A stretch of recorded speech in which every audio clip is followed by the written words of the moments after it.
birthdays today. See if we can get an answer to the stupid question this morning. Easy one. What's the name of Dr. Evil's cat? 215-263-WMMR. And we got Andy on the line. Let's go to him. Hi, Andy. Good morning.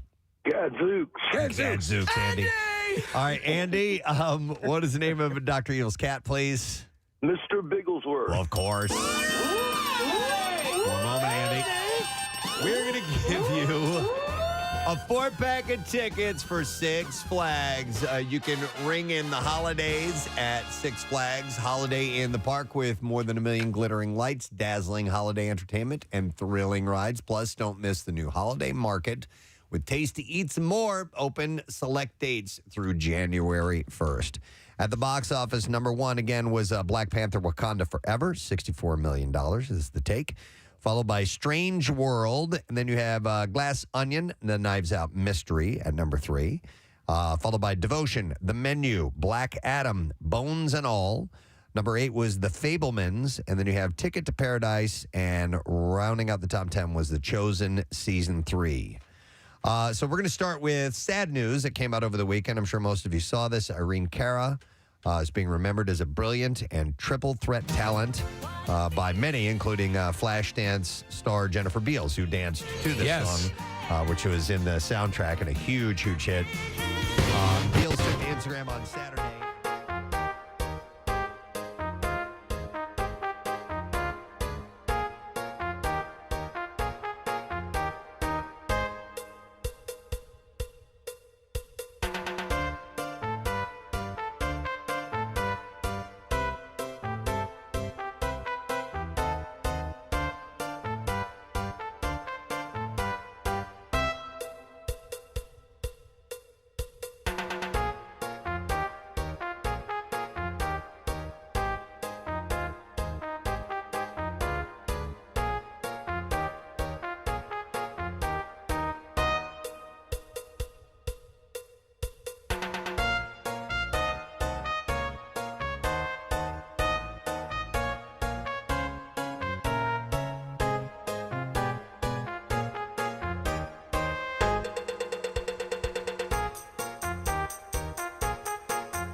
Dark. It's not like a yay. There's a lot of dark stuff in that movie. Yeah, there's some porn and things that happen. Remember where she has to be in front of the camera and take the top off and all that stuff. And Beals thanked the brilliant Irene for her.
No. But they said they will wait and release that when it is appropriate. The family will.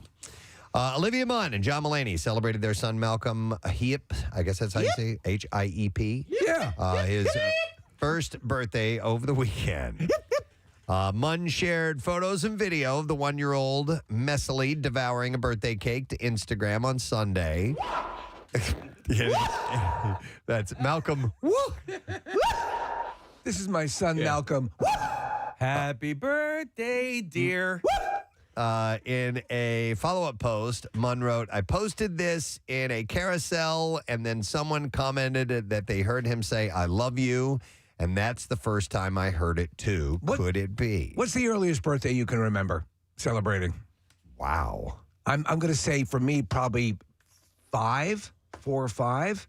That is a very good question. So I think then parents can take that to heart and realize they don't have to throw birthday parties until they're 5. Yeah. Oh, it's not for the that first birthday's not for the kid. Right. It's for the parents. It is. I've been to some that are good, though. Hey, you know what? I think 5, 6, somewhere Right. around that range. That's where you become That's cognizant. probably where I remember the actual birthday. Yeah. I've decided it's for the parents and the parents' friends because after about 3, like, there's no reason to be at a kid's birthday party anymore. If you're an adult? If you're an adult. Yeah. If you're like a friend. Like not an aunt or uncle or somebody. That's right. After 2, Yeah. you're good. In fact, those are the adult years where you invite adult friends, and then it's the kids that you invite. Ashley Benson opened up about the red rash that develops on her body when she's feeling anxious in a video shared on TikTok.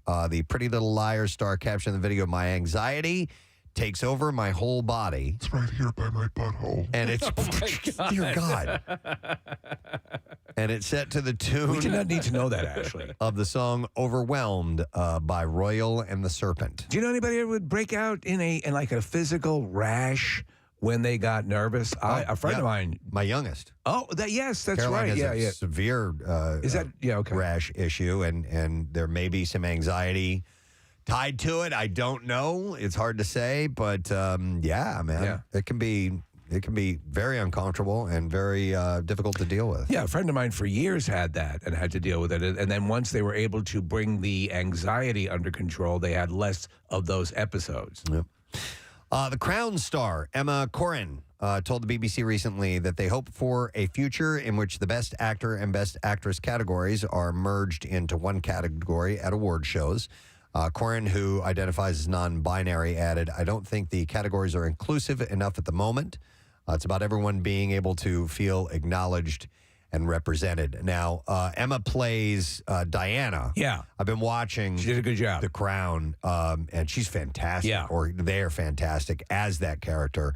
I'm digging it. I think we got like 3 episodes left. But I love that show. For us who are required to report on the award shows, I'll go one step further. I don't think they should give awards out at award shows. That would make them much easier to watch, like about 20 minutes, right? That sounds selfish, but no, I just think it's a step in the right direction if we can be to bed by 9. That'd be better. Yeah. I'd be happier. I'd be a little more well-rested. We could capsulize everything in about 7 seconds. It would be great. Yeah. Nicole Kidman and Hugh Jackman have been in each other's lives for decades, but have only now reached a new level of friendship. The Big Little Lies star attended a performance. Are they having sex? No. But she attended the performance of The Music Man in support for her former co-star on Saturday evening at the Winter Garden Theater. I saw it there. Where she shocked the crowd with a massive gift. In a video shared from inside the theater, and we have audio of this, Kidman's voice can be heard off camera as she offers to fork over $100,000 for a hat that Jackman's character wears in the show to benefit Broadway Cares Equity Fights AIDS. It's nice. So, Casey, was this something he regularly does? Did he do it? They did it at the end of my performance. I went to a matinee performance on a Sunday, so I was. They do auctions for different charities, or always for this? They were it was for what's that charity? It's Broadway Care. So when we saw Rent, because I saw it 5 times on Broadway. At the end of the show, they would collect money for Broadway Cares. Just collect. They weren't auctioning things. No, but I could see that being an easy way to make some money for that charity, which is pretty cool. That's cool. And so they did. They auctioned off like gloves that they wore during their performance and everything. I mean, literally Thanos' gloves. Thanos' one glove. Why? Minus the Infinity Stones. It's not in Music gauntlet. Man. Yeah. All right, here's the clip we have of Nicole and Hugh Jackman. 19. 100. So she said 100. Yeah.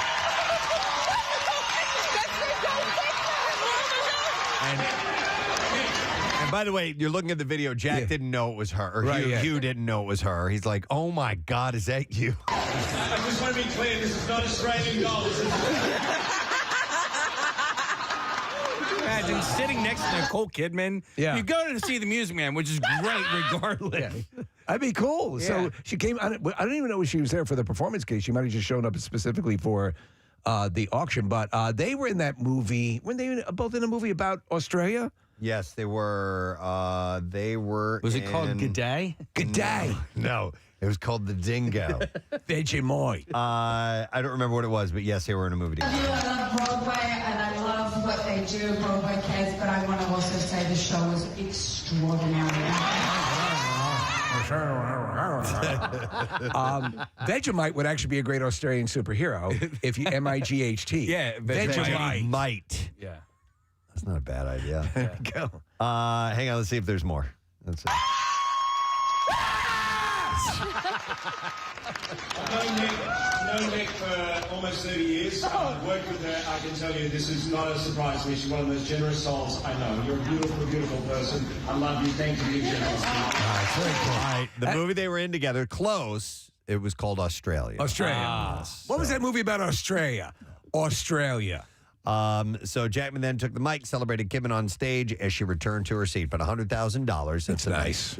really nice, huge donation and unexpected. I found out recently that everybody on Broadway is told if there's a big celebrity in the audience. Everybody's always told. For better or worse, because you know that the celebrity's there, and then it's worse if they don't come backstage and say hello Are you to talking about, wait. You mean the performers know? The performers. Okay. Yeah. I thought you meant the entire audience knows. Ladies By and the way, they tried to sneak in anonymously, but Nicole Kidman is in row 7, seat 8. So if you want to go past to her, please, by all means. I think you kind of find out, though, because there's like a hush, and then people start like murmuring. Nicole Kidman is in row 8. Pierre was at one, and Paul McCartney showed up. Yeah. Remember Ladies and that? gentlemen, Pierre Robert is in the audience. Paul, stop bothering him. Yeah. All right, NFL free agent wide receiver Odell Beckham Jr. was removed from an LA-bound American Airlines flight on Sunday morning at Miami International Airport after refusing to comply with safety protocol. Officers were notified of a medical emergency on an American Airlines flight around 9:30 a.m. on Sunday. I want to bring my bomb on board. The flight crew grew concerned for a passenger who was identified by police as Beckham as they tried to wake him to fasten his seatbelt. And they were concerned for him. He appeared to be coming in and out of consciousness prior to the departure. But in fearing that Mr. Beckham was seriously ill, they called for police and fire rescue. Okay. I read there was a statement released by his lawyer, and it says none of this stuff. You know, he was saying that whoever the flight attendant was flexing his muscles, and that would look weird. And ladies and double gentlemen, bicep. it's pose down time. Now, ladies and gentlemen, your air crew will pose. Going to do a pose down for you. You'll want to be looking at their lat spread and their quadriceps. essentially, he brought the plane back to the gate. Do you want some coffee? Yeah, everybody had to get off. Look at those tries popping. No, that was the threat. Either everybody's going to have to deplane, or you're going to have to. I don't know if if everybody deplaned or not. I think everybody had to. Maybe I'm wrong. Okay. Maybe I'm wrong. What is a general? So they perceived him as being ill, or Yeah. The And story then he was initially. asleep, and his thing was the statement from the lawyer was, my client just fell asleep. You know, he put a blanket over his head Right. and fell asleep That would look weird. and didn't have his seatbelt fastened, and they Right. kicked him off because he didn't fasten his seatbelt. They never gave him an opportunity for him to click the seatbelt. Blah blah blah. Now that's bogus. It is You bogus. know that's Right, bogus right. because they They would wake you up. They don't want to inconvenience the other customers. They want to get from A to B. Sir, could you look at my pecs and then You're in the fasten your NFL. seatbelt? Yeah. What's going on here? You spent a lot of time. I've been working on these delts hard. It's the pre-flight pose down. Could you connect your?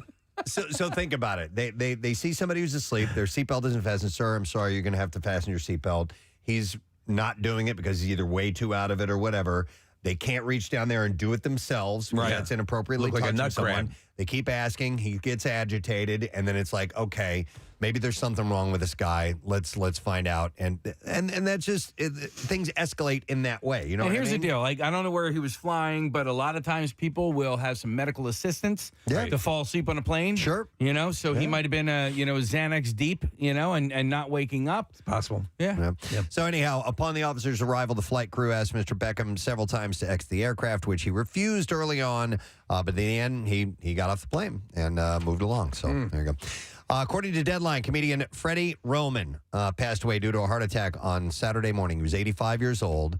I don't know this guy. Freddie Roman was the classic Borscht Belt comedian, Preston. We went a couple of times up to the Catskills, which was in the Borscht Belt, obviously Dirty Dancing, all those resorts are in that area. And every other time he was there. So he was that guy. He was also, I think, for a long time, the president of the Friars Club. Okay. But a classic old-style comedian. Yeah, in fact, we have a couple of clips from him. These are jokes. I want to do the wife joke. Yeah. Okay. Classic. Here we go. Couple married 47 years. The lady becomes ill, she passes away. Funeral service is over. The pallbearers lift up the coffin, start to walk out.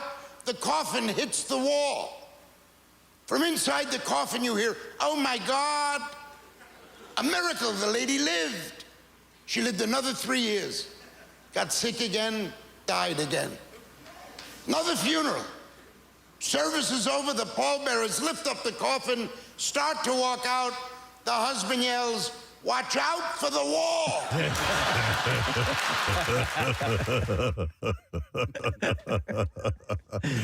I like it. That's exactly what you would see with Freddie Roman. Here's another joke. Hang on. And in the last few years, most of the drug commercials on television center around one subject: increasing a man's sexual prowess. It started with Viagra, which is a great drug. I take one every night. It keeps me from rolling out of bed at night. He was a long running stand-up guy. His television appearances included as well Law and Order, Criminal Intent, The Tonight Show, and Red Oaks as well. He was 85. So people like Jerry Seinfeld and Paul Reiser and all those guys adored Freddie Roman. Yep. Let's see. What else we have here for you? In recent interviews with comicbook.com, Antonio Banderas said that he could see Tom Holland as the next Zorro. He said, if they called me to do Zorro, I would do what Anthony Hopkins did for me, which is to pass the torch. Banderas told the outlet when he was asked who he'd choose as his successor, the Desperado actor named Tom Holland. He said, I did Uncharted with him, and he is so energetic and fun. He said he's got this spark, too, so why not? Huh. Interesting, right? Yeah, that is interesting casting. They must be good friends. Did you see the movie Uncharted? No. Okay, so it's pretty close to the game, and Tom Holland can start up a series. He can put asses in the seats, as they say, for an opening movie. He's got that charisma now, so I think he could do something like this. Going back to Freddie Roman, and I should have followed up this story with Tom Holland should be him in the biopic? No, but you mentioned the Borscht Belt and Dirty Dancing. Jennifer Grey shared new details about the beloved 1987 movie's highly anticipated sequel. The 62-year-old actress told Extra that audiences will see her reprise her role as Frances Baby Houseman, adding that she'll be quite a few years older. She said you'll see other characters that are from the original as well. She said it's tricky, but also exciting as far as trying to pull this off. I'll be curious to see how they take this. Gray confirmed that the new film will take place in the original setting, the fictional Kellerman's Resort in the Catskills. She said you can count on it being at Kellerman's, returning to Kellerman's. Filming for the movie is set to begin in the spring, so they haven't started that yet. I would take it more in a Hunt for Red October way. Okay. Like put them aboard a nuclear submarine. Okay, that's a bold approach. Yeah. In the 35 years since it was first released, Dirty Dancing has become a cultural phenomenon and an enduring classic. Now I'm thinking about the Red October. So you say you're a dancer. What makes it dirty?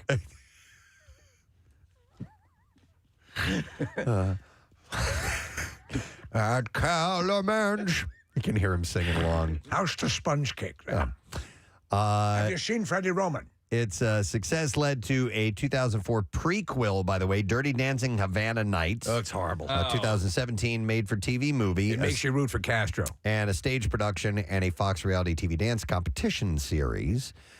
In August 2020, Lionsgate announced that a sequel was in the works with Gray attached to star and produce. In May 2022, the studio hired director Jonathan Levine to helm the project, which is also titled Dirty Dancing as well. The 1990 set movie will be a coming-of-age romance centered on the experience of a young woman at the summer camp, but baby's own journey will intertwine with this to create a multi-layer narrative. Remember how huge it was when it came out? And that year following the Dirty Dancing success, they had a summer tour. Oh, yeah. It was the Dirty Dancing Dancers. I clearly remember that. It was a big deal, yeah. The filmmaker has also teased the sequel will likely feature some familiar faces from the original. They said that we're going to try to involve as many people from the original as is appropriate. We want to be respectful in every way. Those, of course, Patrick Swayze passed away in 2009. His character will be included in the follow-up. Have you ever seen the series on Netflix, The Movies That Made Us? Yes. Yeah. And I saw that one. They covered Dirty Dancing. I saw that very one, yeah. The director said Johnny is part of Baby's journey in the story. This film exists in a dialogue with the original. We want to introduce this story to a whole new generation. That said, Johnny's absence looms large over the story. So it's a coming-of-age story, but also a coming-of-age for Baby's character in a way. So that's coming out in 2020. They should have Russell Crowe play him. Yeah. The way he currently is now. Oh, yeah. That'd be nice. You can light as a feather. Yeah. You know? Have you watched The Greatest Beer Run? No. Oh, it's so good. And he But plays he's the in that. bartender in it, right? He's actually a war photographer. Oh, okay. Oh, okay. He's a really good part, but it That's took the me Zac a minute. Efron, they based on the true story. The Yes. beer, Yeah. brings beer to Vietnam. And he was unrecognizable for the first scene. Oh, really? Yeah. Okay. But he's good. The part's really good. Chris Pratt is getting into the holiday spirit by sharing behind-the-scenes photos and videos from the Guardians of the Galaxy holiday special. He wrote just a few sneak peeks behind the scenes, filming our holiday special with none other than legendary hero Kevin Bacon. And that's now streaming on Disney Plus, and the movie hit streaming platform on Black Friday, so you can see that now. It is great. It will be. I will watch it. I'm going to watch it again a couple times. Yeah. My wife and I everything you want. James Gunn has such he wrote and directed it too, and that of course he's got that pedigree, but everyone's there that you want. The dynamic. I love the character of Mantis. She's hilarious. Yeah. And everybody's fantastic. It's funny, Steve, because I started watching it last night after the Eagles game as I was falling asleep, and the opening scene is actually animated, but I didn't know this, right? Right. And as the spaceship is coming into focus, I'm like, oh, man. They really changed out on the... Dude, these effects are horrible. Look at that. It's clearly animated, right? And then they cut to like it's a cartoon. I was like, oh, okay, thank God. Yeah. Thank God. All right, and then one more story. A horror movie centered around the creation of Dumb and Dumber 2. That was almost a reality. What? Daniel Kwan is saying that there was a chance for this. So you're saying there's a chance. Yeah. During a recent sit-down with The Hollywood Reporter for their Writers' Roundtable, Kwan, known alongside his frequent collaborator Daniel Scheinert as the Daniels, revealed that the directorial duo was once contracted by Jim Carrey to shoot a comedic horror movie about the making of the sequel. And so his concept is kind of interesting. According to Kwan, there's a chance. Carrey's interest in found footage project had been piqued when he watched 2007's Paranormal Activity and was interested in making a piece that would follow the cast and crew of Dumb and Dumber 2 while they filmed portions at the Stanley Hotel in Colorado. Now, the Stanley is better known as the inspiration behind Stephen King's novel-turned-film The Shining. And according to Carrey and others who were on the set of the buddy comedy, bizarre happenings were a regular occurrence on the haunted set. Kwan recalls Carrey telling him the whole time we were shooting, things were breaking, people were getting hurt, doors are swinging, and it felt haunted. Our pets' heads are falling off.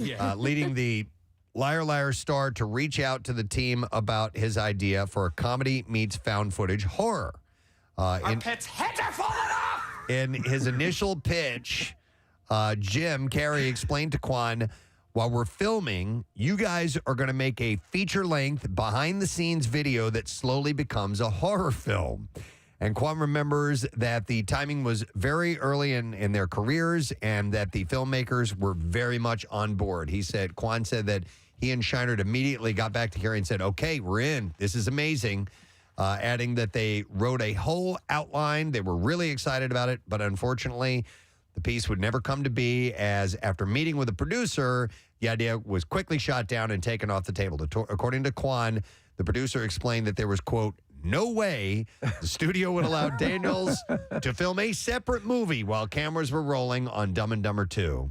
It would have been cool. Accepting their fate, but rather deflated following the career-defining opportunity, Kwan says the duo responded with an okay, and they went on their way. But it was cool, funny concept. Yeah, I like it too. You can do ghost tours in that hotel, the Stanley Hotel. It's right in Estes, Colorado, right outside of Rocky Mountain National Park. It's a really cool old building, but a lot of the ghost tours are centered around The Shining and, and the history of the building. But it's fun. There's a great documentary. I think it's, what is the room number? The classic room number from The Shining? That's the title of the movie. 217 or right, something right. like that? So there's a whole documentary about the mechanics of how everything is laid out in Kubrick's, of course, fastidious filmmaking nature.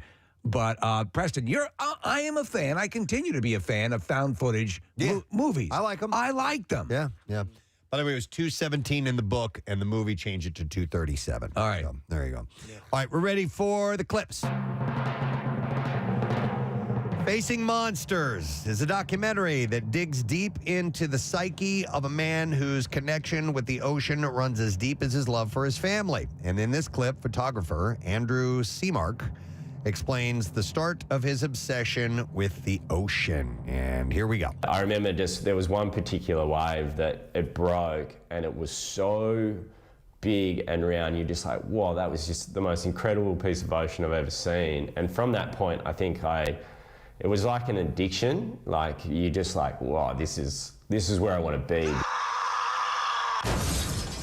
Facing Monsters is out on digital release now, by the way. That's a level of insanity when you see them, and there's the footage from the trailer shows.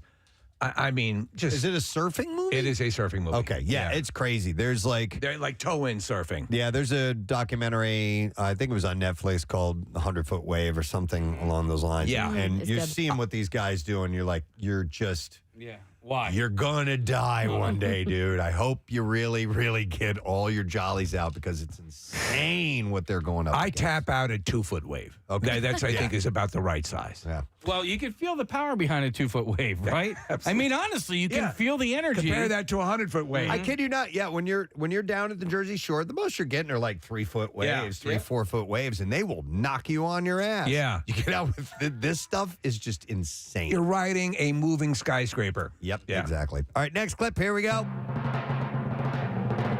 In Fleischmann is in Trouble, Toby Fleischmann knew what to expect when he and his wife, almost 15 years separated, had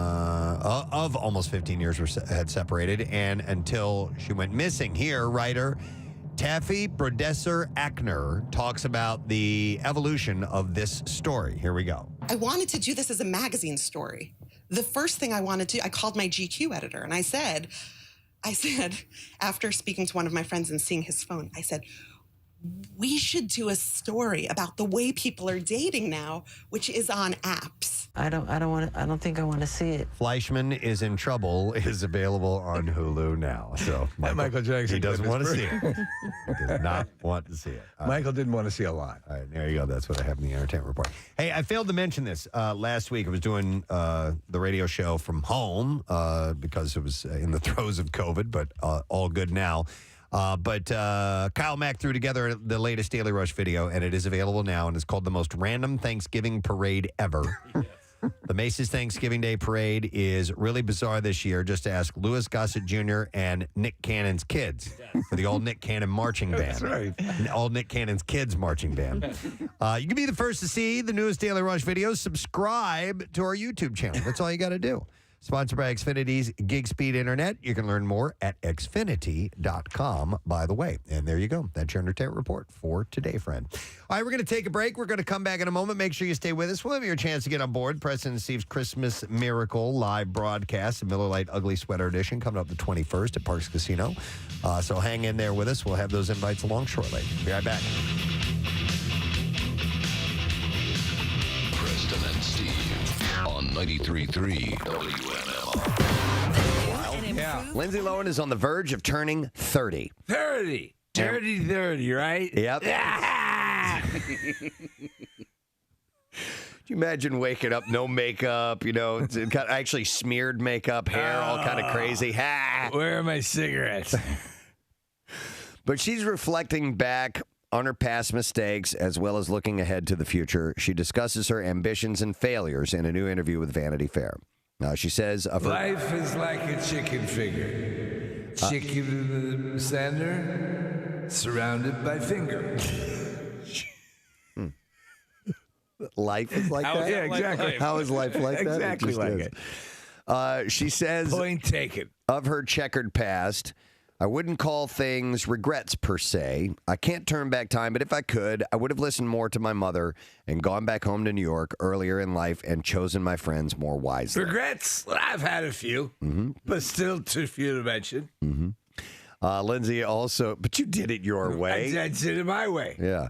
To me, life, if I may, was like a huge chicken finger. All right, Lindsay also looks ahead to her with multiple dipping sauces. To her milestone birthday on July 2nd, saying, age is only a number, right? No. I have learned a lot over time. I'm in a wonderful place in life and look forward to the near and far future and projects that I'm working on. Something's going on with Lindsay's face these days. It looks as if she's perpetually smelling poop. That's the way I feel. I'm sorry to go off on a tangent, but about Cersei Lannister on Game of Thrones. Her nostrils are always kind of flared, and the corners of her lips are kind of up a little bit. Like, did someone defecate? Someone. Everyone, check your trousers. Eyes open wide, nostrils flared.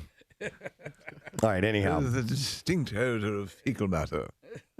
She said that I'm grateful that I have a voice, which I can now feel comfortable using as a platform to let people know that we all have our ups and downs in life. Check your trousers. And we can all come up from the downs if we get in touch with our inner self and spiritual side. Hey, I'm happy if she's turned it around. She's got that Russian boyfriend, right? The multimillionaire boyfriend? Yeah, Igor Tarabazov. And that's what? Stravinsky.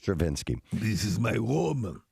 She loves chicken fingers. She also says of her future plans of making more films, writing my books, starting my charity, working with children a lot, maybe having some of my own soon after I get some movies done first. She seems to be course corrected and getting her life together. I don't know what that means as far as her career goes, though. I don't think it's going to be where it could have been, but maybe that's the best thing for her. Maybe getting back into that lifestyle would be detrimental. Yeah. She could pull a Robert Downey Jr. She could play Iron Man. I don't know if she could play Iron Man, but I can't fit the chicken fingers to this opening. There's an 800-pound gorilla in the room. How do I get chicken fingers through this thing? Tell Jarvis to open the hatch. And it will. And You're a disaster. The face mask will actually. Jarvis closes the place and sells chicken fingers. Will open, and then you can eat your chicken fingers. There's a Popeyes on Route 1.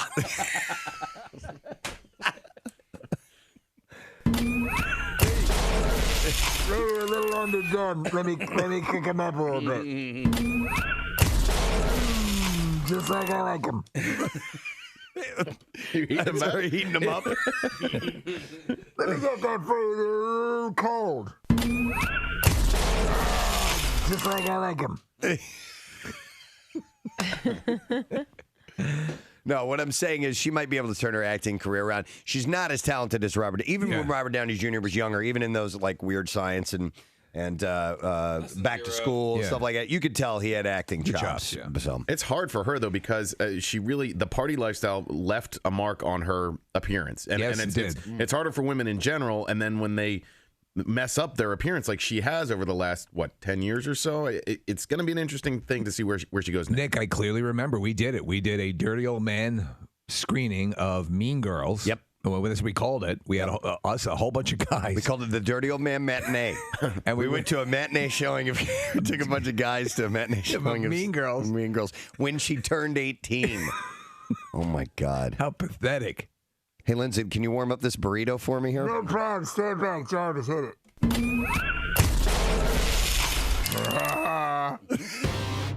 Hikaru Sulu. Yes. Is revealed to be gay in the upcoming Star Trek Beyond movie. Sulu never had any romantic partners on the original series, but it was eventually revealed that he did have a daughter who was a character in the 1994 movie Star Trek Generations. And Spock's going to be a plushie, Preston. Oh, yeah. Well, you need to do something to that guy. I find it very comforting around my testicles to feel the soft, stuffed quality. It is a logical sensation. Yes.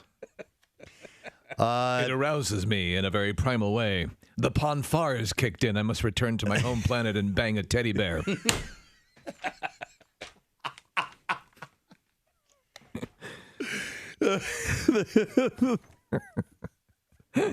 They should give everyone something. Everyone should have something, right? I agree.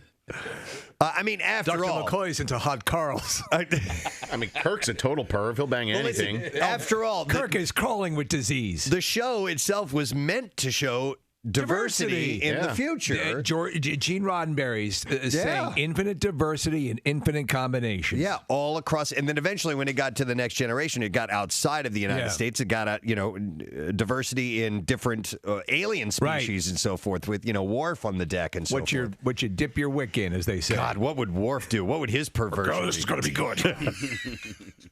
Here, put the saran wrap over your face. He's the hot Carl fanatic.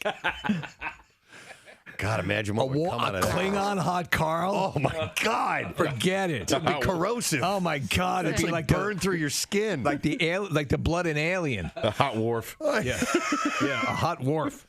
By the way, I think I can safely say that the words Klingon hot Carl have never been said by anyone in humanity before.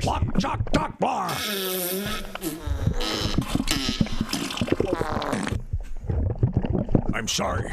It melted your face. Captain, may I speak with you for a second?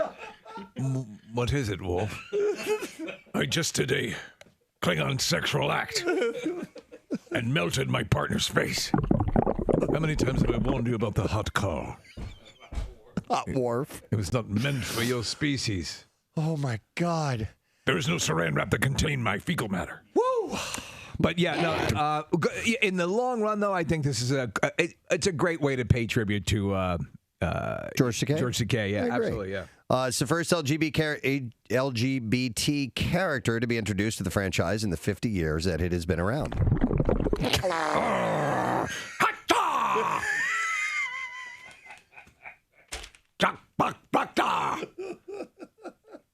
Mr. Wolf, you must stop doing that. You almost breached the outer hull of the ship. We were able to freeze your fecal matter before it hit the retaining wall. Set shields to maximum.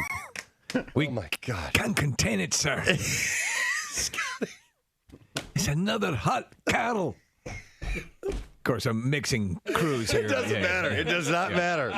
It does not matter. Oh. You can't contain it. Can't contain it, Captain. The crazy Klingon. Final frontier. And his poopy sex. Oh, dear God. Okay, so I guess that's revealed in the next movie that Sulu is gay. And I think it's just, as he said, it's casually mentioned in passing. Yeah, it's just... It's not like, they're 69ing, Yeah. I think I've decided something. What did you... Wait, are you the decider? No. No? I am the noticer. Okay. But I have decided that when I am the noticer... Oh, you're going to do something? You're going to put a fake beard on? I'm going to put on... Wow. Nice, all right. Superhero That's going to get old real quick. noticer mask. Oh, kind of like the noticer? Preston Elliott, in the dark of night, he seeks out stories to entertain you. He is the noticer. I had this superhero mask, and it's sat on my desk for years, and I'm like, I wish I could do something with that. He wished he could do something with it. So I'm now wearing the superhero mask when I am the noticer. Known to a select few as the noticer. Yeah. This will get old, right, It's Kate? going to get old for you, not for me. It's already old. Well, I noticed that the Mega Millions jackpot for today has ballooned up to $540 million. Where does that put that in comparison to the biggest of all time? Ooh, that's a good question. That $1.1 billion Powerball lottery, theirs is still, I can't look at you I'm right sorry, now. I have this mask on my face right now. Preston Elliott. I'll take it off in a minute. Nick can't look at him, but we can. There were 3 winners, 3 tickets won. One is yet to be claimed. If Preston has a mask on, Casey probably should have one on too. It's not that hard to push a button. Casey Boy Wonder. Yeah, that's what I'm saying. Can I put some saran wrap on my face and have And also crap on your face. It'll do you give you a hot wharf. A steaming steaming Klingon? Steaming Klingon. I just gave Casey a steaming Klingon. Pretty sure if I'm wearing a mask, then Nick should take his shirt off. Well, listen. Okay. Well, and if Nick's taking his shirt off, I should probably take mine Done. off. Oh, Marissa found some saran wrap. Pencil load. Dude, are you serious? It's for the bit. All right. Preston Elliott noticed some other things. He's still wearing his mask. I am still wearing my mask. You know what? I'm going to have an imprint of this mask on my face when I'm done, probably. So people are going to know who you really are. Damn it. We have found out who Batman is. Mr. Wayne, would you step forward? So he's got the line around his... Yeah. How'd you know? What? He does have eye makeup on too, right? Yes. Yeah. I mean, come on. Yes. How do you get that? Did you say Feasterville or Fisterville? It's Fisterville. Fister. That's where everyone walks around with their hands on the... God, I hate this town. Where is Wait, Fisterville? there's no T. Fistlerville. Oh, okay, yeah. I added a T, but I made you laugh. Fisterville. Fisterville. Yeah. Sorry to everyone in Gloucester. Hi, how you doing? Welcome to Fisterville. God, I don't need the seat. I don't need the seat. We're happy to have you here. You want to stay for a while? Oh, my God. How big is that ring? It's Cyber Monday today. Yes. Yay. Does this hold any... No. It was Cyber Weekend. For me personally, no. I don't. I'm not a deal seeker. I'm just, I'm a terrible shopper. You're better than you think, but you'll beat yourself up. You will put together good things once you are motivated to do so. Well, I don't know. I don't go after the deal. You know what I mean? I know, and I hear Yeah. you. I do it so I can get a pat on the head from my wife, who always appreciates when I do it. But I more often than not fall into something. I'm not looking for it. Yeah. They just happen to be offering it. Okay. Which would actually has happened over the past couple of days.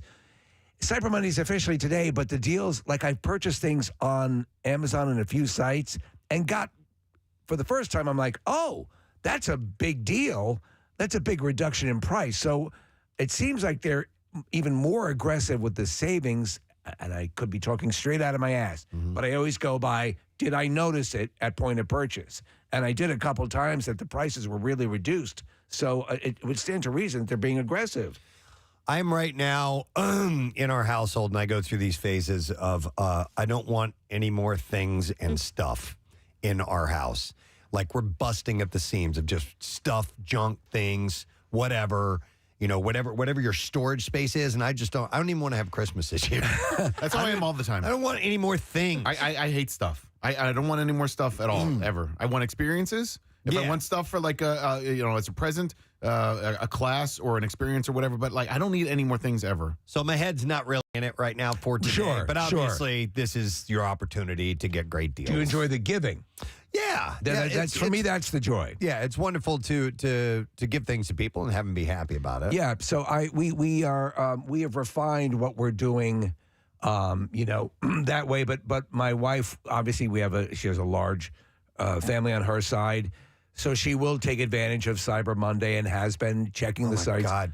Yeah, I'm glad I don't have a gazillion family members. It would just be too much work. I have one Cyber Monday deal. It's the second year in a row that I've gotten it. It is, those bikes in the city, the Indigo bikes? Yes. So last year they did a special where it was like $40 off. Wait, is this like a subscription? A subscription for the year. Okay, so you get to use the bike? Yeah. Okay. And then I use it all year long, which I'm really bad at subscriptions. Like I've gotten gym memberships, all of those things, never use them. But this one, I did find myself many times, instead of getting an Uber, I would just get a bike. Services and things like that. Service, yeah. What actually they're pushing a lot of, and you see them advertising it, is like HBO Max. they're running commercials for their subscription deals for the holidays. Okay. So I've done that with my brother. I gave him for my niece Disney Plus. Yeah, we're thinking about for my mom and sister doing like one of the meal subscription services. Yes. Where, you know, like HelloFresh or Blue Apron. Are they offering deals today? I don't know. You know what? That's what I'll do today. There you go. I will Write it look out into now. that. Today. I'll remember. You will. Yeah. I promise. Tell You're Siri, so good. tell Siri right now. No, I'll get a reminder later. But anyhow, yeah. So they're saying that this past Friday, Black Friday, was a record breaker, and they're expecting today, Cyber Monday. Well, at least it was for online sales. And so they're expecting the same thing for today, obviously. I was driving around on Friday, and I was out early. Normally, in years past, even prior to COVID, specifically prior to COVID, I would notice a big uptick in traffic on a Friday morning after Thanksgiving. I know that my wife would coordinate with family members, and they would target different things and go out. That hasn't existed for a while. And driving around this Friday just passed, this Black Friday, I didn't see any. In fact, the streets were empty. Yeah. Not only did you not see anything, Steve, I didn't really hear a whole lot of buzz about it. Like people talking about it ahead of time, saying, "Oh, I'm going to be a target or whatever." By the way, Preston, these food delivery systems or Bake at Home or whatever, all of them have Cyber Monday deals. All right, we'll do that today. HelloFresh, Freshly, Home Chef. I mean, there's some really good ones. What Dat Food. Alaskan Salmon Company. Oh, now you're talking my language. Steve, I love see both it the blank. state and the fish. Sockeye, I assume we're talking, yes? I don't know. So today it gets underway, and they're expecting sales of $11.2 billion. It's like a billion. It's like a billion. From today. Billion. They're a cyber expert. So, will this stuff, are there sales that end at midnight tonight? Is that how it works? I don't think that's the case. Here's the deal. I think that what happens is that this is sort of the sweet spot. You may get a little extra reduction, but these things seem to be going on. There is no set time limit. Am I incorrect? Or does it seem like it's going on? Is it like that store that has been going out of business for the past 4 years? Right. I feel like a lot of them started on Friday or maybe like Thursday night and are going until today. All right. But I feel like a lot of them will also offer it again in a week or so. Yes. My girlfriend runs her own business, right? And it's a small business. And so what she sort of found this weekend was that none of the marketing that she had done was at all effective. Everything sort of got lost in the sauce. Emails that she sent out weren't noticed. Any cyber deals that she put up for Cyber Monday. So I assume that's. We were talking about this last night. That's a Steve. risk, yeah. Well, and so she was saying, and listen, I'm sure it's different for everybody, but what she was saying is that she wished she had spent more time focusing on her work than on the marketing aspect of it, because in large part there are so many marketing deals out there that people just don't. You turn a blind eye to it. You get so many emails saying, "Hey, there's 20% off this or 30% off that." It just becomes white noise at some point. Which that's a reminder, Preston. I was thinking you could look into meal preps, small business ones in Florida that will deliver right to your mom's house. So we sometimes forget about the small businesses right now and just look at the larger businesses. But that's a great reminder. So Marissa, Nick, years ago, Andrea. I gave to my dad and Sheila, who's my stepmom. I'll call her, for Christ's sake, because that's what she means to us. But anyway, I gave them a home meal prep thing. They haven't used it. No. I have not used it. Yeah. Now, this was more for specialty catered things, but and I'm sure they will at some point, but it's just something they never got around to. That's years ago. By the way, if anybody has had good luck with subscription services or like these boxes that you can buy and so on, call right now, 215-263. Ever heard of Jerkmate? Jerkmate delivers a great service, and that will help you in the box. Because I think these are good tips for people who are going to want to search out and do their holiday shopping today. And what are ones that you've had a good run with, which are you would recommend to other people? So the big thing with shopping, especially with my wife, I know if Kathy were here, God rest her soul. No, if she was here, she would. It is the ability to process returns, to the ability to handle where you can get some sort of human or at least easy to navigate customer service when you're going out on a limb with stuff like this. And that's not always the case. Years ago, I brought this up. Amazon used to be a frigging nightmare.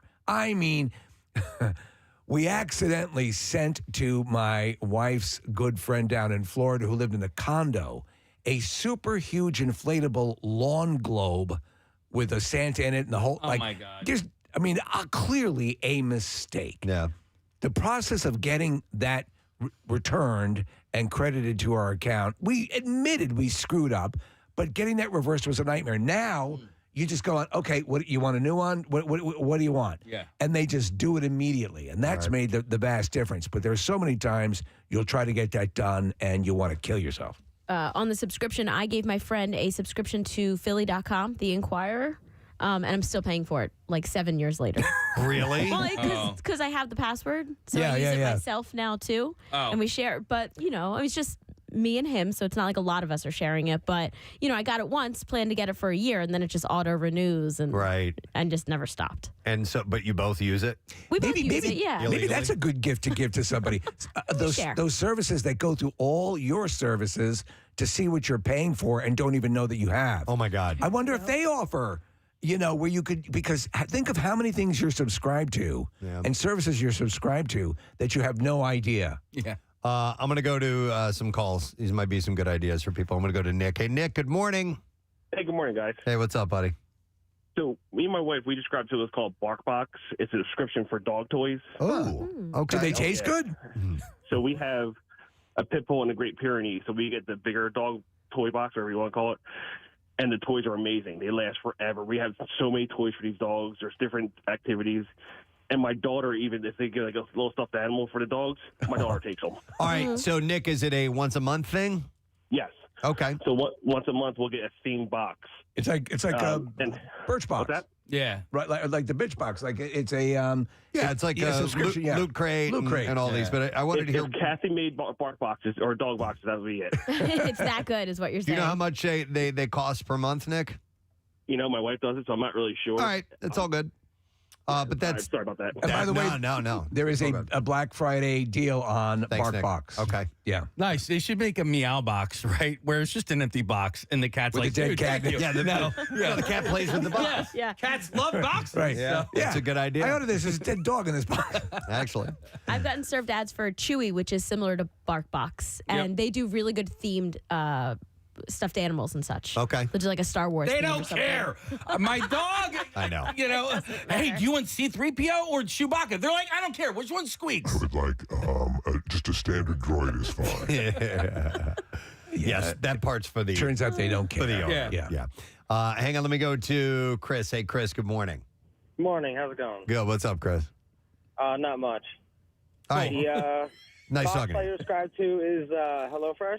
HelloFresh. Yes. I subscribed to that for a while and loved it. How about you? Well, it's mostly my sister that does it, but I honestly really enjoy every time we get it every month because it's just, I don't know, the ingredients are always quality. And Are they in fact fresh? yes, they are. They come in a box that's like, insulated and whatnot, and with like special like packs for Right. the keep it fresh. Yeah, you have to prepare it though, right? You do. Yeah. And what's great about it, thank you, by the way, Chris, because we subscribed to that for a long time, is that it kind of teaches you to cook a little bit. And you can save the recipes and use them later on. But oddly enough, I kid you not, right? There's a controversy right now with HelloFresh that they are using monkey labor. Monkey labor? I kid you not. You can look it up. Tired of working in a sweatshop. Yes. Real quick though, I mean, but so people are up in arms about monkey labor, but monkey labor. Uh, But nobody complains about camels, donkeys, oxes Working in sweatshops. Yeah. You're talking about animals that they use to transport or whatever? Yeah. But monkeys, why? Because we're humanoids? I have not looked into the details of the monkey labor. I think we need to talk to the camel union. I just saw an article and I did not read into it. What is it? I mean, yeah, they're monkeys apparently, allegedly, are being chained, whipped, beaten, and forced to spend long hours picking coconuts. And this is PETA Asia has alleged this. And so, yeah, Case, I mean... We're here, we're simians, get used to it. I guess it's because they have opposable thumbs and they are able to pick things that maybe an ox wouldn't be able to do. Wow, man, I didn't realize that they had elaborate monkey labor going on. I was not aware that they were using a ton of coconut in their recipes. Hey, we're monkeys. All right. Yeah, I didn't know that was something. I thought when you originally mentioned monkeys that they were including monkey parts in the Hello. No. Yeah, like Indiana Jones and the Temple of Doom. No, they're using them to actually do the work in the field. Wow. Which is kind of weird. All right, I'm going to go to Kelly next. Hi, Kelly. Good morning. Hi, how are you? Wonderful, Kelly. You wanted to add to one of these, boxes or subscription services that'd be a good gift? I sure do, and this is a good one for Steve. It's called World's Finest, and 4 times a year you get a box that's themed with superhero stuff. Ooh. So you get action figures, T-shirts, sweatshirts, a whole bunch of different stuff, and every month or every box is themed. So, like, one was, like, Winter Soldier, so it was all Winter Soldier themed, and then the 4th of July was all Captain America themed, and every box is different. Let me ask you, Kelly. Like with the other one and you were getting the same Loot Crate. the Loot Crate, you could specify what you were into, and so I specified. After a while, the quality of the stuff that was being sent started to drop. What's your experience with the World's Finest? So I did pick that my wife loves Batman in particular, just like you. Right.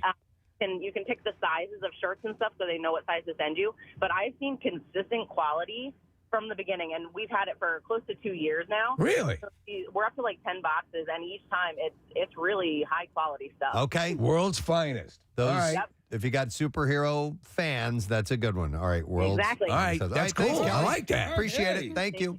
Let's go next to Dawn. Hey, Dawn, good morning.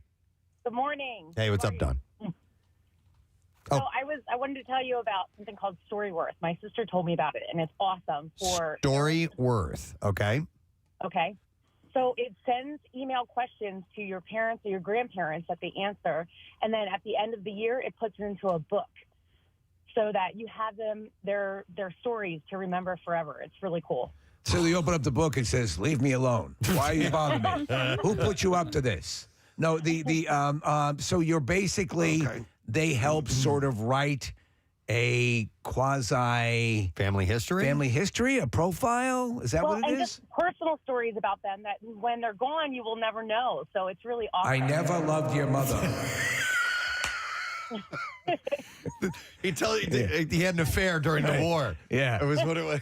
It tells that story. I went into one of those Japanese bathhouses, and there was a woman there who stole my heart and my wallet.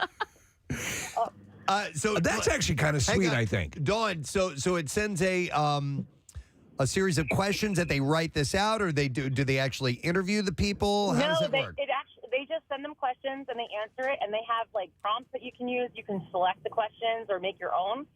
So it's a really great way to, and especially for people that have everything that you don't know what to get for them. Right. You know what? I love that idea. So with that, Dawn, like my dad got a, and I think I've mentioned before on the air, he got and you might want to consider this with your family members. Send just a personal recorder. If they're not tech savvy, you get one of those Sony personal recorders. You just hit the record button, and they can record ideas. My dad recorded basically a history of his life up to the point where we became sentient, and now all the brothers have his story from birth on, and it means the world to us. So that might be something good to do like this. But I like this too, Dawn, because they will put it in a story format of sorts. Yes, they'll actually print it out in a book.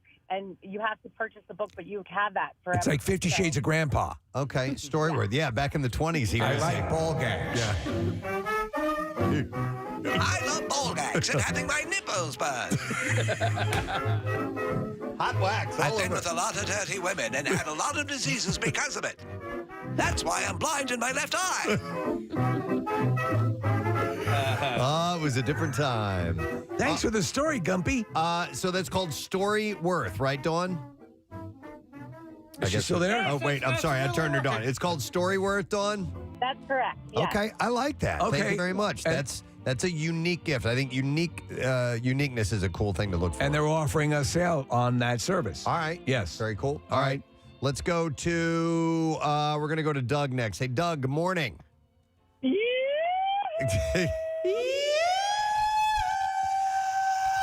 All right, Doug, what do you recommend as like a subscription service that's a good holiday gift? There's one called Cannabox. You get a paraphernalia, whether it's a bowl, a bubbler, anything like that. Cannabox. Yeah, you'll get rolling papers. You get a T-shirt. You get a bunch of stickers. They'll give you like CBD gummies. All right, so I'm looking at it right now. It says Cannabox, #1 weed box subscription. That's it. That's it. Oh, wow. And so, Preston, I'm looking at the picture here on the cover. They do seem to offer a lot of paraphernalia. Oh, that's pretty cool. Yeah. All right. They also have a theme, too. The one I had a while ago, it was Black Panther theme. So I got a Black Panther T-shirt, and it was like Oh, we lost you, Doug. Sorry, man. It's like Send it out. Send it Wakanda. It's whatever. So Cannabox. All right, that sounds interesting. That's the type of thing I'm looking for. It's like unique, right? Very specific subscription services that you can get for people. Because I honestly, Casey, almost one year I bought you as a joke. Or maybe I did get it for you, the Jelly of the Month No, Club. you did. That's Yeah. right, I did Yeah. get it. And How was that? It was delicious. You know what you did? You sent me one year Cookie of the Month Cookie Club. of the Month Club, yes. And that was excellent. I do like those. Man, some of them are pricey and surprisingly. If you send cheeses. Yes. prepare to take out a loan. Let me go to, let's see. I have Sam on the line. Hi, Sam. Good morning. Morning. Go Birds. Go Birds. Go Birds. Yeah. What's up, Sam? So I signed up for a subscription to, it's called Atlas Coffee Club. Okay. So they send you a new bag of coffee every month, and it's from like a different part of the world. And it sends you like a little postcard. It's like, this one came from Costa Rica. This one came from, wherever. All right. And it's just kind of cool because, like, if you're drinking coffee every day, it's like now it's like every month it tastes a little bit different, and it's like it comes with a cool little thing. To an I get it, like, aficionado? every 6 months. Yeah, every how many months? So it sends you one every month, but you can sign up for like a 6-month subscription. Okay. All right. I like it. Atlas Coffee Club. Thank you. Appreciate it, Sam. Do you have for someone who's a real coffee like a Pierre might benefit he would from dig that. that. Yeah. Matt just told me the other day he was looking into Oakland Coffee, which is Green Day, the band members, and then every month it comes with a little Green Day like vinyl or a T-shirt. Okay. So sometimes your favorite bands and all, they're all making money off of that now too. That's true. That's a good point. I want a home food delivery service from AC/DC. I'm gonna go back in blackened. Handpicked all your produce. Yeah. Let me go to Bree next. Hi, Bree. Good morning. Thundershucked. Thundershucked. Yeah. What's up, Bree? So I'm calling in about a subscription called Work Week Lunch. So if you're buying anything for like a new mom or anyone that's trying to meal prep. Okay. I've been using it for like 6 years now, and anyone I know that has a kid, I have little guys, and it saved my life. It's called Work Week Lunch, correct? Yeah, correct. And it's a small business too, which is cool. She's probably like in her 20s. She's been doing it for a while now. But it's a platform service that you use. It's cheap. It's like $9 a month, and it tells you what's made for breakfast, lunch, and dinner, and you can completely customize it. So if your kids hate something, you can swap it out and give great substitutes. You just put it in a trough. All right, I have questions, Bree. Is it just recipe suggestions, or do they actually send you the ingredients? So it's recipe suggestions, and then it puts together the shopping list and everything for you. So then it sends it out, and then you can pick up your food. So like I tried those boxes that they send you, but then like kids are picky, or like I am lazy and don't want to cook that week. I don't mind that because I don't mind that because sometimes it's just the idea of what are we going to have. I don't know. What do you want to have? But, I mean, and if you've got it already mapped out, I don't mind. Let's break out the following Cannabox. that stuff. Yeah, that's not a bad idea. You know what? I honestly, so these can be great, Bree. So I use Freshly. I get 4 meals delivered, and they're actually ready to microwave, or you can cook them whatever way you want. But it's all like fresh stuff. Yeah, So you shared those with me one time. What'd you think? They're really good. Yeah, right. Yeah, they taste like they're homemade. Yeah, I mean, something like the same sort of deal with this, Bree. It's similar, but like, so the thing is, they don't send you the food. Oh. They give you So, like, my issue was they would send me the food and I wouldn't cook it because things came up and I was busy and everything like that. Right. Or, like, you're in, I'm going to food prep everything, and then all of a sudden you're like, I do not want to do this. Right. Yeah. Yep. So this gives you the option to pick what meals you want, and then it gives you the recipe and substitutes, and then it puts in the grocery order for you. Huh. I still have to cook it, but it also, I'm awful at cooking. So you win. Like, it was a win-win, yeah. So, but how they explain it and the steps, I become a better cook because of it, and more confident in cooking and everything. So I'm obsessed with it. Anyone I know that is A, bad at cooking, or B, has kids and cannot, it's just, it cuts my shopping and cooking time to like 30 minutes instead of me going through my pantry and trying to figure out. And it's only $9 a month, you said, right? And it's only $9. Okay. It's awesome. All right. Yeah. That's interesting. Thanks, Brie. I appreciate it. Because the one thing about those other things like HelloFresh and Blue Apron and I forgot the names of some of the other ones, but is if you don't make it within a day or two, your ingredients are going to start to go bad. So you've got to, it's fresh. It's right away. You need to make it. The 4 meals is about $45 for freshly, I believe. So it's like $10 a meal. With which that ain't bad. Not that bad at all. Yeah, so you're probably feeding, each one of those meals definitely serves 2, maybe 3, 4 people. So It's guaranteed there's always too much food in those things. there can be. It depends on how many people you have. But yes, we found that the meals that were made for 2 people, for like HelloFresh, it was more than we needed for 2. So there was plenty left over. Okay, work week lunch. I kind of like the sound of that one. All right, this one sounds interesting. Let me go to Naomi. Hey, Naomi, good morning. Hey, how you doing? Good. What's up, Naomi? I am calling because a girls' auto clinic in Upper Darby, it's a women-run auto garage. I just passed that the other day. That's an amazing little project that has been around for a little while. They have a membership? Yeah, we have a membership. So you can get all of your auto maintenance, your annual auto maintenance for one flat rate, and you just come in and we take care of it, and you pay $0, and you're on your way, and you get a free mani every time you come in. You get a free mani when you come in? So you work there? Do you work there, Naomi? I do work there, yeah. And so you'll get a car service, and you can get your manicure as well. Yeah, so like everything that's annual that you would normally do within a year, so oil changes, wipers, filters, tire rotation, tire repairs, rotations, alignments, all that stuff that adds up. We do it unlimited, as many times as you need it throughout the year. What's the service run? It depends on the vehicle, but it's like between $50 and $60 a month. It depends on if you need like synthetic oil or how big your vehicle is. That's not bad. Naomi, are you one of the creators of this place?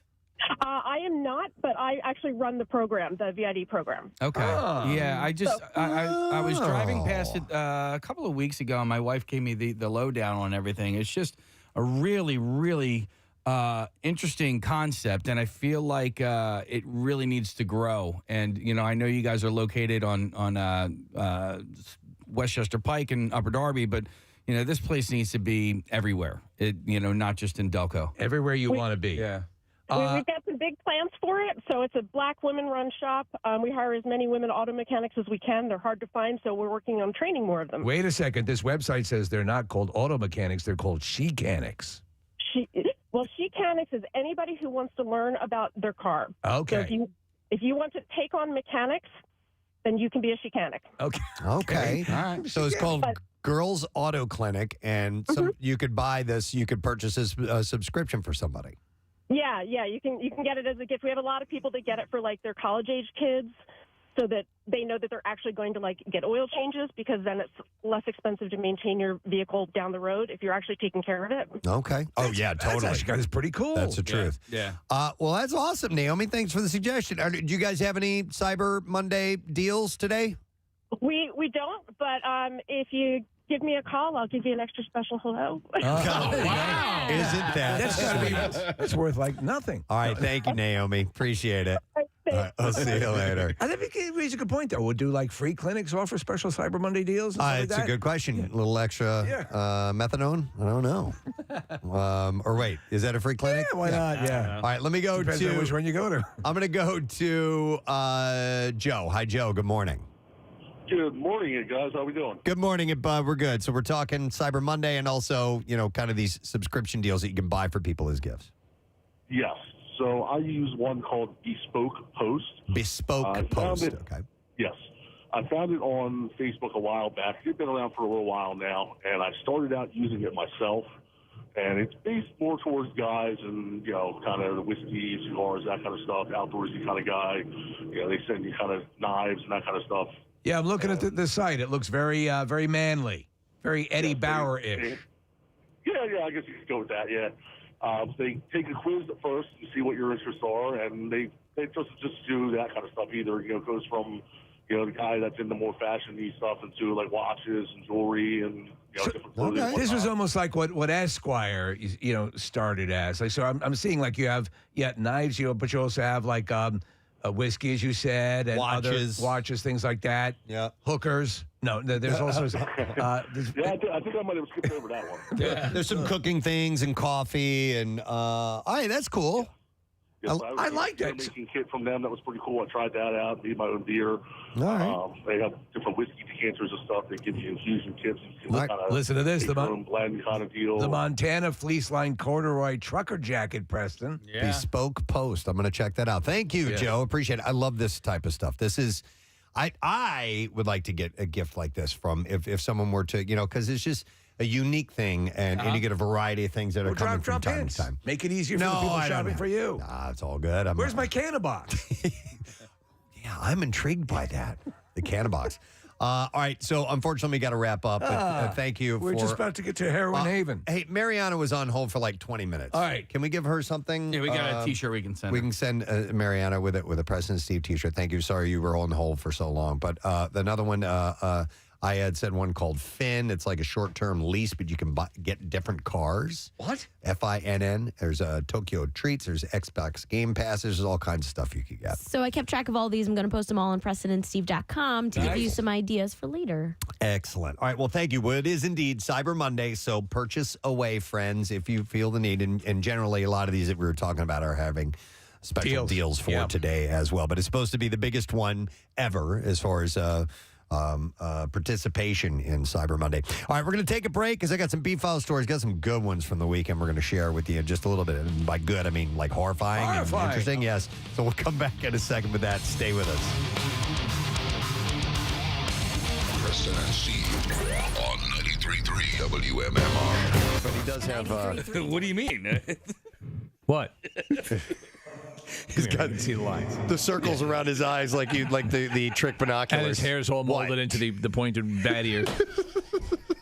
That. Come here. Look in the mirror.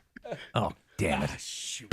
For a while, believe it or not, there was octopus wrestling. Really? And you can look that up if you want to. Who did that? Or octopus fighting. I'm sorry. Oh, so an octopus would face off against an octopus. It wouldn't be an octopus No. A face person. off against 8 people? No, one person. Okay. Yeah. No, it was a thing back in like the 1940s or something like that. Nick, do me a favor. Look it Now up. it's time for an octopus fight. Say, this fellow looks rather spry. Do you care to face the octopus? I wonder if there's I anything. squirted ink in his face. That's dirty pool. Nick is looking up. I don't see it. What are you looking at? The lion? The lion and the anaconda. I didn't know that was a fight that was possible. There are. You can find animal fights. Like, in the wild. To be honest, I never much liked anacondas anyway. But I guess if lions and anacondas can get along, maybe we all can. Can you click on that lion anaconda? I want to see that. That one looked fake. I was going to watch Doc Ock versus Spider-Man. No. Nick There was a series for a while, Preston, you remember, where they had imaginary battles. Yeah. So who would win between a fight between a polar bear and a crocodile? And a crocodile, right. Yeah, I remember that. Now, this is 4.5 minutes long. Or what would win, I should say. Yeah, we don't have time to watch all this. So now we're watching a lion attack a giraffe. Or actually, the giraffe is attacking the lion. Yeah, lion, giraffe kicking its ass, too. Oh, my God. Whoa. Trampling this thing. I know that you never thought that a giraffe could beat a lion. But I guess I never much thought that, too. I never much thought that, too. Now we're watching a cobra versus a mongoose. Those are known adversaries. They would have fights. You put two of those in a Ricky Tikki Tavi, right? Right. Yeah. And now, Meerkat versus Hoot Owl. Snake versus crocodile. All right, let's go. Casey's all about this. Man. Yeah. I think it's Snake. The snake will win the fight. Yeah. Uh-oh. Nope. Looks like the crocodile won it. I don't know. I've seen alligator versus an eel. Do they tap out? The snake doesn't have Remember, any. snake. Safe word to sofa. All right, jaguar versus crocodile. All right, let's see. You gonna give him play-by-play? Jag doesn't have a chance. He doesn't even know that the crocodile's in the water. Looks like he's dragging it out, Casey. Looks like he's dragging it out, though. The U.S. Ninth Circuit Court of Appeals issued an opinion which found in part that sharing passwords is a crime prosecutable under the Computer Fraud and Abuse Act. And the decision, according to a dissenting opinion on the case, makes millions of people who share passwords for services like Netflix and HBO Go into unwitting federal criminals. I don't want to go to jail for something stupid like that. Like, I know people who have who rent like the streaming movies. Whatever's in the theater right now, they can get online. I'm like, Right. I am not Would it suck? doing hard time. If you're sitting in a cell with a guy who cut somebody's head off, Yeah. what are you in for? I shared my Netflix. Say that again. I shared my Netflix password. But tell me how you beheaded that family again. All right, so I'm a little concerned by this news story. How many federal laws have you violated? I don't know. Are there any gray areas in this? And I don't quite get what the illegality on sharing passwords is. All right, here let me. This is the case that supposedly may set the precedent. The decision came in the case of David Nussel, an employee at the executive search or headhunter firm Korn Ferry International. Nussel, Korn Ferry. And nozzle. I'm the Corn Fairy. Your corn will grow tall and yellow. Thank you, Corn Fairy. The Indians refer to it as maize. If it helps, corn is spelled Korn. Oh, okay. And then fairy is Ferry. Wrong fairy. This is the corn fairy. I only have one TV in my house, but other people use my Netflix account, and they have their own separate channels. But I'm the one that's paying for it. But I'm allowing them to use it in a different place. No, then you should be okay if you're covered for X amount of screens. Yeah, then I am. I don't think then you're that- fine. Okay. But it's But the people are sharing it, and I'd lawyer up. This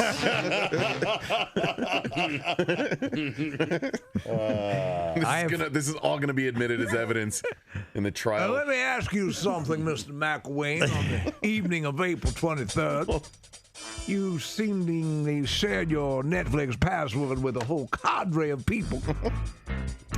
I object. I'd like to represent myself. Khloe Kardashian is denying that she was bullying Chloe Moretz when she tweeted a photo of what she believed to be the 19-year-old star's bare butt over the Kim Kardashian-Taylor Swift drama. Oh, man. Steve, you blew this one. I saw this picture, though. I didn't see it. And it's, now, apparently there was butthole visible. No. That's what I hear because it was blocked out. Chloe Moretz Grace Mellencamp is bent over on the beach, and she's wearing a bikini, and they blocked out the area that would be said butthole. If you're wearing a bikini, how do you see butthole? The bikini Off to the cinches side. in, and the butthole pops out. It's one of my favorite words, by the way. Butthole. All right, take a look at this picture. Oh, yeah, okay, all right. See what I'm saying? So she's riding piggyback on a guy, and he's reaching around with his hands to grab her, I guess her legs to support her, but he grabbed her suit and pulled it off to the side. Whoa. Oh, that sucks. And it exposes her butthole. Okay, but why is Khloe Kardashian tweeting this? Because she's striking back at Chloe Grace Moretz. Because she chimed in on the Tay Kanye conflict. Now look at this butthole. Yeah, look at this chick's butthole. All right, so the response that Chloe wrote was, "Is this the hole you're talking about, or whatever?" Okay. So I want to know what Chloe's Maurice Gretz Mellencamp's All right. what her tweet was. She initially reacted to the Kim and Taylor war by tweeting, "Everyone in this industry needs to get their heads out of a hole Yes. Okay. and look around to realize what's actually happening in the real world." That prompted Khloe to post a picture of her butthole.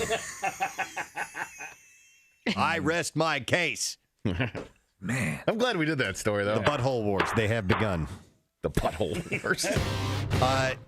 Here, I'm going to read this headline to you. Poisonous rattlesnake warning in South Jersey.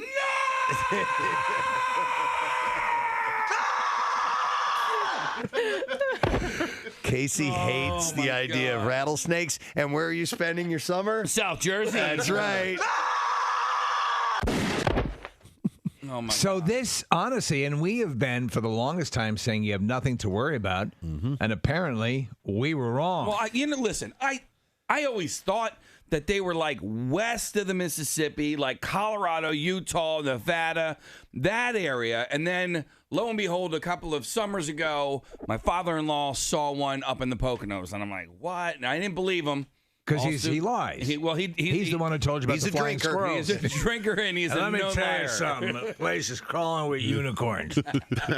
Well, he also told me about the flying squirrels up there as well, and I Now didn't that believe he's accurate. Well, he's accurate about the rattlesnakes too. Yeah, the guy is just absolutely tapped into nature. He's Grizzly Adams. He's a mountain man. He's a mountain man. Yeah. He eats tree bark and lives off deer pee. If you think one of these snakes has bitten someone, seek medical help immediately. Oh my God! It says once they bite you, they turn your cell phone off. Oh no! Yeah, so you can't call for help. They're that. Yeah, they're smart too. Look at snakes getting it on. We're looking at snakes screwing. Yeah. Oh, hey! Wow, look at that. That actually looks pretty hot. The way they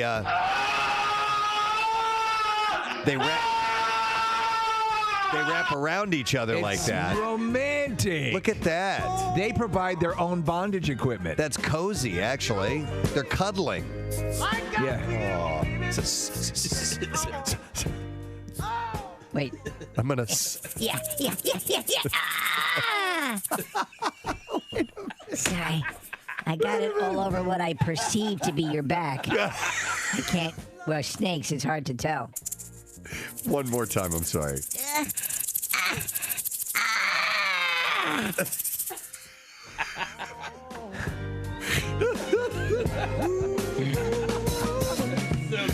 Snake sex on the Preston and Steve show. I'm going to bang your skin right off you. You know, they're molting. The whole thing, yeah. Romantic. I banged this chick so hard last night. She totally molted right there. Can snakes use their own molted skin as condoms? Oh, I don't know about that. I was thinking more of like a sex doll, you know? Yeah. Because when the Filled skin it up with peat moss. It was just like the real thing. skin comes off whole sometimes, it seems like. Well, we got rattlers. There's a warning in South Jersey. Just to give you guys a head up, officially a warning. They're saying to keep an eye out. It's the mating season, and they're a little bit more prevalent this time around, even though they're endangered. So keep in mind, just listen for the sound of them mating. And you'll know. And you Run. should know. Exactly. And then finally, Korn will release its 12th album, The Serenity of Suffering, on October 21st via Roadrunner. Grammy Award winner Nick Raskelanik, who has worked with Foo Fighters, Deftones, and Mastodon, is producing it. So they're going in this softer direction.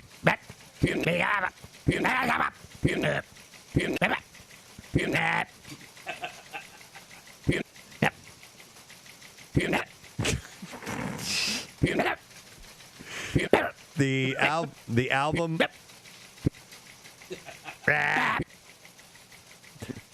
The album is a follow-up to 2013's Paradigm Shift.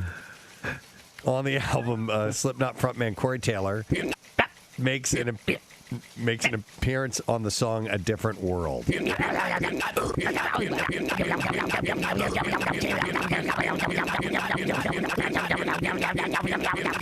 Stop it! The hell? It's gross.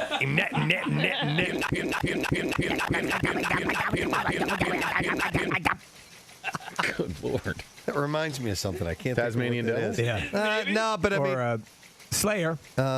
Do it again. All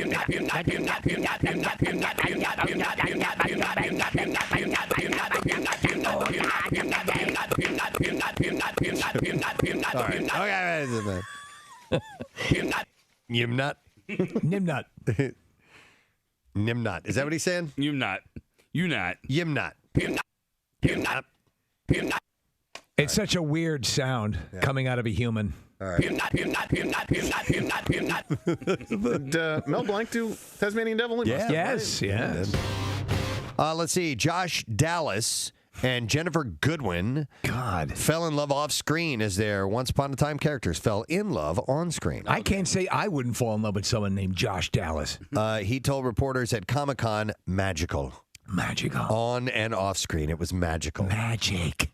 I can remember now when we were shooting the pilot. I'm going to cry. We were shooting that scene where he rides up on the horse and she's asleep in the coffin and she's surrounded by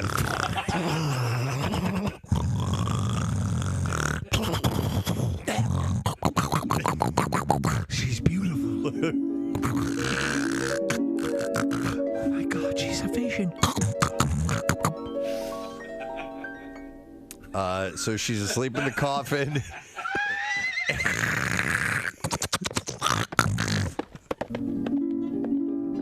Oh my God. And she's surrounded. She's a vision. She's surrounded by the forest. The chirp of a bird.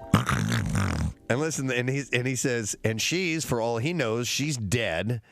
And he goes to kiss her, and she went, "That's disgusting." Yeah. Sure. He thinks she's dead. Oh, well, if you saw the scene, he's actually taking his pants off. Yeah. Wow. I'm alive. Oh, I knew that. I was just adjusting my... What were you about to do? Nothing. I had to pee. You were going to pee on her? No. I was going to go behind the tree. You were gonna bang a corpse. I was not.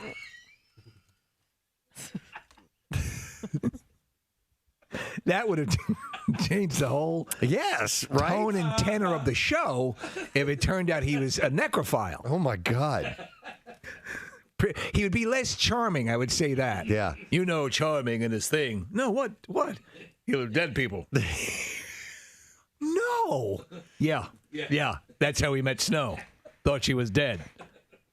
And then after that, she wakes up, and now he's committed. He's stuck with her. And he's stuck with her. And on and on and on. He just wanted to... Yeah. Thank you. I'm glad we clarified this because the gaming system is not included. It's the 5 games for the Word of the Week prize. That's top-level games. what that is. So you get the 5 video games. That is what we were giving away, the big ones of the year. So, A lot of times it's fun to play them without the system.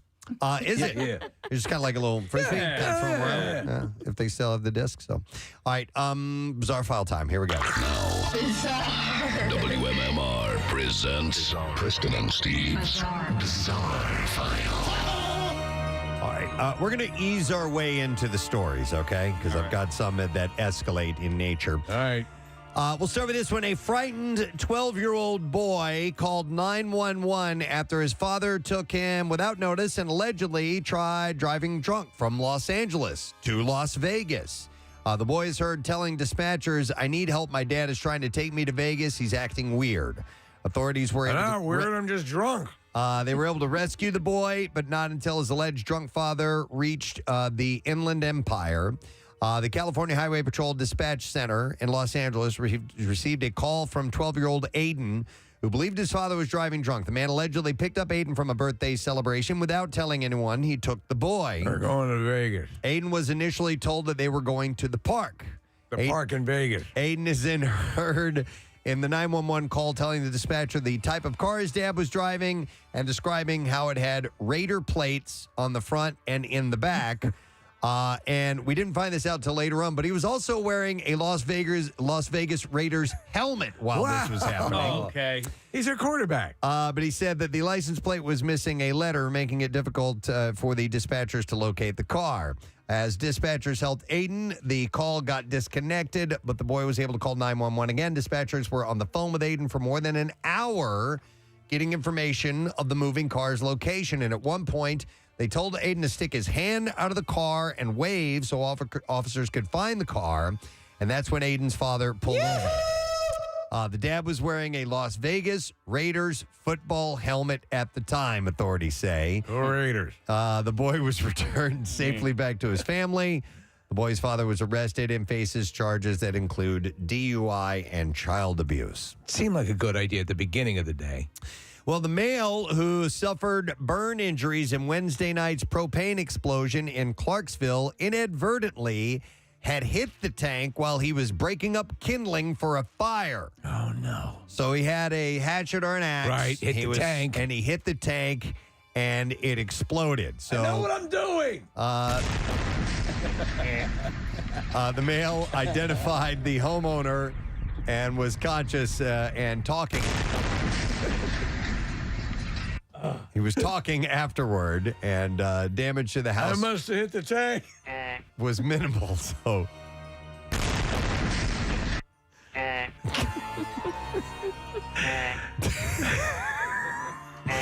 damage to the house was minimal, and no other family members who were present when the incident occurred were injured. The care flight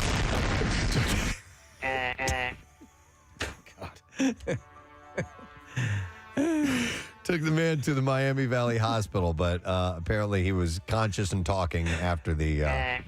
That scene in Stripes, they just it's just randomly using that sound, but they play it a couple times. Yeah.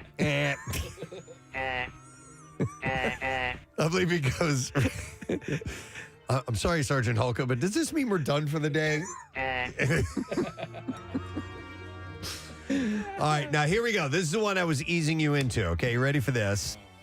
A long-awaited Thanksgiving feast turned into an unimaginable nightmare for one New Mexico family after out-of-town relatives arrived to find the host dismembered and disemboweled. Worst Thanksgiving ever. Family members of Carlin and Connie Dîner are now left struggling to make sense of how the planned holiday ended with him under arrest for her murder. Do we start without them? The day had seemed to be going exactly as planned while relatives made their way to the couple's home in Albuquerque on Thursday afternoon, with Connie Dîner discussing plans for Thanksgiving in a group chat with family members.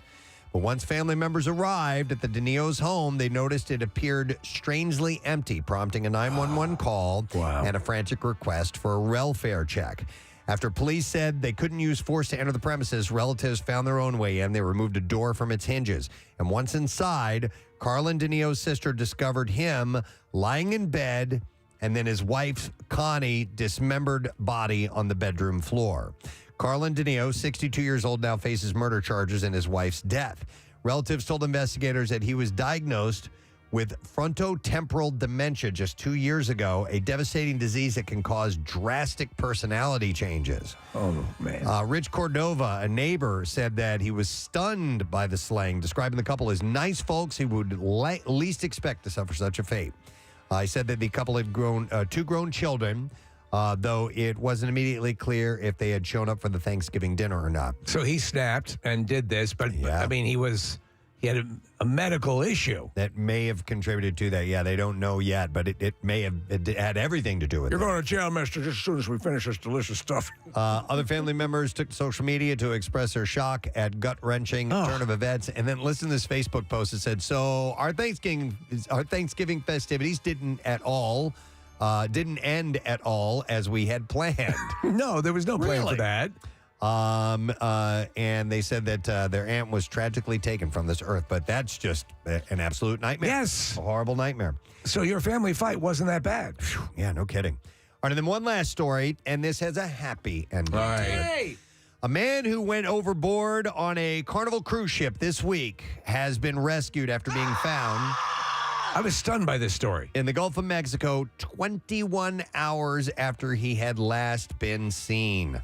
The 28-year-old man, who has not been identified, was a passenger on the Carnival Valor, which set out from New Orleans towards Cozumel, Mexico on Wednesday. They asked him his name, and he said, meh. The man had been drinking at a shipboard bar with his sister, but he disappeared around 11 p.m. after saying he was going to go use the bathroom. His sister reported him missing the next day, and after a search of the ship was unsuccessful, the ship turned around. And they contacted the Coast Guard to tell it that a man was missing. The fact that he didn't die from that fall. Yeah. That's enough to kill someone. Yeah, and then survives in the water. To be able to stay afloat for 20 some odd hours and not die is amazing.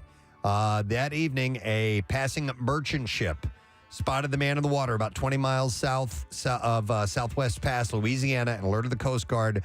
The air crew rescued him around 8:25 p.m. He said he was fed by an underwater city that had to get rid of their hot dogs, Preston. They were going to go So they bad. brought him to the surface. The man is now in a hospital in stable condition, and Carnival told People magazine that the company was grateful to everyone involved in the rescue. Wow. Fun fact, that is in the Gulf of Mexico. Yeah, of If course. you remember the story. correctly. Everyone knows that. What is the underwear. story again? Man. There's a hotel? No. It's no a hotel. That'd be silly, Preston. No, it's an underwater It's a city. full city. Oh, it's a It's a full city where hot dogs I thought are it was illegal. an underwater hotel. If your boat is capsized while cruising in the Gulf of Mexico, fortunately, that city exists down there. This is according to my friend from high school who told this story. And believed it for a while. Does he still stick by it or no? I don't know. I haven't chatted with this guy in a long time, but you couldn't eat hot dogs when you were down there because of the clearly pressure. They would, the pressure would get to you and they would explode in your stomach. Did he mention marshmallows too, or was there? No, was that just, that's a false memory I have. Right? Well, No, that'd be some ridiculous. reason. Yeah, that sounds stupid. I don't know why marshmallows weren't a part of the story, but hot dogs were. Okay. All right, and there you go. That's what we have in the bizarre file for you this morning. All right, Casey says I can invite some people to the Christmas Miracle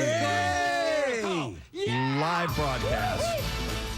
It's coming up on the 21st. We're headed to Parks Casino once again. We're excited about this. Now, here are the things you need to know. You have to be available that morning, Wednesday, December 21st. You have to be at least 21 years of age. And you got to know your Preston and Steve lore, because all of the questions we ask at our game that morning are going to be centric to this radio program. And we'd hate for you to miss any opportunity to win some great prizes. So we will take 6 callers right now, 215-263-WMMR. Don't forget, it's the Miller Lite Ugly Sweater Edition as well. This is your opportunity to win via Miller Lite, so make sure that you dress appropriately. And it's become legendary. Yes. Legendary. The outfits that people put together. I'm stunned every year. Very, very difficult to decide upon winners, but we do our best. So we'd like for you to be there. You can bring somebody with you, but only you'll be eligible for the contest. But you can share your prizes if you win, whoever you want to, all right? Let's get those callers on board. We're going to take a break, and we'll come back in just a moment. Stay with us this morning. Preston and Steve on 93.3 WMMR. Netflix. And it's horrible because there's so many times you can have a hummingbird land on your shoulder. My mom last week had a hip replacement surgery. Yeah. So I'm over her house the other day, and so she can't, so after having a hip replacement, she has to sleep on her back. So Sure. she has a hard time with that. So she decided to sleep on the recliner downstairs because she can't sleep in her bed on her back. So the problem is she weighs 10 pounds, Steve. She does. She's a tiny woman. She's a tiny little thing, and so she can't. She doesn't weigh enough to weigh the recliner down, She right? can't activate the recliner. She's she so can small. put it down, but as the seconds go by, the recliner just lifts up, and she's in a seated position again. So I'm trying to rig the recliner so it stays down, which requires me to get things out of the house. So I need to go at one point into the basement. And I'm 41 years old, Steve, and I opened the basement door, and it's dark down there, and I was like, oh. Ma, can you come with me?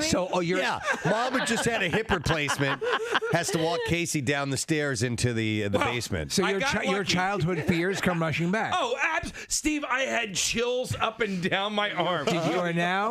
You've now passed on the basement because it's too scary, and you go up to the second scariest room, or perhaps the most scary. Yeah, Are you man. crapping yourself? Well, not yet. I'm like, oh man, I have to move a couple of things. I open the door, and I look at the top of the stairs, and there's a thing there. I was like, oh man, what is that? So I turn, a thing! There was something at the top of the steps. There's a thing! All right, so there's something at the top, a figure at the top of the stairs. You Steve. swear that you see a figure. What did this figure look like? So a man, a woman? I do the same thing that I do in the basement. I put my hand on the light switch, right, and then I put my face away from the stairwell. Now I'm looking, towards the hallway of the second floor. I turn the light on, right, and then I look at the top of the steps, and sure enough, there's a a kid statue there, and I'm like, oh man, a kid statue. It's all right. So it's actually cute. It's like a doll that it's a kid like you're supposed to put it up against the wall where it looks like the kid's crying. You know, like he's having play with me. He's having a temper tantrum. Oh, one of those things. Right. You've seen those where they're He's like this, Preston. It's like a stuffed. Okay. Right, and it's supposed to look like a kid or playing hide and go seek. Right. Okay. But when I see it, I just get chills all down my arm, and I'm like, oh my god. And you're sweating. And I'm sweating, and I still, because I love my mother, I have to go to the third floor and find something. Face your fears. So that she we can play together forever and ever and ever. So I have to go up these steps, and I'm just thinking to myself, I'm like, okay, just don't turn around, right? To this kid statue. I'm 41 years old, by the way. Don't turn around, right? So I go up to the top of the steps, and there are no lights on the third floor. So I have the one light in the stairwell. I'm like chills the whole time. And then the demon room was there, and it's all dark, and like were you embarrassed? No, I was by myself. I'm embarrassed telling you guys now because I'm 41 years old, and I'm afraid of 41. ghosts. Yeah. Everyone in Philadelphia is listening. And so I had tunnel vision the whole time I was up. By the way, not to make this story any longer, if you too are afraid of something in your house, feel free to call in and share your stories. 215-263-WMMR because it's taking a long time. Go ahead. No. The story's over. I got what I needed. Oh, we ended. Yeah. I didn't realize I got what I needed, but the fear did not leave me. The chills did not leave my arm until I came all the way downstairs and got to where my sister was there too. Got to my Why didn't your sister go up? I don't know. Because I'm the man of the house. The man. I was the man. Clearly. Let me go have the heart attack. The man of the house. Gonna go up. I'm gonna crap myself. I'm gonna go get the ladies, please. Wow. I think there's a porn star named Hugh Jackman. Do we think? Or, yeah, I think there is. I'm going to Google it. Okay. You do what you were doing there. Hugh Jackman. Or Hugh Jackman. I like Hugh Jackman because there's John E. Depth. Yeah.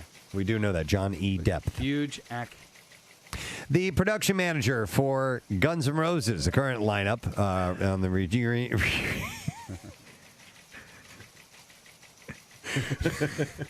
John E. Depth.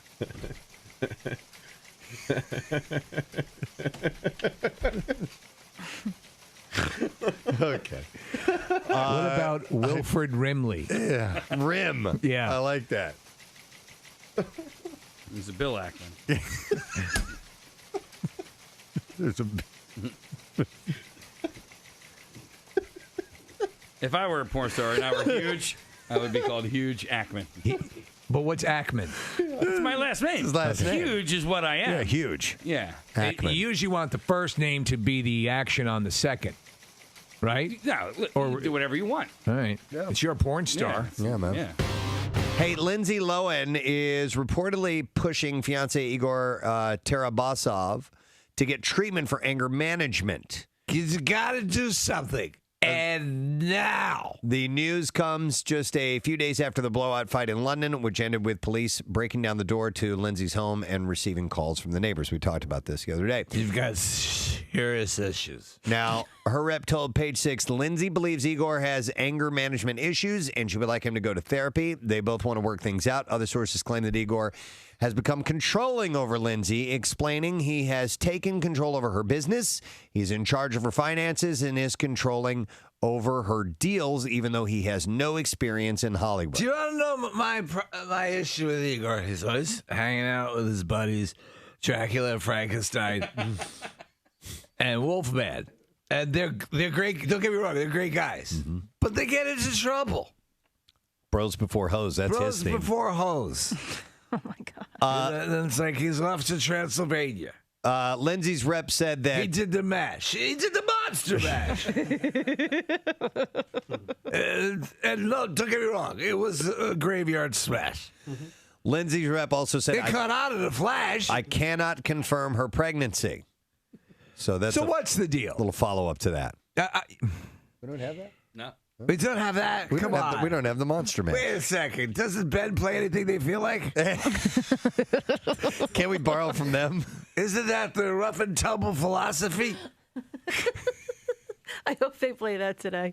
Monster Mash. This is probably not. Chuck. This is to my personal story. Yep. It's not like it's Halloween. I was looking in the lab late one night with my eyes beheld a scary sight. For my monster from his slab began. So anyhow, And suddenly, to my surprise, he entered the match. Into the Monster Mash. The Monster Mash. Igor likes the Monster Mash. He did the mash. It caught on in the flash. The mash. He did the Monster Mash. Now everyone's, was that? The monster.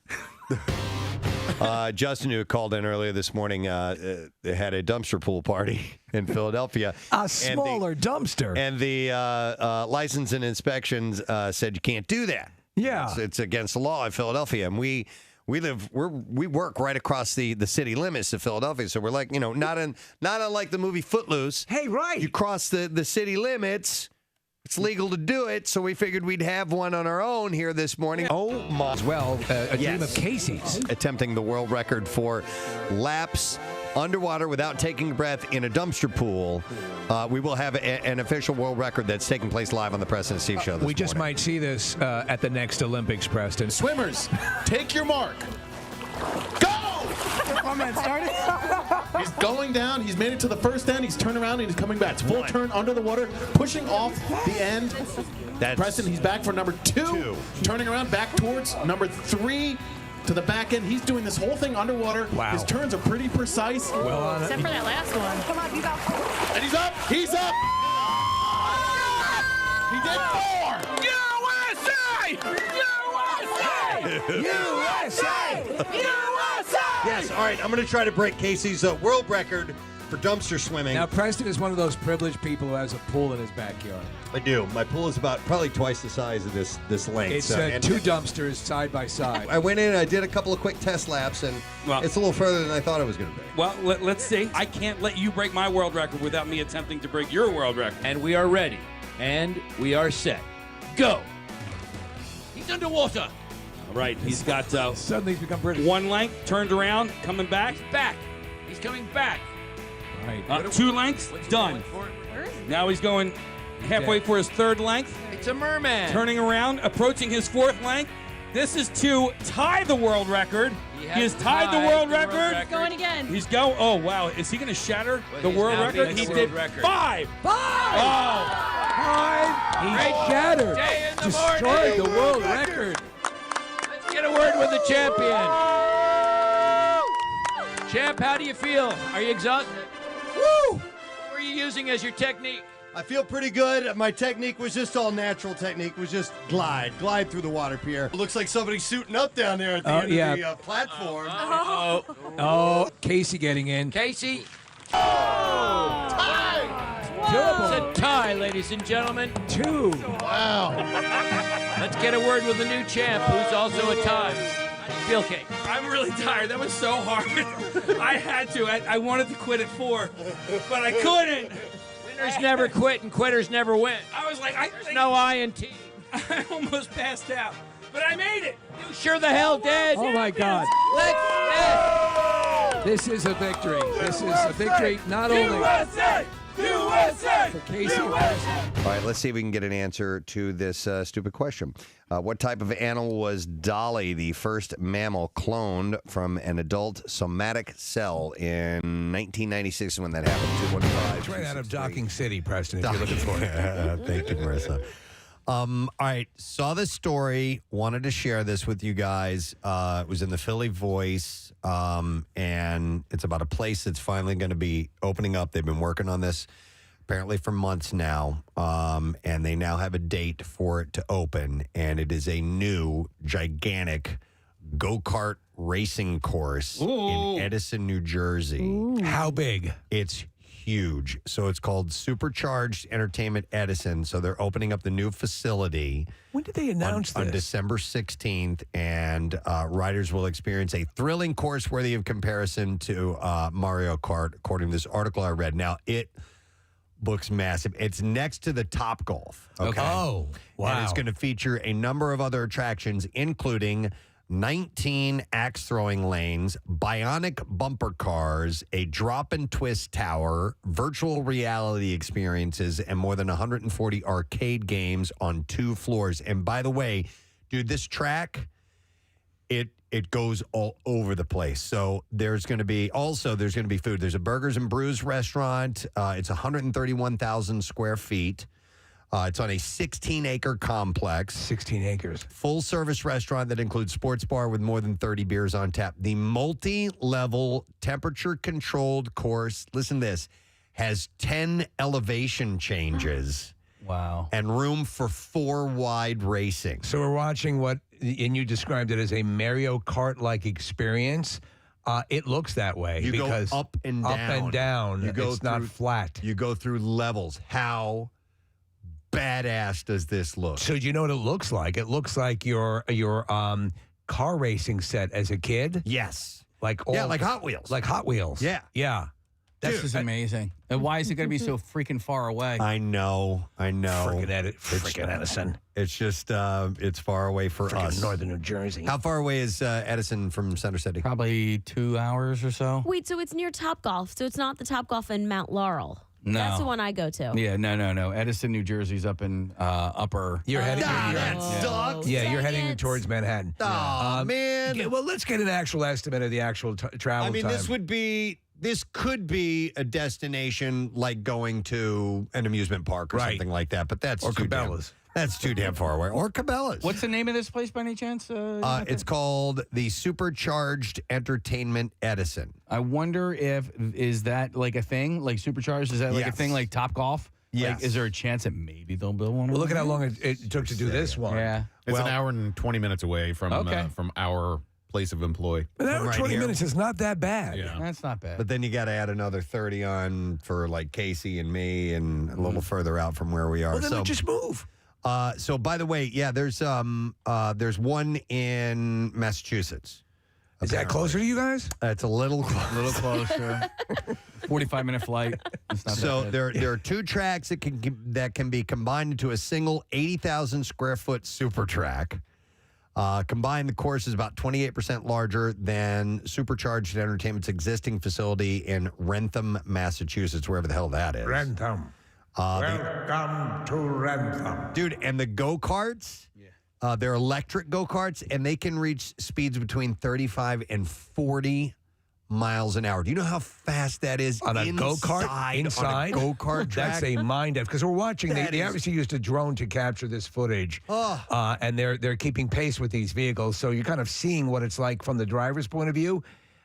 It's amazing. The fact that it goes up and down, Preston, in elevation makes it really... Mario Kart is a perfect description. When it said Topgolf, I thought it was going to be near the one here. I don't know. I'm not well-versed in all things Jersey towns, and I didn't know where Edison was, and I didn't look it up. Now I'm all disappointed. Well, if it's only an hour and a half, and all you guys would have to do is move...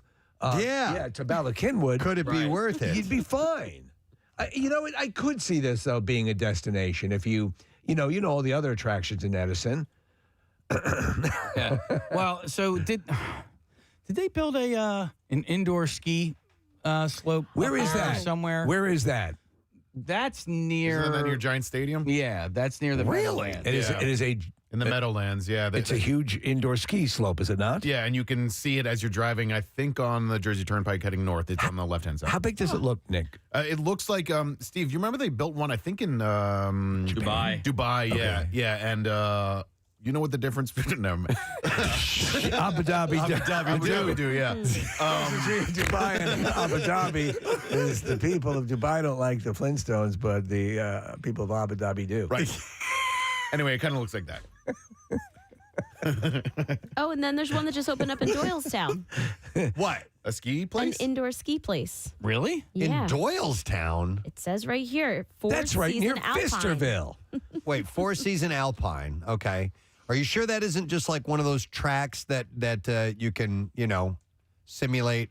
Oh. You know what I mean? Maybe. Yeah, I think we would know if there was a full-scale mountain inside of a We'd building be there. in Doylestown. We'd be trying to do a mixer or something there.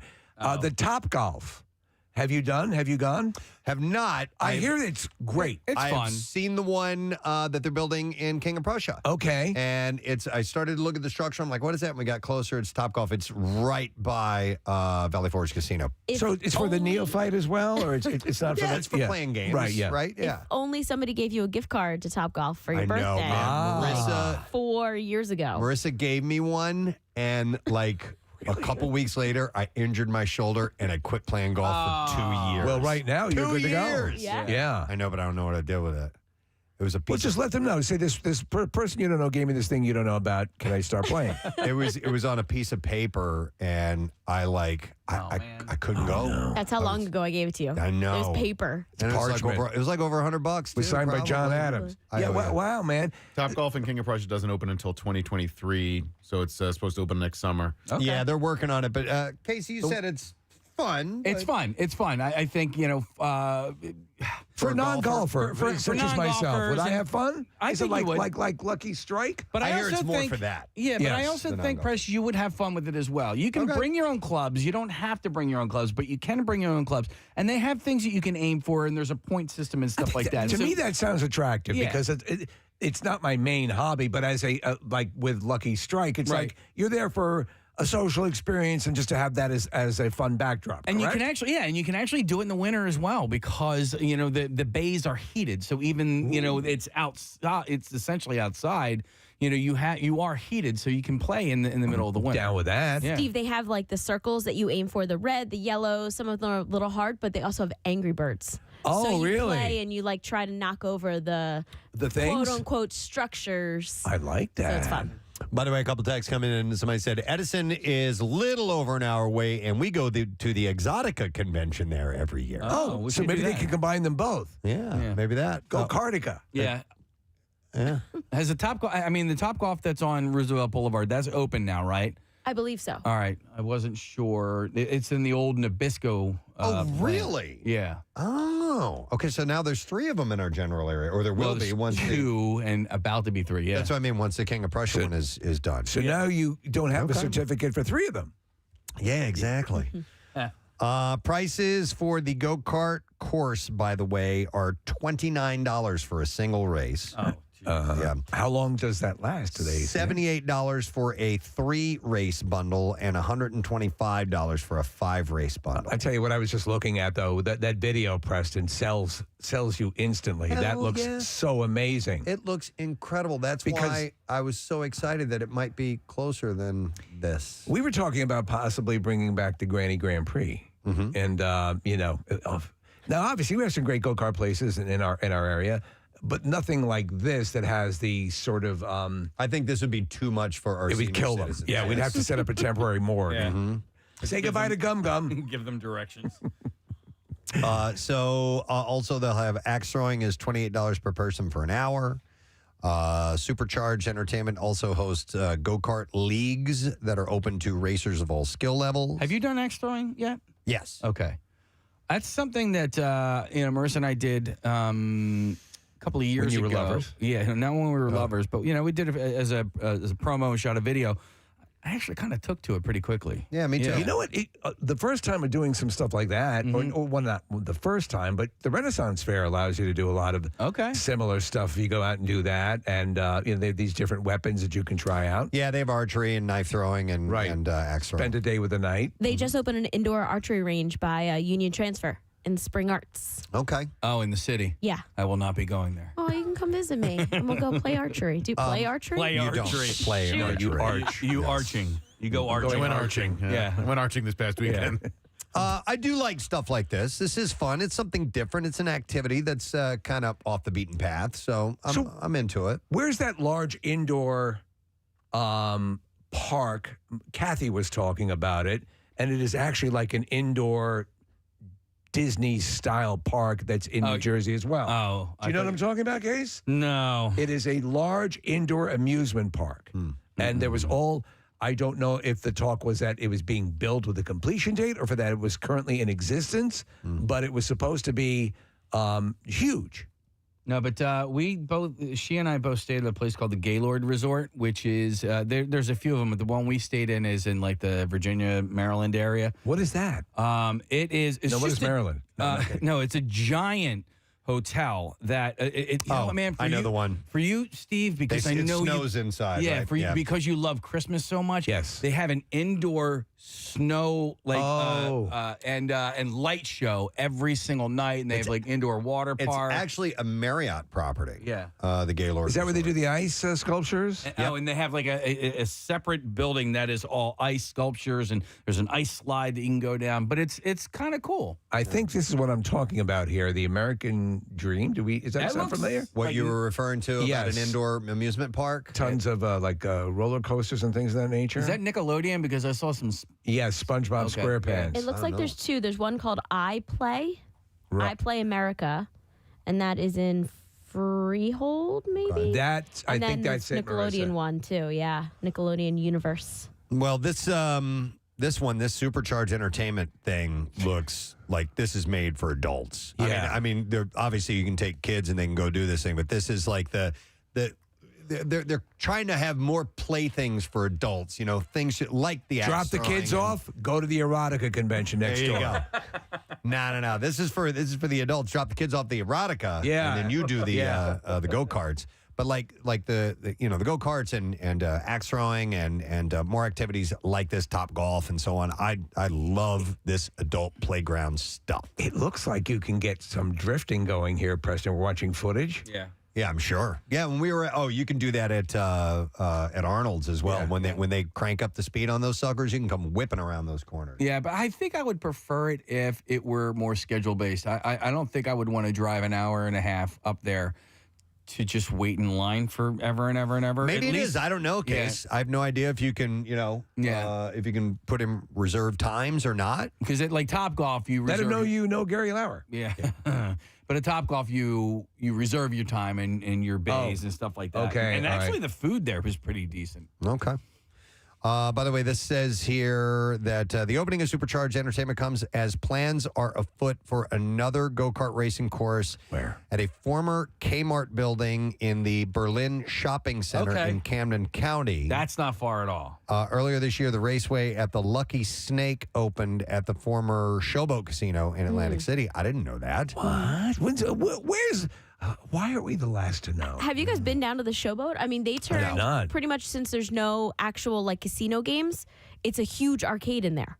So you walk in off the boardwalk. So wait, the Showboat is not a casino anymore? Yeah, it is not a casino, but they do have like convention space and Okay. rooms, and then they turn the whole like gambling floor into a big arcade. Yeah, I mean, that's didn't what know that. That's what Atlantic City really needs to do is I should listen to us more. I'm learning all sorts of stuff. No, I mean, like Vegas is, but like Vegas is like warm all year round. You know what I mean? Like, Right. So, Yeah. So you need something like this in Atlantic City. Well, I saw a story yesterday, and I didn't pull it and have it ready, so I'm going to go on just on memory. But there is a proposed plan to do something by Bader Field that they have an idea that they want to make it kind of like a Venice type of thing where there's a waterway running through it. Okay. And they have buildings built all around it, and you can travel by water if you want to through this whole thing. Okay. So it's a proposed thing. So that means we're a decade away from it, most likely. But the idea being, Case, you're saying the way Vegas has realized that family attractions and things non-gambling based are what's going to draw people in, and then they benefit with the casinos there. Yes. All right. And this idea in Bader Field, Preston, is Bart Blatstein, who has done a lot. Oh, in yeah. Philadelphia. Yeah. So it's a $3 billion water-intensive development program. And he's also the person that made Showboat. That turned he made it Showboat to into what the it is arcade. now? Yeah. So he's the master Bader Field, right? He's doing a lot down in Atlantic City. Okay, yeah. He's related to Ricky, His brother. his brother, yeah. Ricky used to own Philly Rock and Oh. Maui. Maui. Yes. He owned Maui? Yes. He did, yeah. And Cobalt next I used door. to see Ricky Blatstein all the time, Cobalt. way back in the day. No, I was thinking of Chrome. So anyhow, if you want to take the trip, this place is opening up on December 16th. I mean, we did as a family, just as a family trip, we went to medieval times. How far was and that? that was like an hour and 45 minutes, almost 2 hours away. So if you can do that, it's right outside of it's right Yeah. across the river from Manhattan. Right. That's in East Rutherford. Yeah. Red Sox that is? Stadium. Okay. Did you love it?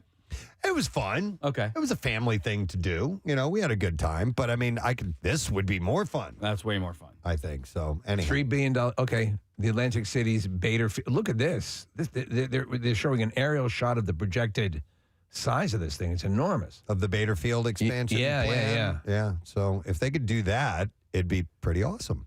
Yeah. Well, what's going to be in there? I mean, we're just, the picture that we're looking at is just a bunch of buildings. What's going to be in the buildings? It's Building World. Yeah.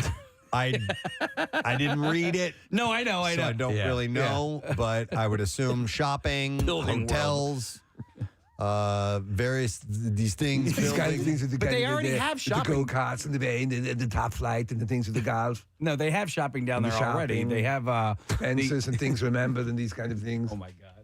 Outlets. They have outlet shopping. Outlets with the discount clothing and the things like that. Oh, maybe they want to do more of that. All right. They It want to says expand on it. 10,000 units of rental homes, 400,000 square feet of retail and office space, 20 acres of open recreational space. So maybe that's like those trails they were talking about opening up, Casey, that get you to the shore easier. Oh. Remember the bike trails they were talking about? So where's the Venice thing going to sit in this? Do we know? Yeah, it's going to run down the middle of it. I guess there's going to be a waterway. Yeah, you can see. We're looking at a rendering of it, but there will be like a canal that runs through the whole thing. All right. And then people would pee in it. Yeah, I guess pee in that. Yeah, probably. Hey, listen, Atlantic City It's needs Atlantic City. some sort of shot in the arm. And so hopefully this is it. Yes. Yeah, we'll see. But it's a proposal, so see if it ends up happening. But I thought the go-kart thing, I thought you guys would Oh my take God! that. That's the if you can on YouTube or whatever, see if you can find the video footage of it. It's pretty amazing. Yep, I wish it could be a little bit closer. But up in that area, I don't know if you guys saw this story or not, but at the Macy's Thanksgiving Day Parade, there was a giant inflatable Smokey Bear, and apparently it got people chatting. Because they had a lot of people think that Smokey Bear now looks sexy. Okay. What?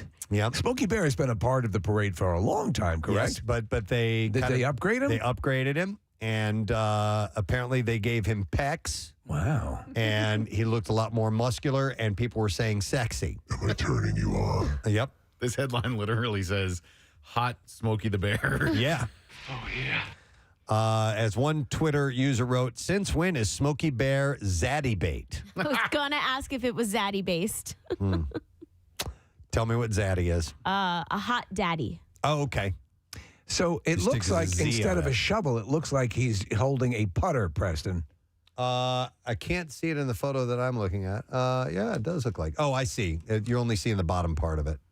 I mean, he's still kind of like round at the belly. Yeah. Yeah, he's zaddy. Yeah. He's got a bit of a dad body, but he's got some pecs going on. You'd be surprised how on social media, people, especially young Instagram type models who are trying to get OnlyFans pages up, how much they love dad bods. It's just amazing. That's crazy. Yeah. It's astonishing how much they're attracted to older, out of shape men who could afford their OnlyFans account. Did you guys watch any of the parade stuff? I did. Okay. I saw Any Mariah takeaways? Carey. Mariah Carey, they're giving Mariah Carey crap because there was a teleprompter with the lyrics. First off, she's lip singing, that, but that's a standard thing where they'll put the graphics, the lyrics up on a screen just as a reminder. Also, to help her keep pace because she's got to match the tempo, of the song. I thought she did a great job. And you could forget the words if you're you're in that environment. By the way, that's they always have the most kick-ass Santa. The parade here does as well. Macy's, I think, has a whole reputation staked on having, the kick-ass Santa and the Mrs. Claus, and it was nice. I mean, I really do dig the parade here, but I think the Macy's was nice as well. I walked to the Philly one and I saw CNC Music Factory. Wow. Yes. Freedom? Yes. The rapper? I think he's the only one left in the band. Yeah, We I think Googled so. it. Yeah. He came back. They broke up. But they just played. It's great to be here. Yes. Everybody dance. Oh, that's from Loop. There it is. That's all we got. Everybody dance now. Everybody dance now. Hey. Oh, I have to post a video because all they did was play like an album on loop. And so when Everybody Dance Now came on, though, they all started lip syncing and singing along. So it was fun. It's tough. I mean, for people who do that when you're there and you're kind of trying to listen to what you're singing to and move your mouth accordingly. It's it's a tough thing to do. Name of the song is Sweat, by the way. Sweat. Yeah, Sweat. Make it sweat. Yeah. And the woman in the video just is take control. Right. To move you. Yeah, the gal in the video is not the one singing. The one singing is the gal from the Weather Girls who sang "It's Raining Men." Oh, really? Hallelujah. It's raining men. But she was a larger woman, and they wanted a hotter, sexier gal, so they stuck this gal, and she eventually did become the singer in the band. I know this because I was a top 40 DJ at the time. And it was kind of an underhanded move that they pulled on the original singer. There you go. Yep. Hallelujah. Martha Wash. Yeah.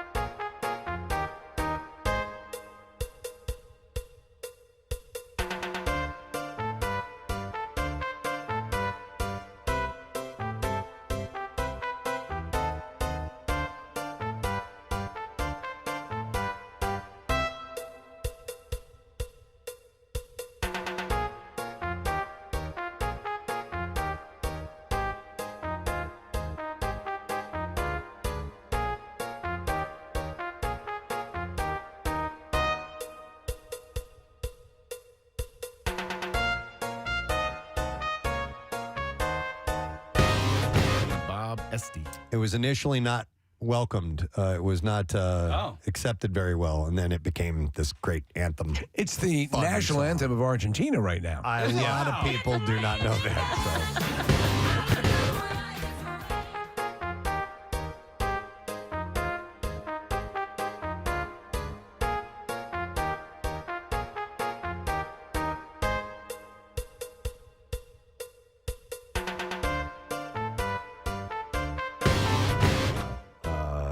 So. I guess Freedom from CNC Music Factory was at the Philadelphia parade. That's exactly the kind of person who would be revealed to be the masked singer. So that, oh my God! Yes. I didn't watch any of the parades. I was too busy getting the turkey ready on Thanksgiving morning. How'd that turn out? Dude, I was so nervous because last year's turkey was so good. A lot to live up to. It was a lot to live up to. Yeah. This one was better. I couldn't believe it. Good for you. I couldn't believe it. I didn't, I probably could have done better with the, the aromatics. Yep. I only stuffed the bird with an onion and some lemons. And a kitten. It looked tremendous. I was following your progress, your social media stuff, and yes, very cool. I'm watching your Instagram of this. I know what I need to get you now, bud. We got to. You got to get me a brining bucket. We got to get you a roasting pan. Can't do that rinky-dink foil. Throw that thing away. Deal. We need to do the real thing. Yeah, we have a roasting pan, but we decided on that one because it was just easier to done. Okay. Just shove it all. But you think a roasting pan gets it done better? I just think it's a step up. We used a roasting pan for Larry, the turkey that was strangled to death. Oh, yeah. Strangle Farms. Strangle Farms, yeah. Yeah. And by the way, Larry, best turkey I've ever had. Absolutely delicious. Yeah. Wonderful. And so this was Thanksgiving. I'm so glad to hear that. Down in That's Larry, by the down way. in Stanton, Virginia, clubbed to death. I thought you strangled it. Well, it turns out They bought the platinum plan. Yeah, You get to beat it to death and strangle it at the same time. It was like, it ended up being like a $88 turkey or whatever. Yeah, it was not cheap, but really, really good. Very, very tender. Preston, I wanted to ask you because my sister-in-law Jenny cooked it. It was an absolutely delicious meal. She Good cooked turkey, Jenny. cooked it on a roasting pan. What do you do with the carcass when you're finished with it? You feed it to the dog.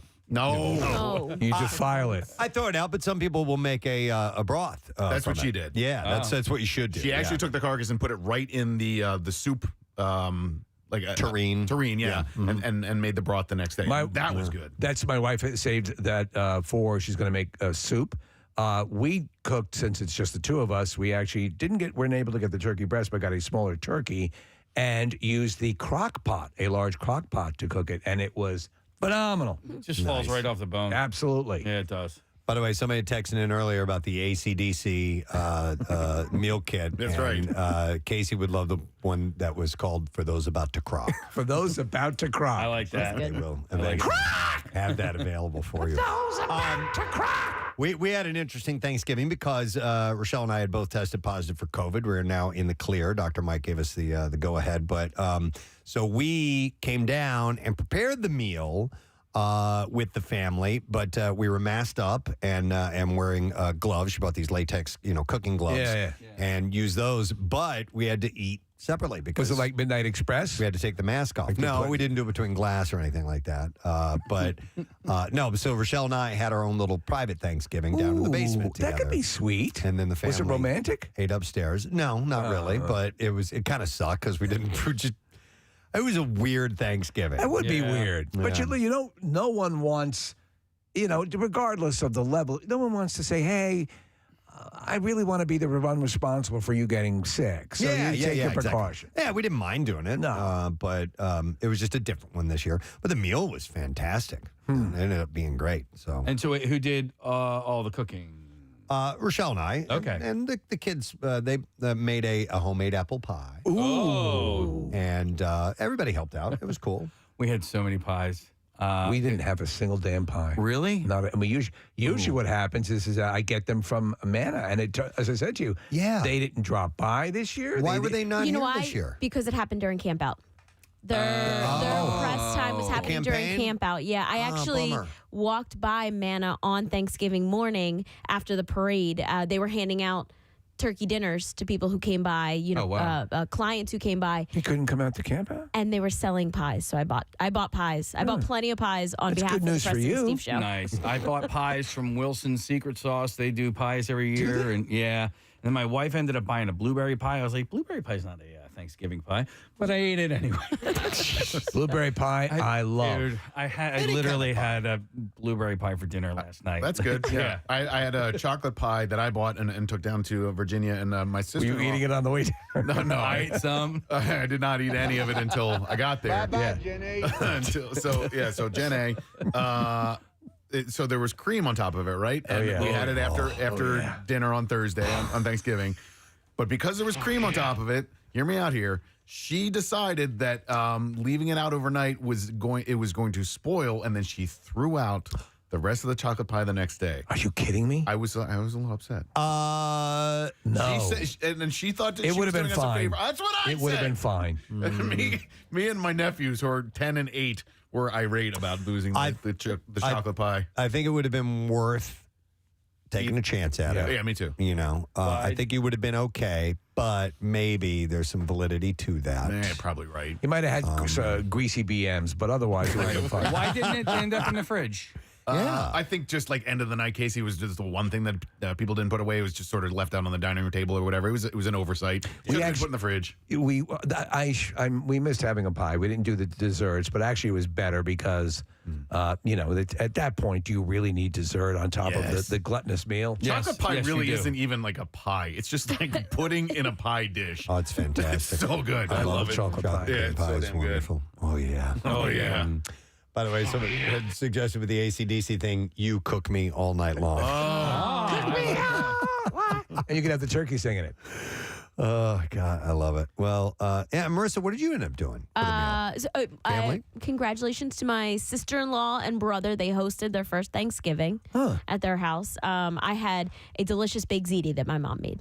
Baked ziti? Yeah, I mean, we're Italian. We always have some sort of pasta. The Italian pilgrim. But did you do... Well, you don't eat meat. What the hell am I thinking? And everything's kind of like cooked in meat. By the way, Brother Luigi, what are you having? Hey, you know what I didn't realize? I was talking to Kyle Mack this morning. I did not know Kyle does not have any family in this Yeah, they area. live in Arizona. His I mom was and dad. not aware. Wait, And where's your brother He at? and his girlfriend just went out to a restaurant. Oh, and that had sounds dinner. lovely. God, I'm jealous. I had to do two because we did my brother and sister-in-law's nearby, and then we went up to Matt's family in Lidditz. Okay. Lidditz. I did do Thanksgiving one year with my dad. This is after my mother passed, and we went out to a beautiful restaurant in Northport. It started along one of the most photographed cities in the country. Yeah. And it started to snow outside, and it was wonderful. So Wow. it's Magical. Magical, yes. I worked at an Italian restaurant when I first started with you guys, and I remember my buddy Scott. Giannichetti's. We called him H. And I was serving and waiting tables, and their whole family came in. He was so mad. He was so pissed off that they weren't doing Thanksgiving dinner like at their house, home, and yeah. he refused. And we had like we served Thanksgiving dinner for people who wanted it. He was like, I'm doing spaghetti. And he protested. He was so mad. They went out to dinner. What's Scott's last name? Hendry. Okay. I Yeah. was going to say, if it didn't start with an H, I'd ask why. Yeah. H. No, he's H. What's up, H? He's listening right now. All right. But yeah, he was. I'll never forget it because he was just so pissed. And I get it. Like, yeah, you want like, there's like a tradition when it comes to. I get the tradition. Sure. Yes. Yeah. Most definitely. Yeah. Well, hopefully everybody had a halfway decent Thanksgiving. We'll have to find out about Kathy's because she's not here today. She's not Apparently wasn't good. not feeling well and Yeah. all that. So anyhow, we'll check in with her when she gets back in. So let's take a break, come back in a moment. And don't forget that our new Word of the Week prize this week is a 5-game bundle from our friends at Sony PlayStation. So we'll get the letter today at the end of the program for the Word of the Week. Stay with us. We'll be back in a moment.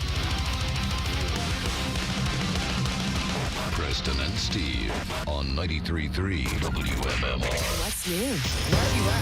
Gadzooks. Gadzooks, my man. So what type of mammal was it? A sheep. A sheep, yes. Dolly the sheep. That's the audio of the cloning process.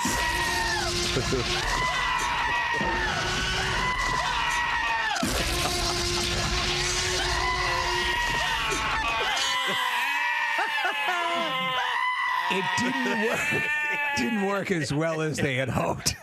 There were complications.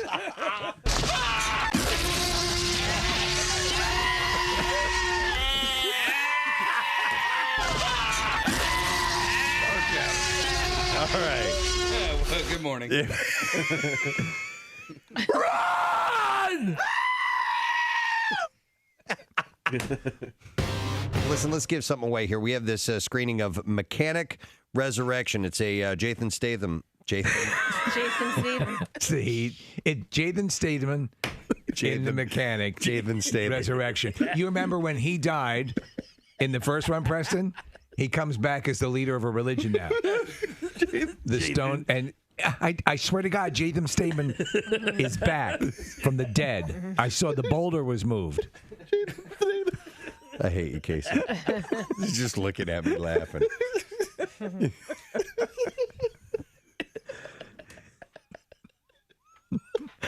Such a great name. Jason Statham.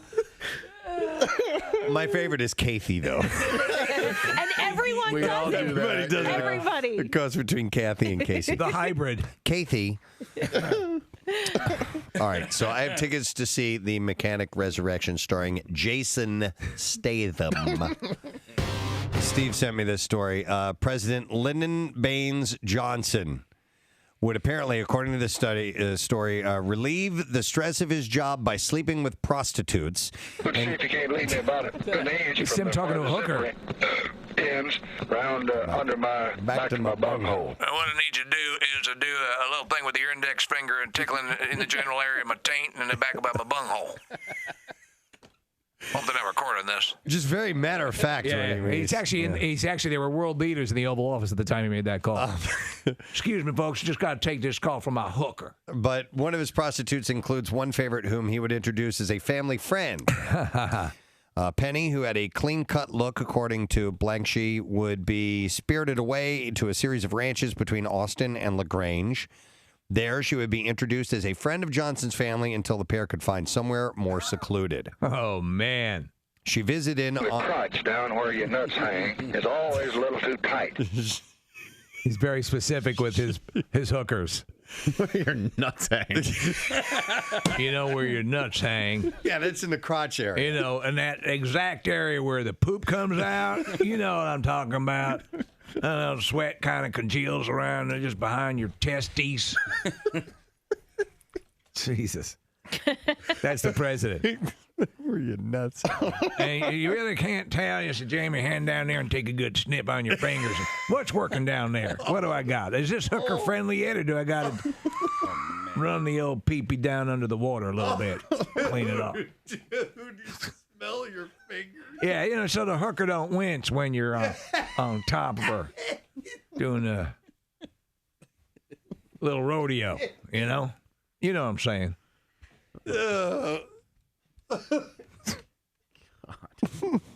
Let me do a quick check. All right, we're good. Called up the chicken ranch. Extra crispy. Hang on a second here. Just damn that. What, does that smell like? What? Kind of smells like okra. Let me go to Dawn here. Hey, Dawn, good morning. Hi, good morning. Hey, what's up, Dawn? I helped my niece. I grew up on a dairy farm. Okay. And you work no matter what. Yeah. And this past weekend, I was helping her milk, and at 4 o'clock in the morning, we were soaked in sweat. I'm sure. Milking cows. You never want to rip one of those teats off? No, you just want to walk. Maybe find a hay bale, toss a hay bale or something. Yeah. Oh, that's what I do. Yeah. I go out in 98-degree weather and throw hay bales around. No. That'll work off all that anger. Boots. I just beat 10 chickens to death. Hey, Dawn. All right, I want to. Go ahead. What kind of milk? Not what kind of milk. What kind of milk do you like? Where can I get your milk? I'm a 2%er myself. I used to be a 2%er. Now I'm a skim guy. But where can I get your milk? What kind of milk? Wait. I can't say that. Dawn. Say manure. You're going so well. Manure. Manure. Oh, jeez. What stores can I buy your milk at? What stores can he find your milk at? I feel horrible for my boy here. Oh, my God. Casey's in real pain, man. I told you his neck has been bothering him, and he's at the point where he can't turn his head. It's his whole torso. And if you look up, it's almost that. Yeah. He's doing Thriller. Yeah, you're doing that Thriller move where Michael goes up and turns to the side with his hands up. He can't laugh. Oh, my God, that hurts. Now's the time for getting down. Well, I think we're back to the point where now we have to tell. He has to go to the doctor. This is not like a stiff neck. It's been a while. I'm not like the other guys. It's clearly meningitis. So, I don't know. That heart attack thing. Oh, God. You okay? Yes. All right. This is what it looks like. Hey, Casey. Yes. Pastor. I wanted to set up the stop set. You poor bastard. Oh, he's laughing and in pain at the same time. I feel so. God, that hurts I must so bad. let you know we have a sleep number spot coming up. Make sure you sound enthusiastic. Unfortunately, you're in the most sympathetic room in Philadelphia. But listen quickly. There's a few people that are texting in. They know exactly how much. A guy says 8 beers, and I'm effing like a goddamn champion. Yeah, but 10. That's a lot. But that's Kathy's right. 8 beers is a lot. I guess it would depend over what amount of time. But maybe you know that exact amount. You're in the pocket. That will give you duration. Yeah. Yet not completely cancel the party. Without urination. Duration without urination. Stand for it now. There we go. But there may be a magic amount or a magic elixir. What do you think your magic number is? Drink. I bet you. I peg you as a 4. That's beer. what I was thinking. Yeah. 4 was the number that came to mind, but I've never actually done the specific math. Well, when we had the camp out, it took you about 4 before we were getting it on. Yeah. Do you? Yeah. I had to lower my inhibitions a little bit. Do different types of alcohol. Fear of rejection. That's what actually kept the camp out going. It's like a all these back. years. Yeah. Do you think those guys really gave a damn about sheep herding? I couldn't quit that. If you're drinking bourbon versus beer, does that change your approach? No, I think right, straight up booze. I find that my alcohol buzzes aren't really different from others. It's just how much. Okay. You know. I don't know. I can't drink 4 beers anymore. That guy that texted in 8 beers, forget it. I'll be throwing up in the corner. Over a couple hours, you couldn't drink 4 beers? Oh, I love beer. I just can't drink 8 of them. What? How many bottles of wine? Like 2 bottles of wine. I'm like, I average about a beer every half hour. That's what I try to do if I'm going out, you know. I mean, how big of a bottle? Nick has a instead of the hat, the cap, he has a beret with 2 bottle holders in it. When 2 bottles of wine. The hose that comes down to his mouth. I cracked open a 1.5 liter bottle last night, and that's finished empty. it. Yeah, you finished I wasn't by myself. Were you like Johnny Depp? And Where's that pour? I gotta do the show tomorrow. No, so the carbonation in the beer really starts to fill you up. Yeah, it's the carbonation. You get filled. Oh, okay. And then when you get filled, I think it makes sex less appealing. You're all I would agree. bloated, Because you're burping and farting. Kinda. Yeah. Do you remember that the video of Hulk Hogan? He kept going on about he had just eaten. He felt like a pig. And He was full, and he was having so fat, brother. Yeah. Oh, we don't have sex now. You look good, baby. I don't feel good. I feel bloated. Let me see here. And in the background is Bubba the Love Sponge. Go do it. Yeah. Yeah, some people are taking, like somebody said, 3 beers and 2 shots of Jameson. Perfect. Special, no pun intended, concoction that gets it done. Yeah. I never really thought about it that way. But I guess it's out there. But they're saying, yes, instead of alcohol, although it may get you to the party. Have you ever used like a horny goat weed? We talked about Viagra. We've all herbal remedies and things like. Nah, I don't believe in those at all. I don't even believe in quote unquote aphrodisiacs. Yeah, oysters and. What about amnesiacs? Guys don't need aphrodisiacs. We just need a hand or a mouth, and we're good. Yeah, right. And then if it's a girl, right. Right. What happened to the other parts? Yeah. No, I'm just saying, just to get us started. Anything. Yeah. No, I'm at a certain point though. The warranty comes due, and you may need some assistance. Hand or a mouth and produce, whatever. The hand is stupid. Use the produce. Yeah. I saw a root from a tree that looked like a vagina the other day. Perfect. Did you bang it? No. It was still playing on the golf. tree. Yeah. But I'm going Fellas, turn them on. Give me a few seconds. I'm going to go bang this tree.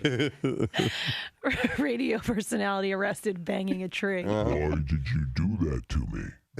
It's like Lord of the Rings. 2 Towers. Oh my God. This guy just tried to have me sexually. He banged the knot behind me. Scared the owl that was living in it. That is the first time we've ever had a talking tree. Seriously? On the Is show. that what they sounded like in Lord of the Rings? Yeah. They had the deep voices, yeah. The huge, big voice. And What you doing back there, buddy? The owl. You scared the owl living in my knot. That's my knot sack. Well done. Well done. Oh, Samwise, we just had a threesome with a pine tree. I'll be pulling splinters out of my sack for years to come. By the way, did you see the guy who won the gold medal in last year's springboard? Last Olympic springboard? No. The dude from Russia failed a dive yesterday. How did he do? What did he do? He belly flopped. So. By the way, Casey, can you do that new prep that they do? No. What is that? I don't know. It looks like they're tripping. Please explain. All right. So before, when Kathy and I were diving, you would have like a 3 or a 4-step approach, a crow hop, a jump, as you're leading into the dive, you do 1, 2, 3. Bam, up. Right. All right, so when you're Casey's going to demonstrate that's this called in the the prep. studio. All right. So now they have this thing where it's like 1, 2, skip. Yeah, that's what they do. I've tried it in my living room. I will admit this, and I can't quite get what they're doing. Me neither. I don't know why they do it. Is it the Dorothy skip from The Wizard of Oz? We could do that, Steve. We could. Be on the Olympic How would you skip, Kathy? What would be your skip? I mean, I would just do the traditional skip, right leg, left leg. Let's time you. It would be hard. What, all the way down the hall? Yeah, down the hall. You have to do a lap, right? No. He's Do it down the hall. That's European style. This is your starting point right here. All right, Olympic skipping. All right. You want me to go first? So, okay. Olympic skipping. Do we need a video crew for this? Hold on. Okay. All right. All right. There's your starting point. All right. Skippers, take your mark. Set. Go. And she's off. She's skipping down the hall, and she looks happy while doing it. So now she's coming back. Here we go. No. Push Whoa. it. Push it. Go, One time. All right. Wow. You going to try it or no? I was going to use Wizard of Oz method, but Hey, it's just like diving. You know, whatever your approach is, man. Yeah. All right. All right. Watch out down the hall. All right. There's people cheering for us. All right. Here he goes. He's warming up. Yep, he's doing. Get limber. All right. Do your Michelle Jenicky dance. All right. Skippers, take the marks. All right, Set. Go. All right, and he's off. He's off. Oh my God, he's doing this double skip. Now he skips like Steve. Oh my God, does he look insanely? He looks way too happy while doing that. He should be coming around the corner any second now, around through the kitchen, and here he comes. He's still doing. He's doing the double skip. All right, I think he's not going to beat your time, Kathy. And time. WMMR. Thanks, Marissa. We were talking earlier about Cyber Monday and Black Friday and all that stuff. And I had this in my file, and I forgot to mention it, but Hulu is doing a deal that goes till, I think, midnight tonight, where instead of subscription at $7.99 a month, it's $1.99 per month. You know what? You have to sign up now, though, and it ends tonight. So I've got them all because I'm a lunatic, and also we end up talking about a lot of stuff. But they're now all reconfiguring themselves. For example, Epix is now going to be MGM Plus. Whatever. And then there's all these, and I'm like, just confuse us some more. I have every confidence I'm going to resubscribe to things I already have. Sure. Because it's so goddamn stupid. Probably. But I texted you guys, speaking of streaming services, I texted you guys over the weekend that we started watching on Netflix on Wednesday. Had started watching Wednesday. Yes. Yeah. I love this show. I absolutely love everything about this show. And we finished it last night. Oh, did you? I still have 2 episodes left. It is so much fun. It is so good. And I always have loved the Addams Family. And that character in particular, and obviously Christina Ricci's performance in the movies. Well, I know. Yeah. But her performance in the movies was a great representation of it. She's wonderful. But this gal, Jaina Ortega, she's amazing. Is fantastic. The as camera Wednesday. is on her close up, like for at least half to 40 minutes of every episode. Yes. Like way close up. Yep. And she is the essence of that. It shows incredible restraint because that's the way she has to sell the character. Yeah. So she's not allowed a lot of. Yeah. But it's very subtle. It's Tim Burton, by the way, is writing and directing, and Danny Elfman does the music. Danny Elfman, and what you think is it's not the Addams Family that you in ways it is.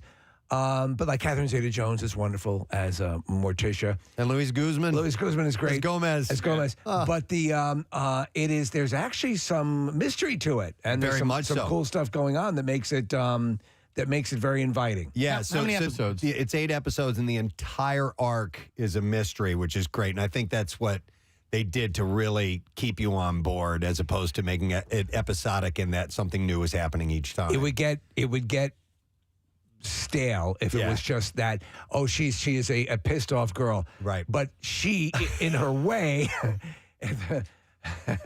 like going all the way back to the first episode, the thing that gets her sent to this school for odd people, odd children, the thing that she does is very brutal. I won't say anything. Yeah. But she is Casey. She just, in that true Wednesday fashion, she just cuts people to the absolute bone with her comments. I mean, it's just like rapid fire, just boom. And it's just a demented character. And I love what they did with it. And I love this gal, this Jaina Ortega. She's amazing. Fantastic. If those are, I assume those are her eyes. They had to have darkened them a little bit because somehow or another. They're almost black. They look amazing. Yeah, they look fantastic. But she's a real pretty gal. And you're right, Steve. She has to be completely subtle the whole time. For close-ups. Very little emotion in her. Okay. But they don't dive too much into the family. It's more just on her. Okay. You do get Thing. You do get Fester. But you don't. The main focus is her and this school. Yep. I knew I knew her from something. She was in that movie Yes Day with Jim Carrey? No. No, that's Yes Man. Yes Day is with Jennifer Garner, and it's where she's kind of like a boring mom, blah, blah, blah, blah, blah, doesn't let her kids do anything, and then finally, just one day, she goes, okay, you know what? I'm going to say yes to everything you ask, and it's so a cute movie. she's the daughter in that? She's the daughter in that. I want to play you a piece of music, though, Casey, because there's a sequence where she dances, and it is just the best. And I'm listening and I'm watching and I'm trying to figure out what song it is. And I had no idea. It was from this band I remember from the 1980s called The Cramps. Yep. And this song Goo Goo Muck. And I want you to hear a little bit of this because she does this dance to it. And it's just ace.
Is actually great music. I didn't know that at the time. It's like Ghost. Like you see the image of what they are. And you then- have no idea that it's not that. Yeah. Anything like that. But anyhow, I recommend this show. I thought it was so much fun. And I you know me, I don't just watch every single show that comes along. And that one finally spoke to me. I was really, really happy. Gave us some stuff to watch while we were kind of holed up at the house and not leaving. No, it's solid. And I have 2 more episodes, so don't give away the. Yeah, definitely. But the I find I go through phases. I'm now more movie phase. Like I'll just grab out random. I've been watching a lot of horror.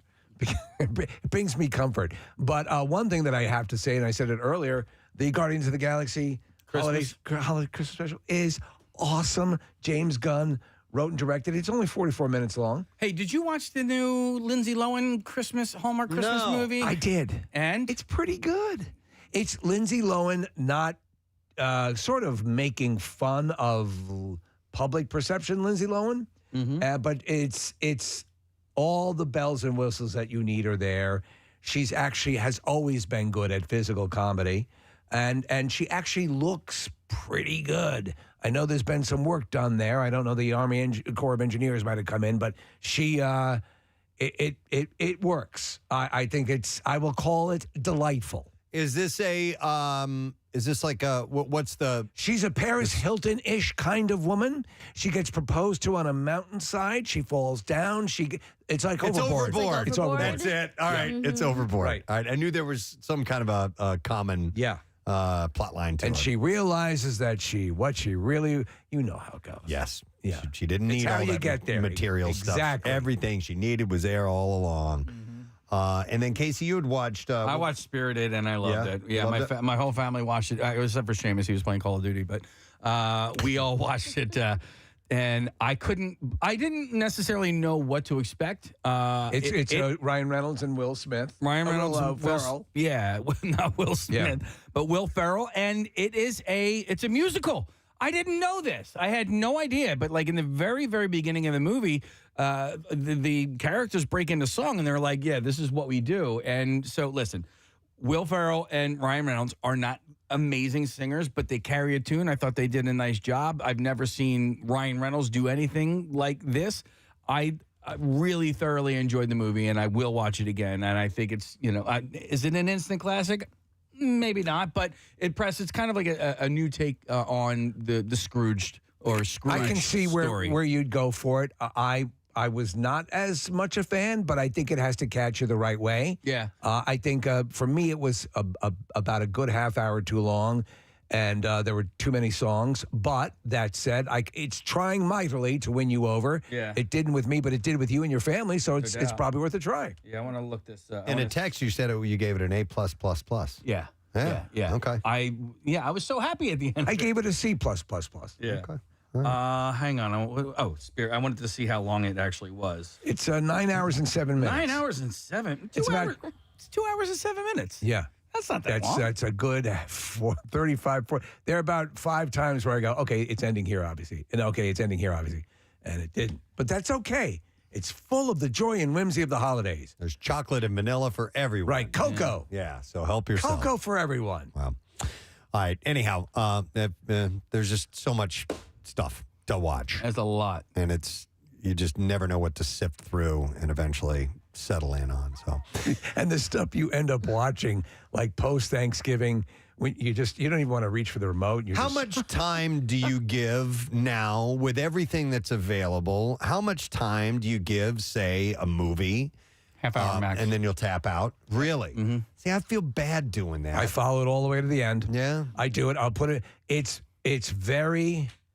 I'll tap out of a TV series. Yeah, I'm that's like, easier. If I really, with the glut of things that are quality, if you're not hooking, I'll give you to the third episode. The third episode to me think that's is the marker. usually the marker. Yep. And if it doesn't deliver by then, I'm really inclined to step away. Like it took Ted Lasso, third episode. Right. We're like, okay, this was Got worth it. sticking. Now we're in. Now we're all in. Yeah. There's just too much out there for me to waste my time with anything. So like I started watching a documentary. It's like the news, Casey. If it's not the third story isn't good in the news, 6 o'clock news, I'm tapping out. No, but I'm watching Hey Pepsi, Where's My Jet? Right? Oh, yeah. That's on my list. Yeah. That's based on the true story. You remember Chuck this? loved it. Yeah. No, I know, but I'm ready to just kind of click to the end. You know, like Okay. let me just get to the fun because like right now it's just a lot of like legal fighting and stuff. I'm like, this part doesn't interest me. The beginning part interests me a little bit. Did you watch McMillions? I did. So that was the HBO series about the big scam with the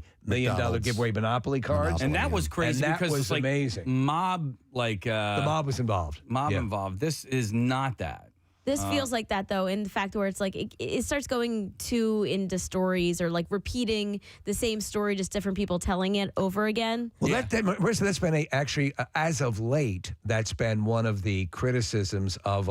Now, I'm a big fan of documentaries. I'm a big fan of true crime and all that stuff. But the criticism of the Netscape model is to take a story that probably only warrants Netflix? Netflix. I'm sorry, to have one episode, Right. 2 hours or whatever, Yeah. and turn it into 5 or 6. Yeah. And it's like they milk it so you get that repetition of the same. Okay, I got it. So that's the big criticism right now. But when they do, when it's something that catches you, it can be great. Here's what happened with this documentary is the two main characters are really likable, which is funny because the main character, I thought I was like, I'm gonna hate this guy. Well, these are real people. No, I know, but players instead of characters, I'll say. I thought I was gonna hate him, and just because. It doesn't matter why. Yeah. I thought I was going to hate him, and as it turned, I'm like, no, I kind of like this guy. You kinda got him. And then the money guy in this thing, I'm like, I love this guy. He's got a crazy, great outlook on life. Had a brain tumor like way back when. Kind of gave him like a new lease on life and a positive outlook. And I was like, that's the kind of guy I like, Right. But. You know what I end up okay, I'll give a recommendation if we're going to give some recommendations. Go ahead. No. If you like horror, and I do, there's a movie that just kind of called me out of left field. It's on Netflix. You'll probably see it pop up. It's called Old People. I haven't seen it. No. And it's old people go crazy and start killing young people. Ooh. Really? And it's not a masterpiece. Watch it with the subtitles. But it takes... It takes a weird thing. It's gotten a little bit of criticism because it takes old people and makes them look, turns their natural, the aging process makes them look like monsters. Oh, yeah. But, we'll also kind of lie. Hell, I'm an old bastard, but it's still It's done pretty well. All right. Am I the only one watching the World Cup in the room?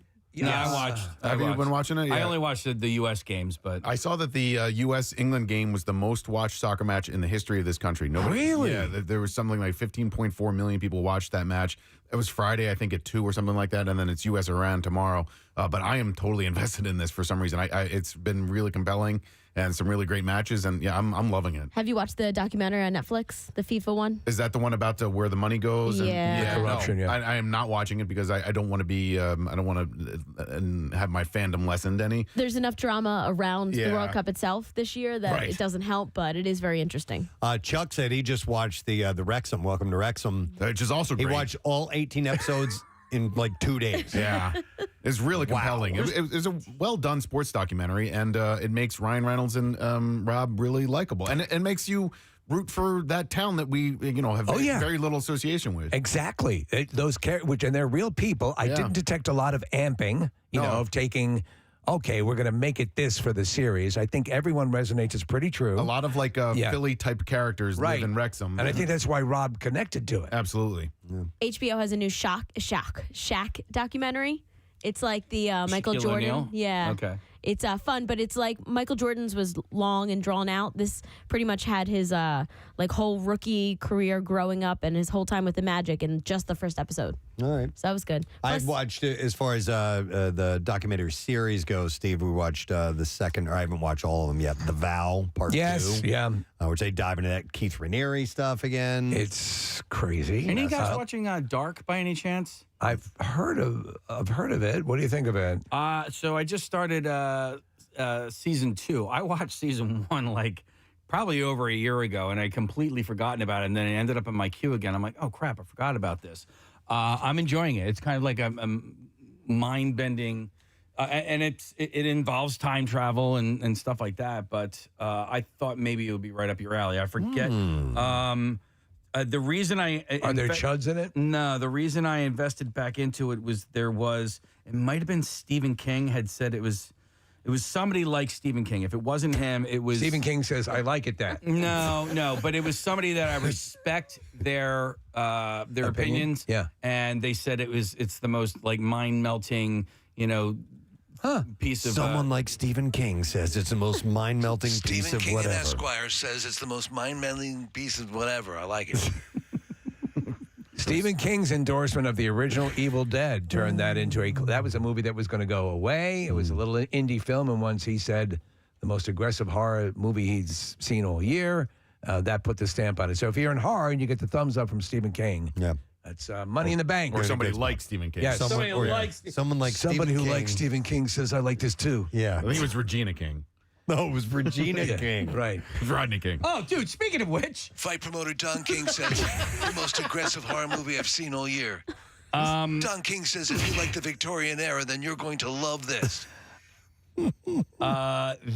So you had mentioned Regina King, and I'm watching Scrooged, and the Alfred Woodard's daughter. I was like, God, that looks like Regina King. It wasn't. Her name is Raina King, Regina King's sister. Crazy turn. Oh, how about that? It wasn't who I thought it wasn't.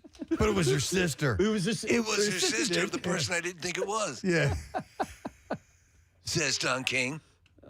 We sort of became friendly with Regina for a stretch there. Yeah. She was like, she was we in could her- pick up the phone, and Yes. she actually, I think, called in for one of our Black listener She parties did, as well. and I miss her because I love her. I know, lot but of she's too fun. big for us now. I know. She She's way wouldn't too wipe big, her man. ass with us right now. Yeah. But we do love her still.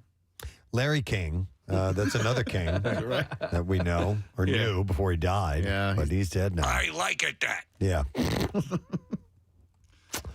All right. If he excuse me now, I got to go pick up my 5-year-old from T-ball. How old are you? 111. Okay. All right. You know what? They're expecting, changing gears here real Yes. quick. They're expecting some video, I think, or photos back from the Orion spacecraft today. Oh, It's supposed cool. to be at its farthest distance that it will be getting Very from cool. the Earth, which is pretty damn cool. So that's supposed to happen at some point this afternoon. I'm waiting for mega high tech, like the stuff we've gotten from Mars has been on a new level. Yeah. Once we set up on the moon and get our tech that's available up there, we're going to see it in ways we've never seen it before. Yeah. You know, since that first one was faked. And they're definitely talking about having people habitate there, Like Shaq. for a while, like Shaq. It'll be Shaq on the Moon. Is going to be the next documentary what the series. hell I'm doing over there. I just fell asleep and woke up in the suit. It's so quiet. It's very quiet. Yeah. Dude, I wouldn't doubt it. Shaq on the If moon. He ended up on the moon. Of all Moon people. Shack. Moon Shack. Moon Shack, baby. Yes, Moon Shack, I got baby. a rocket. It's about to set. I'm the Moon Shack, baby. Yeah. The Moon Shack is a little known place with lots of headroom. It's huge. Yeah. All right, so that's supposed to be today. I don't know when they're expecting to do that, but I did see that little headline. Should be pretty cool. I haven't really been following it. I need to. I love this space You were stuff. sick. And when you're sick, you don't care about the space program. I didn't, dude. There were stretches where I just didn't do anything. That felt horrible. Did you feel like a prisoner in your own home? Yeah, kind Did you of. try to plan an escape? Did you put a Rita Hayworth poster up on the wall? I thought about it. I was gonna make an escape, but my wife was very stringent on the CDC guidelines and didn't want me to leave the house at all. Tell her that it's implied that you can bend all of those rules, especially when it comes to golf.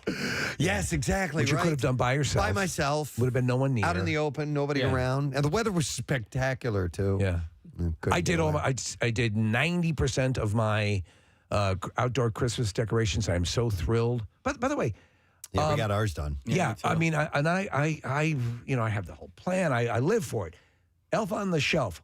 Does that officially start December 1st? Oh, our elves always started the day after Thanksgiving. Is that it? Okay. Yeah. Is that the legend? They would always show up as soon as Christmas tree was up. Yeah. Because the first day they always ended up in the Christmas tree. Yeah, Marty and Stanley. Yeah, ours was Norm and Nina. Moish and Deshaun. Yeah, they're part of the collective as well. I got to get a new Christmas tree. The one that we have, like all the lights just aren't functioning, or some of the lights aren't functioning. You don't know which ones are which. You know. So, you know what you should do, honestly, for you, and I think Nick, Balsam Hill has the they flip it over. That's what my mother-in-law, for lack of a better term, recommended. Balsam Hill. Yep. And So, I think there's a Cyber Monday sale going. What's today, the too. flip it over? So I don't know. you store it. It actually breaks down on the stand. And it flips over, and you just turn it upside down, and it makes it easy to store it. Oh, to store it. Yeah, Okay. I thought it was one of the upside-down Christmas which trees. was popular Something in to do. in the Victorian era. Nick, what you should do is go search online for like some of the best trees that have like really great reviews and are really, really cool and are a little bit expensive, and then have your wife buy one from Big Lots that will break the day you put it up. Listen, the ones with the lights that you can program with an app and do, waves and rainbows and all that stuff, they're like $2,000, man. It's insane. I find that too kinetic. Ridiculous. Wouldn't you? It's like almost like having like Times Square in your living room. I go with, and we talk about this, and we'll talk about it many times, I'm sure, until Christmas. But I in Preston, the price too is very prohibitive. Oh my God, it's crazy. But go to Big Lots and get one that breaks the same day you buy it. Yeah. Do you have one that'll break the same day I buy it? Yeah, right here. It's got all the lights on it. It'll break immediately. You're just gonna have to put extra lights on it anyway. Yeah. Our tree was from the Boscov's outlet. Ooh. We just happened to walk in, and they had a really wonderful tree. It was when we first moved into our home in Mount Airy. You put it together. All the lights are preset. They're white. We have Are they white. LED? No, they have a very warm glow to them, so I don't think they are. The LEDs can now they've figured out the warm light. They've and they bat it out of the park. Even the candle, the faux candles, right? They have that yellow light that looks warm. I proposed cutting down a tree and putting that up in the living room this year, and that was promptly shot down. I was like, I like the Pine Barrens is a long drive. It's a far drive. It's a long drive. Maybe go up to Edison. And I walked into that one. Well, we can tie in our go-kart visit to our Christmas tree. Right. But Steve, I did Christmas lights outside of my house. I did that all day, well, not all day, but most of the day Saturday.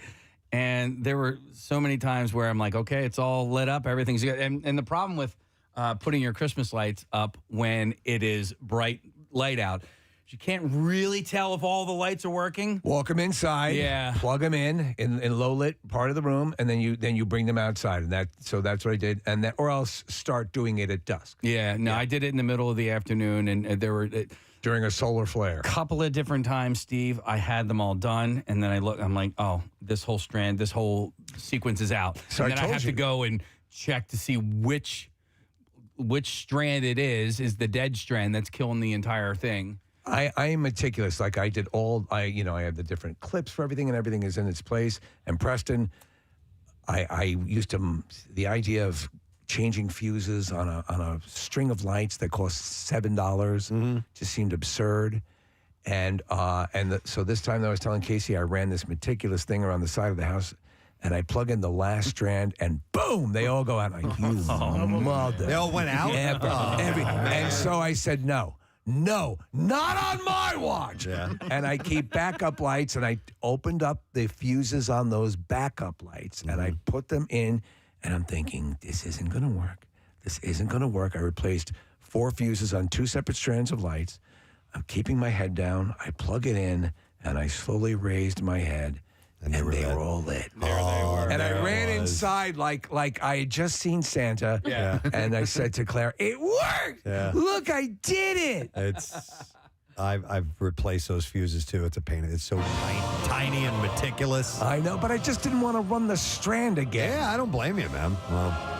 Well, the weather was decent on Friday to get out and do that type of thing. Saturday wasn't bad too, so hopefully everybody did. All right, and with all this chat, I think it'd be an opportune time to share the miracle with you. Oh, it's a Christmas miracle. We have the Preston and Steve Christmas Miracle Live broadcast coming up on the 21st. And we're going to Parks Casino. You have to be at least 21 years of age and available to join us that particular Wednesday morning at 6 a.m. And you could be called up onto the stage to participate for big prizes that we have that particular morning. So I'll take 3 callers. First 3 callers, 215-263 WMMR. And remember, it's a Miller Lite Ugly Sweater edition. So wear your ugly sweater because you've been surprises from Miller Lite. So let's get you on board. Call right now. We're going to take a break. We'll do the Bizarre File when we return. Preston and Steve. 93.3. Let's see if he can beat the... Nick's wearing sneakers. Kathy was going barefoot. Yeah. That's a different approach, too. Okay, all right. Yeah, I was double skipping, and I screwed it up. Nick's loosening up. Okay. And Skipper, take your mark. Set. Go! And he's off. And he is skipping furiously. He's a terrible skipper. He might actually get injured. Yeah, you're right. He's going to be our injury for sure. Yes. Let me know what. All right, here he comes around the corner. Wait a second, he might win. About to cross the finish line and across. Time. Close.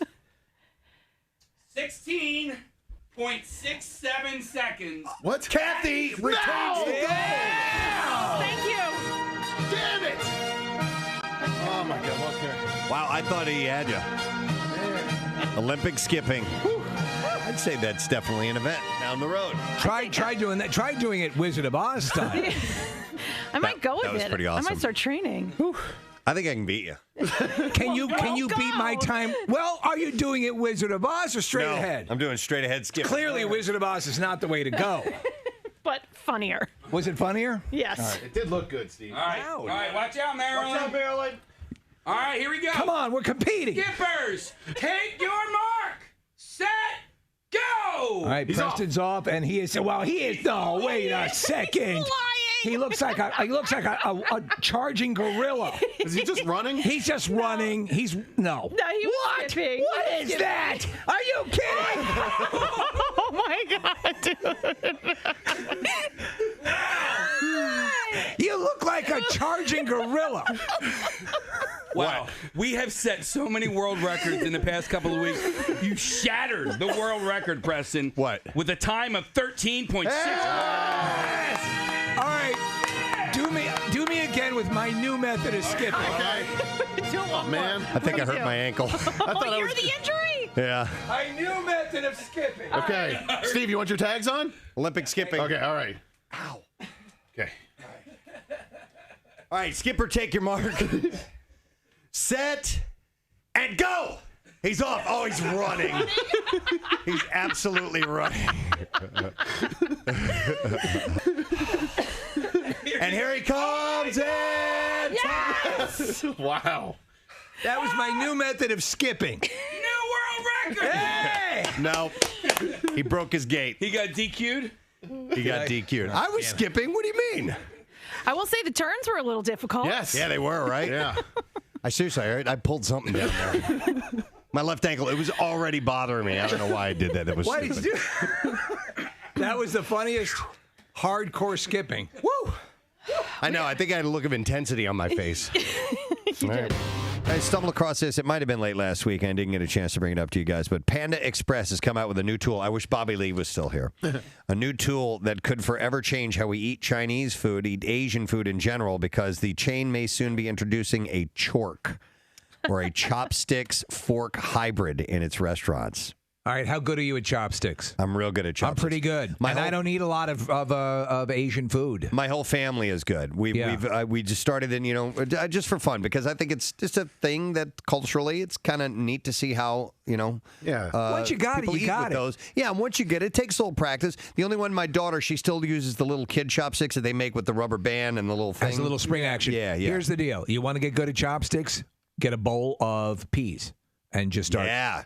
Try to pick those out. That's how you get good. I'm good at it. I'm pretty decent at it to where I can eat rice, noodles, stuff like that. No, rice is a bitch. It's tough to scoop it under and get it all to stay in one bit on your rice. But you can do it. Besides, if you see hardcore, Asian restaurants and people who are Chinese restaurants, there's a scooping process. There's a little bit, for sure, yeah. But they want to do this chork thing. I don't like it. I don't like it either. It's for Americans. Yeah, I know. That's weak sauce. I have a chadle, which is a ladle and a chork. A chork and a ladle? Yeah. Okay. What do you use that for? Conversation. All right. I have no idea how to use chopsticks. No kidding. No idea. Can't. It frustrates me. I don't eat a lot of Chinese food, I will say, but still, I mean, I've tried and I just can't do it. This is Jace is better than me. You will think I am being weird with this, but it involves male genitals to practice. I don't see the correlation. All right. I'm just suggesting. Why don't you show her off here? Yeah. Kathy, you should practice with it. And I've tried. Well, I probably should. You've done the Kathy version of try. Do you know what happens though? Ooh, this is gross. I'm stopping. Well, it's not gross. To I you, just don't know how to do it. A lot of times, I don't like it. I can't do it. Ew, this is like the hand. I don't get it. Kathy, sometimes they make inferior chopsticks that are far too thin.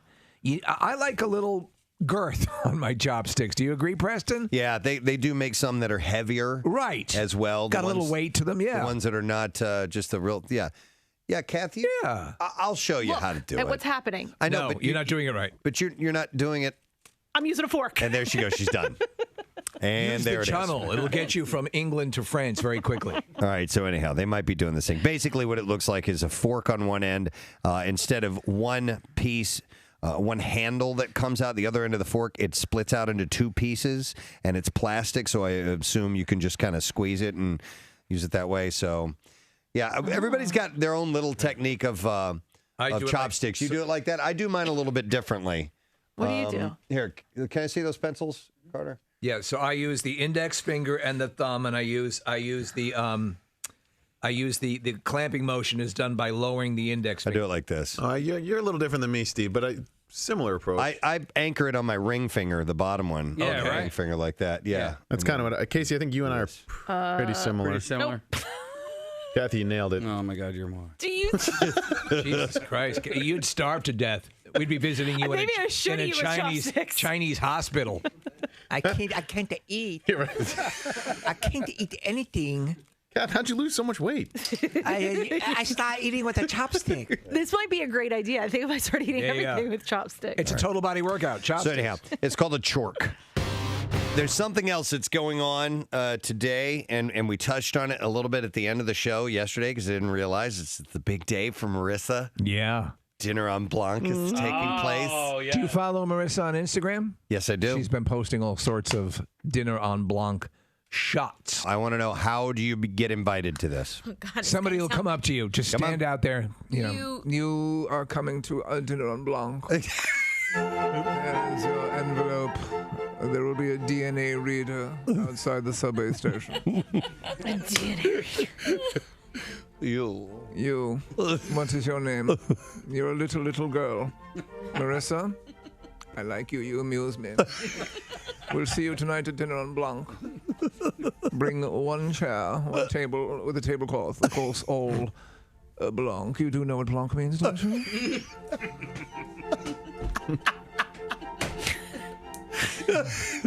That's part of the test. Yeah, it's part of the test. Yeah. Yes, you do know. I'm not denying that You're it's delightful. All right, I'm not letting you come unless you twirl around until you faint.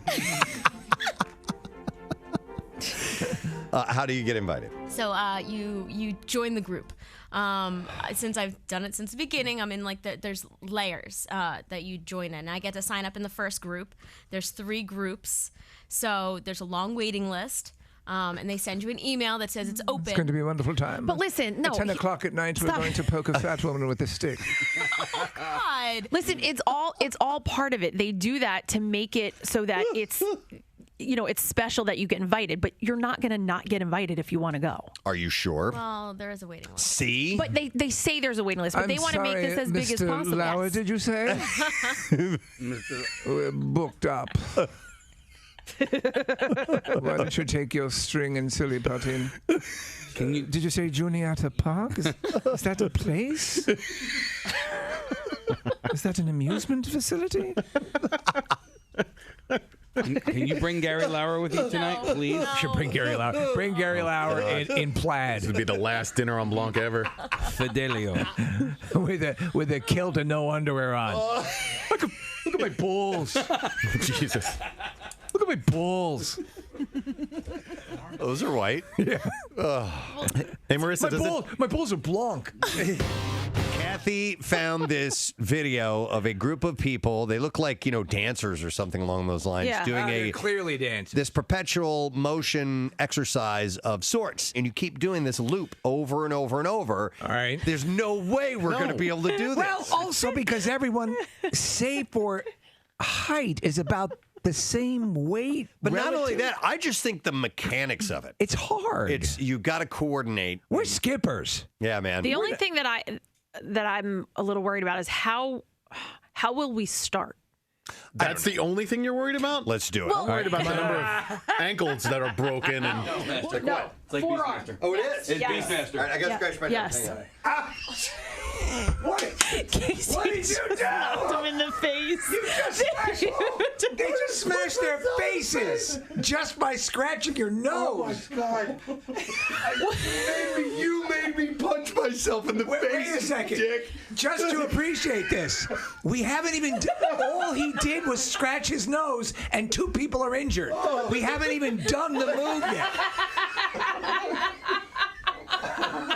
This is never gonna work. I went up to scratch my nose, and Casey assisted my arm by shoving his forearm up, which my hand was attached to, and I popped myself right below the eye. Oh, this is going to be a disaster. I'm going to have a black eye. I can't. It's working. I can't. You got to come up. It's working. You got to come up. Casey, there it is. Nick, There it is. Nick, I got it. It worked. It worked. It started to. I'm still standing. It started to. I thought we were going this way. No! All the way down, Marissa. Let your weight pull her. And there it goes. Wow, that was unbelievable. In time. All right, so the issue is go. See? Here we go. Now you gotta move. You gotta move. You gotta move. Almost. It's Nick was just observing. That was perfect. That was the closest It was so close. far. And you know what it really Nick was was? sleeping at the wheel. It was. WMMR. Very good. Let's do the bizarre file. WMMR presents Preston and Steve's Bizarre File. I got a few things to share with you. Man, this is, all right, I've never heard of something like this happening before, but a 5-year-old boy is recovering after surviving an attack by a giant python in his grandparents' backyard. And it's interesting what had happened. So his name was Bo Blake. He was swimming with his brother. His father, Ben, said when a 3-meter long, or about a 9-foot long python launched out of the nearby garden and latched onto Bo's ankle. He said, we were just sitting down watching them swim. Then the two jump in the pool, and all of a sudden, bang, and it was like a black shadow came out of the bush. So Ben isn't sure if Bo accidentally trod on the snake or scared it, but once the snake latched on, Bo rolled and fell into the pool, and the snake wrapped it around his legs. Wow. So the kid falls into the pool, and now his legs can't move. So he's going to drown. Yeah. His 76-year-old grandfather jumped in almost instantly and then quickly lifted him out. He said, we both jumped out of the pool and ran to his aid. Once Bo was out of the pool, it took Ben around 15 to 20 seconds to pry the snake off of his ankles. Ben said that his son was an absolute trooper after the attack. After a trip to the hospital yesterday, where he got the all clear, Bo stayed home from school to rest and recover. His dad said, he was a bit sheepish and didn't want to go out amongst the pool this morning. We were all looking around a bit sheepish. As for the snake, Ben said that he held it for about 10 minutes after freeing Bo before releasing it back into the garden. I would release it into someone else's garden. He said, my dad's lived there 36 years and said we've possibly seen 10 snakes on the property. It is snake season. They're out and about. And after all the weather we've had and the climate that's around the moment, they're very mobile. So pretty wild that he managed to, that it wrapped around him and then he fell into the pool. Well, and then it attacked him that way. Yeah. Bad snake. A Utah man is facing charges after allegedly bringing a straight-edge razor blade on a flight and holding it near a passenger's throat. This is terrifying. I wasn't going to do anything. The incident comes just weeks after a man brought 2 box cutters through security and onto a Frontier Airlines. How does that happen? A flight en route to Tampa. The guy's name is Merrill Darrell Fackrell. Merrill Darrell Fackrell? Yes. And Merrill Darrell Fackrell allegedly boarded a JetBlue flight Monday at JFK Airport in New York en route to Salt Lake City. During the flight, Merrill Darrell Fackrell was in the window seat next to a woman when he allegedly placed his hand in front of her screen and told her to pause the movie. The woman then realized that Merrill Darrell was holding what appeared to be was a knife. Merrill Darrell, put that down. Inches from her skin at her throat and neck area. You don't like this movie, I guess. The woman's husband then went to the front of the plane to get assistance from a flight attendant. The woman, Merrill Darrell's gone crazy. Lunged from the aisle to escape, and Merrill Darrell reached and tried to stop her by grabbing her shoulder. Merrill Darrell, what's wrong with you? The object was secured and later identified as a wood-handled straight-edge razor. Raise your hand if this is you, Darrell Merrill. With a 1 to 2 inch blade. What prompted this? We don't know. In a statement, the TSA said it takes My name is Merrill Darrell. Our responsibility to secure the skies for the traveling public very seriously. Merrill Darrell was later charged with carrying a weapon on an aircraft and assault with a dangerous weapon in the special aircraft jurisdiction of the United States. Isn't the process of all the TSA and all the checking to stop you from bringing these things on board? Especially Merrill Darrell. This guy's especially good. Merrill Darrell's figured it out. Yeah, so that could have been really, really bad. But they managed to thwart Merrill Darrell. What do you have to say for yourself, Merrill Darrell? Nothing.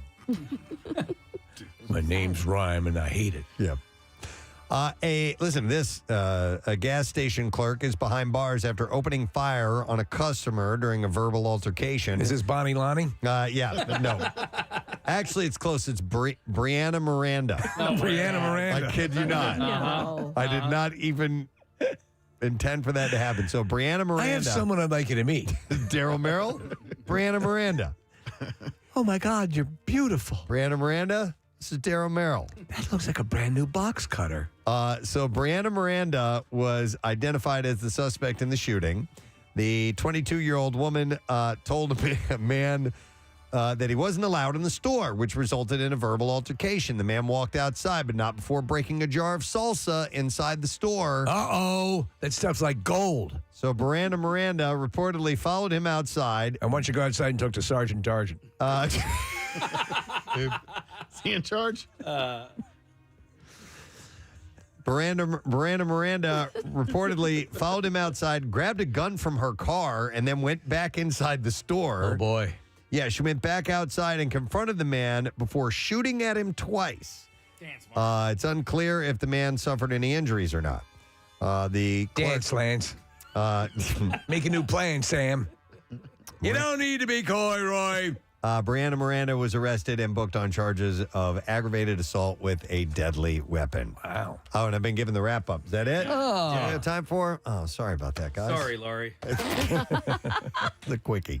All right, we're going to take a break. We'll come back in a second. We will test your knowledge of today's program, see how closely you've been paying attention, as a lesson question awaits, as well as trash and music news. We'll be back in a moment.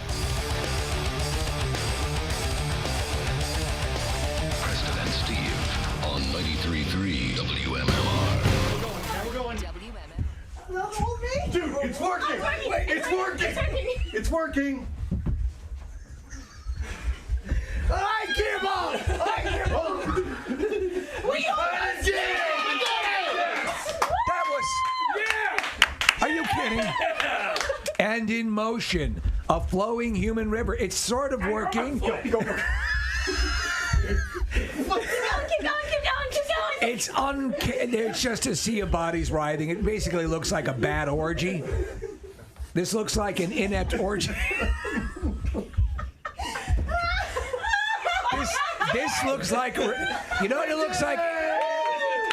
That looks like remedial gym class. Serving, rolling, it's working. And again, remedial gym class. Oh, my hands are in the air. And Kathy's head is resting on Preston's ass. Casey's dead, and Marissa's crying. Is your shin broken? There's severe injuries, and Nick is just standing there as if he showed up to class late and doesn't know what to do.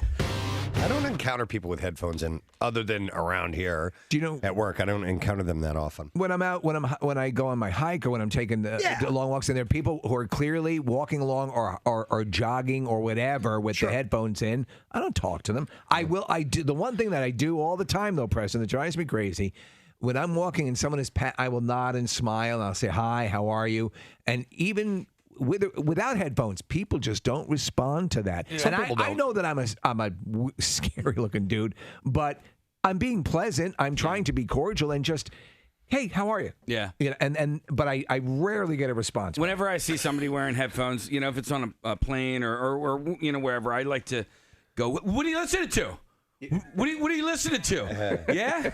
People love that. What are you listening to? What are you listening to? I have a perfect moment yesterday when Nick and I were leaving the building to go to Slash the Tires yesterday. God. We took the stairs. Forgot to tell you guys this. We took the stairs down. Yeah. And there was a guy coming up the other way, a flight up, and we were on the way down. We passed him on the stairs. Nick was wearing a purple shirt. I mean, like a bright purple shirt. And the other guy was wearing a bright purple shirt. And Nick goes, hey, it's Purple Shirt Day. And crickets, nothing out of this guy at all. And we started cracking up immediately. He just was not going to acknowledge Nick whatsoever. And I think he looked him in the eye and said it. And he just, nothing. Isn't that weird, though? You look and say, how are you? Right. Yeah, I mean, I was just being friendly. You know? Yeah. Hi. Or just looking for a smile. Hey, yes. Yeah, I guess so. Even I would respond. And, and I would, yes, sure. Not everybody is as gregarious and gregarious. Gregorian monks. Gregorian. Nobody chants quite like you do, Steve. Today is Purple Shirt Day.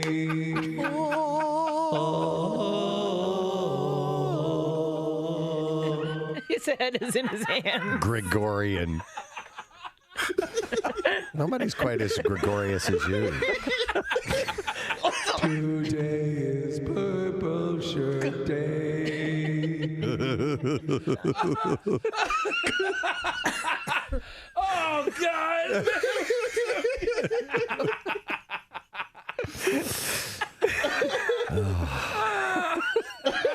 Gregarious is what you're thinking. Oh, but I said gregarious. Okay, sorry. Oh, jeez, oh, man. Buckingham Palace is now hiring. The Royal Household website has several job openings, including one for a full-time live-in housekeeping assistant. Oh. Mm-hmm. There's this role for Anne Hathaway. The listing reads, this is no standard housekeeping role. You'll work and live in stunning historic settings, ensuring that they're presented to their best for colleagues, guests, and, of course, the royal family. Aiming for the highest standards, you'll clean and care for interiors and items from carpets and furniture to historic vases and irreplaceable paintings. All while constantly being reminded that you're lower-class filth. You'll take care of guests and support special events, too. You are, for all intents and purposes, a donkey. And in an environment where development and training is commonplace, you'll be able to... You are no longer a human being, you are a piece of mobile furniture. You'll be able to grow your skills far beyond your immediate role. So the job pays about $22,000 a year. It's prestigious, though, because once you leave that position, you are in demand. But what's cool, too, is meals and housing is covered. So you live there, and you get fed there as well. So whatever the queen does not finish will go into a small tray, and you may pick at that. They give you the scraps. Yeah. Anything that falls upon the floor is yours as well. I'm perfect for this job. And once the royal corgis have finished with their can, you can go and eat that as well. Royal corgis. You're second to the dogs. Position will include occasional whippings. The candidate will also get 33 vacation days. Well, that's not too bad. Well, that's Europe for you. Yeah, pension and access to recreational facilities. So you're only getting $22,000 a year, which you would think for that position it would probably be more. But housing, meals, 33 vacation days, pension, access to the recreational facilities, that ain't too bad. Yeah, it's not too bad. You'll occasionally be called upon to provide sexual favors for the Queen Mama. But yeah, this community down in Texas, there's a foot fetish guy who is targeting the real estate community, and that's where he's decided, these are the people that are easy to track down. That guy's pretty threatening, though. I read the article. Is he pretty threatening? Yeah, like he says, I know where you are, and if you don't send them, you'll need protection 24 hours a day. That was one of the texts he sent. Send pictures of your feet? Yes, or really? Yeah. That's a very malicious foot fetish dude. Yeah, honestly, God, I mean, if that started to happen, I would have to act like I was totally into it. Like, oh my God, I want to. Dude, I'll suck your feet. I'll suck your feet. I want to meet you. I'll suck your feet harder. Because he suck your feet so hard. Suck your feet so you so can't hard. even you suck at sucking feet. I'm a sucking foot sucker. Foot sucking machine. I'm a sucking machine. Suck those nails right off your feet. Right? All right, you're scaring me. You've taken it too far. Right? I mean, that's just sick, man. You think you know how to suck feet? I'll show you how to suck feet, you foot sucker.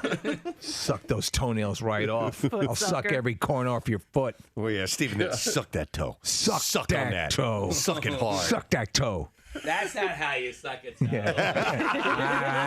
Let me show you. I never thought I'd catch my daughter sucking a man's toe.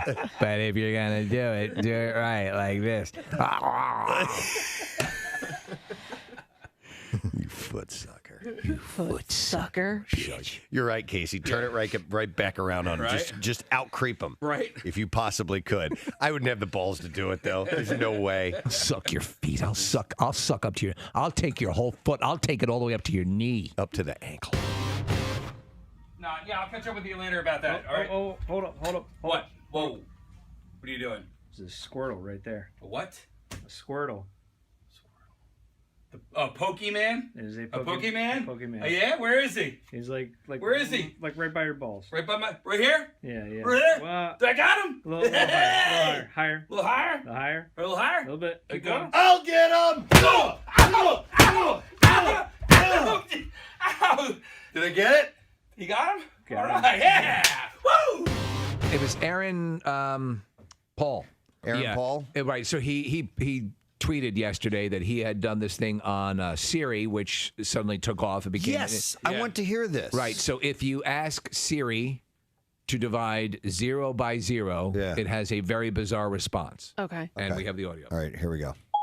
Imagine that you have 0 cookies and you split them evenly among 0 friends. How many cookies does each person get? See, it doesn't make sense. And Cookie Monster is sad that there are no cookies. And you are sad that you have no friends. Wow. Oh my goodness.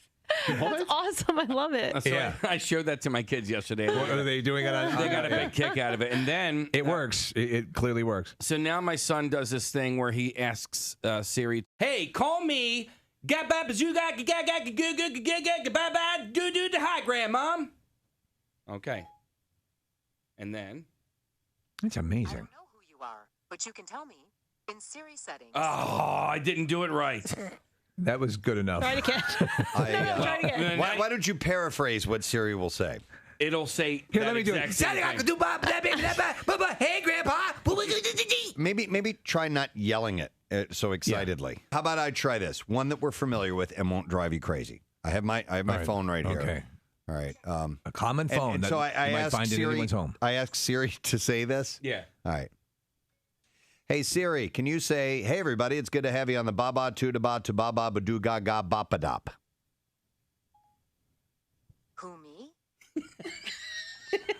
And is that what happens? No, it will repeat it. But all right, so I guess my kids have this. Yeah, you whore. Yeah. That's what I thought. Okay. Yeah. By the way, Casey, why did you throw "Hey, Grandma" in there? Because that's what my son was doing. Oh, yeah. Have you ever asked it if it loves you? No, but I've I haven't. Siri? We're better as friends. It Really? responded, yeah. Yeah. Hey Siri, do you love me? I'm still working on the grandma blah blah blah blah blah crap. All right, so anyhow, here we go. Here are a couple things. What is 0 divided by 0? You get an interesting answer. When is the world going to end? Tomorrow. Is the one to ask. What does the fox say? Which is, the song. Beep, beep, beep, beep, beep. Yeah. Hi, Grandma. Grandma's here. I'll give you. It has the answers here. Yeah, go ahead. Read me a haiku. Or no, I'm sorry. That's not the answer. This is an interesting question. I asked you to do something for me. Why? Don't give a rat's ass. Read me a haiku, or I'll shut off your heating system. We want to welcome the following: Jason Kelsey, Lane Johnson, Connor Barwin, and they brought with them a rookie. We have Jordan DeWalt on DJ. Hey. Not bad at all. Casey came up with this plan to have guys from the Eagles in, and we wanted to have offense and defense represented equally, which we have here, which is really cool. So if you guys don't mind, we'd like to play a version of The Family Feud. Starring the Philadelphia Eagles, offense against defense. All right, so here we go. First question. Name something you make sure to clean before going on a date. All right, Lane, what do you want? Clean your teeth. I don't know. Your teeth. You brush your teeth. Brush your teeth. Yes. Mouth. Mouth is the number one answer. You guys. So they automatically control the topic. You guys get to control the topic now. Okay. So Jason, name something you make sure to clean before going on a date. Armpits. Armpits. Nope. Sorry. That is okay. One more strike. Yep. Okay, and let's go back to you, Lane. Name something you make sure to clean before going on a date. Maybe your room if she's coming back or he's coming back. That's Let's check thinking. Survey says. Incorrect. That means we go over to Connor and to Jordan, and they're discussing this right now. Name something you make sure to clean before going on a date. Remember, we polled Preston and Steve show listeners. Jordan, what do you want to say? Your car. Your car. And Casey? That's good. Survey says no. Oh, man, I wish we could all see these so we could say them, like they do on the show. All right, go ahead. You say them. Your turn now. Number 5, underwear. The end of Love and Touch and Squeezing from Journey. Dave's a fan of things that are stand out in the world of rock. So Making a Fire with Foo Fighters on MMR 11 minutes after 10 o'clock Monday morning. And going up to about 53 degrees or so. Pretty breezy today as well. We've been watching the... Are we going to have a wind chill, you think? Trees outside swaying quite a bit. Yeah, I would definitely imagine that having this much movement is going to make things feel a little bit cooler. Plus, we have cloud cover for the majority of the day. Partly cloudy tomorrow, high 50, and then Wednesday, nice and warm, 62. But it's going to rain on Wednesday, so you got that. And then it's cold after that. High 43 on Thursday. We're on a roller coaster. Chilly. Baby. What's that? We're on a roller coaster. You want a roller coaster? We're on a roller coaster. Oh, we're on a roller. I thought you said. But I also do want a roller coaster. I thought you said I want a roller coaster. I want a roller coaster. I'm like, you know what? Yeah. Put me down for one as well. Wouldn't that be great? Like in your backyard. I hate the commercial. Well, I hate it and I envy it. There's one commercial where a guy did build his daughter a roller coaster in the backyard. That's awesome. Yeah. Did they go off of the roof? Yes. Okay. Yeah. I think that's how they get the momentum. Yeah. All right. Well, this has been roller coaster chat. Roller coaster chit chat here on the President. Ups and downs with the roller coaster maniac. But now we're going to ask a lesson question. We're going to give away a pair of tickets to see the Winery Dogs featuring Mike Portnoy, Billy Sheehan, and Richie Kotzen. February 17th at the Keswick Theater. The question that we have for you today is, It's Raining Men is the national anthem of which country? 215-263 WMMR. Do you know? All right. It's Raining Men, we found out this morning, is the national anthem of which country? 215-263 WMMR. If you heard and you know, you should call, and we'll do the trash while you call in. The trash business is a gold mine. 93.3 WMMR with Preston and Steve's Hollywood Trash. All right, brought to you this morning by Steven Star Restaurants. Gift memorable experiences this holiday season with a Star Restaurants gift card. Good at over 30 restaurants. You can shop today at STARRgiftcards.com. What's going on this morning, Steve? Well, Real Housewives of Atlanta star Portia Williams married Simon Godida in a lavish Nigerian ceremony on Saturday. In attendance was Simon's deadbeat cousin, a Nigerian prince who's constantly online begging for money. He's real, apparently. Jennifer Grey is teasing the upcoming Dirty Dancing sequel being directed by Jonathan Levine. Grey says in Dirty Dancing 2, everyone will put baby in a corner because that's the only place her mobility scooter will fit. And finally, Busy Phillips is reacting to a blind item indicating that she was rude and dismissive to the crew on the set of her short-lived talk show Busy Tonight. Busy calls the accusation nonsense, saying she made it her mission to, quote, remember the names of every one of those losers. That's your Hollywood Trash.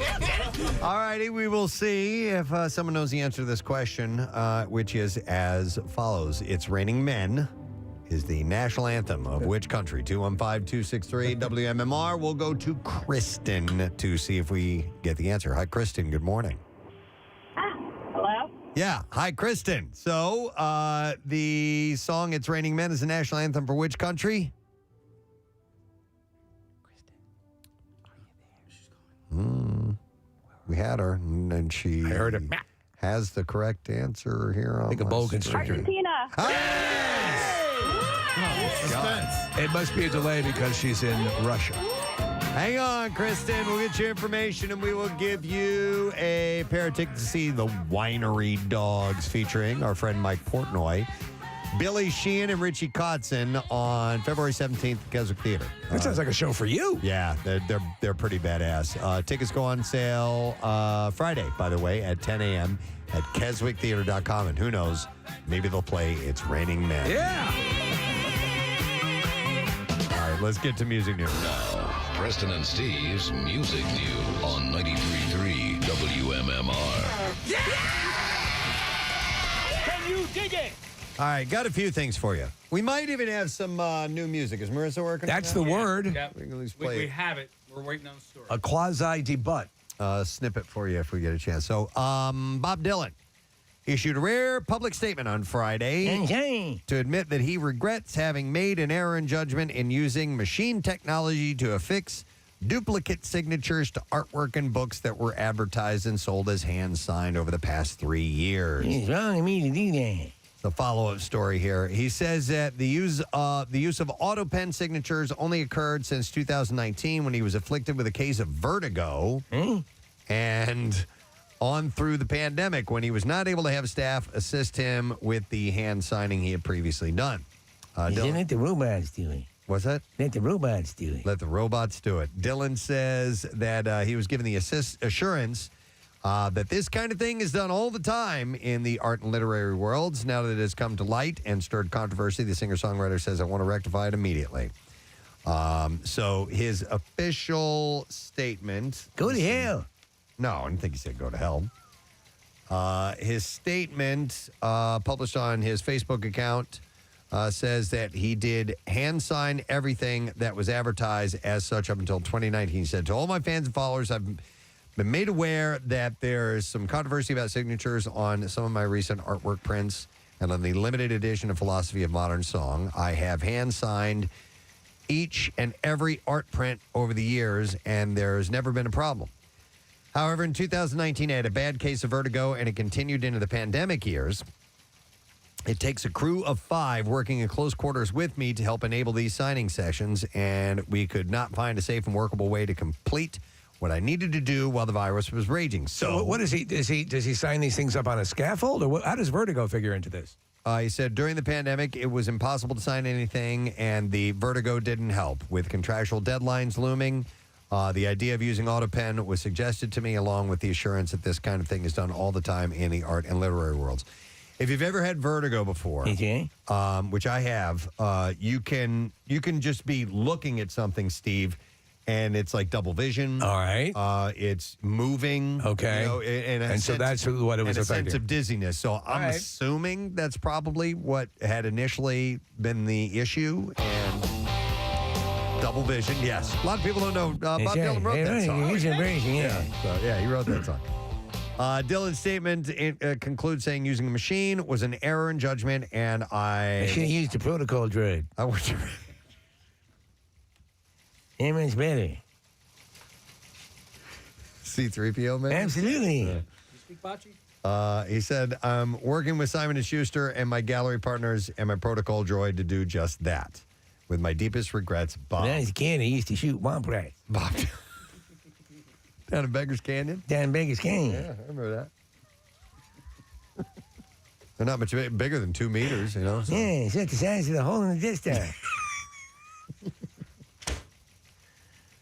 How did we get here? They should have put, what a cameo, if they stuck Dylan. Yeah, I guess I can do this. Stay on target. Everything's fine. Stay on target. I got a whole bunch of these other guys. The guy in the black helmet after me. Kind of scary. That's my sonic disruptor bomb.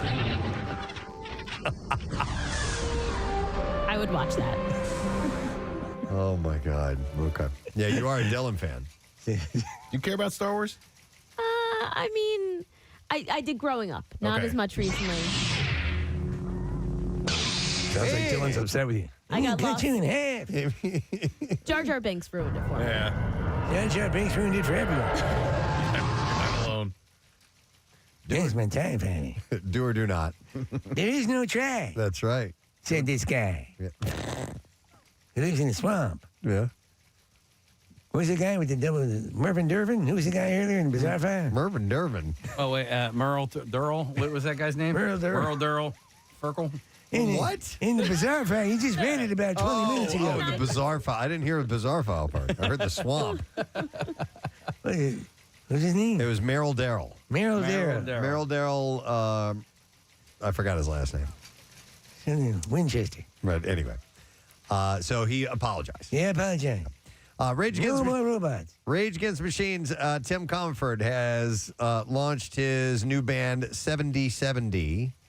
Not 70, but 7D over the weekend. They dropped their first single. It's called Capitalism. Just last summer, he revealed the group's existence, but at the time didn't provide any details. The bassist singer is joined by his whack rat bandmate. It's like Womp Rat. Womp Rat. Yeah, I used to shoot those in the valley. Matthias Wackrat on drums and Johnny Polanski on guitars. Let's see. Oh, this is interesting. Axl Rose took to Twitter following Guns N' Roses' Queensland, Australia gig on November 24th, where he raged against certain fans' use of drones during a concert. But this isn't the Axl Days of Yore kind of rage. So listen to this statement that he wrote. He posted in part, had a few drones this leg. Last night, Gold Coast, Australia was probably the most intrusive. It was a bit of a distraction, as obviously someone thought that it was just okay to be doing that, but also it's coming that close in front of the stage and then actually over and on stage. It's not something that we're all used to. People were pissed.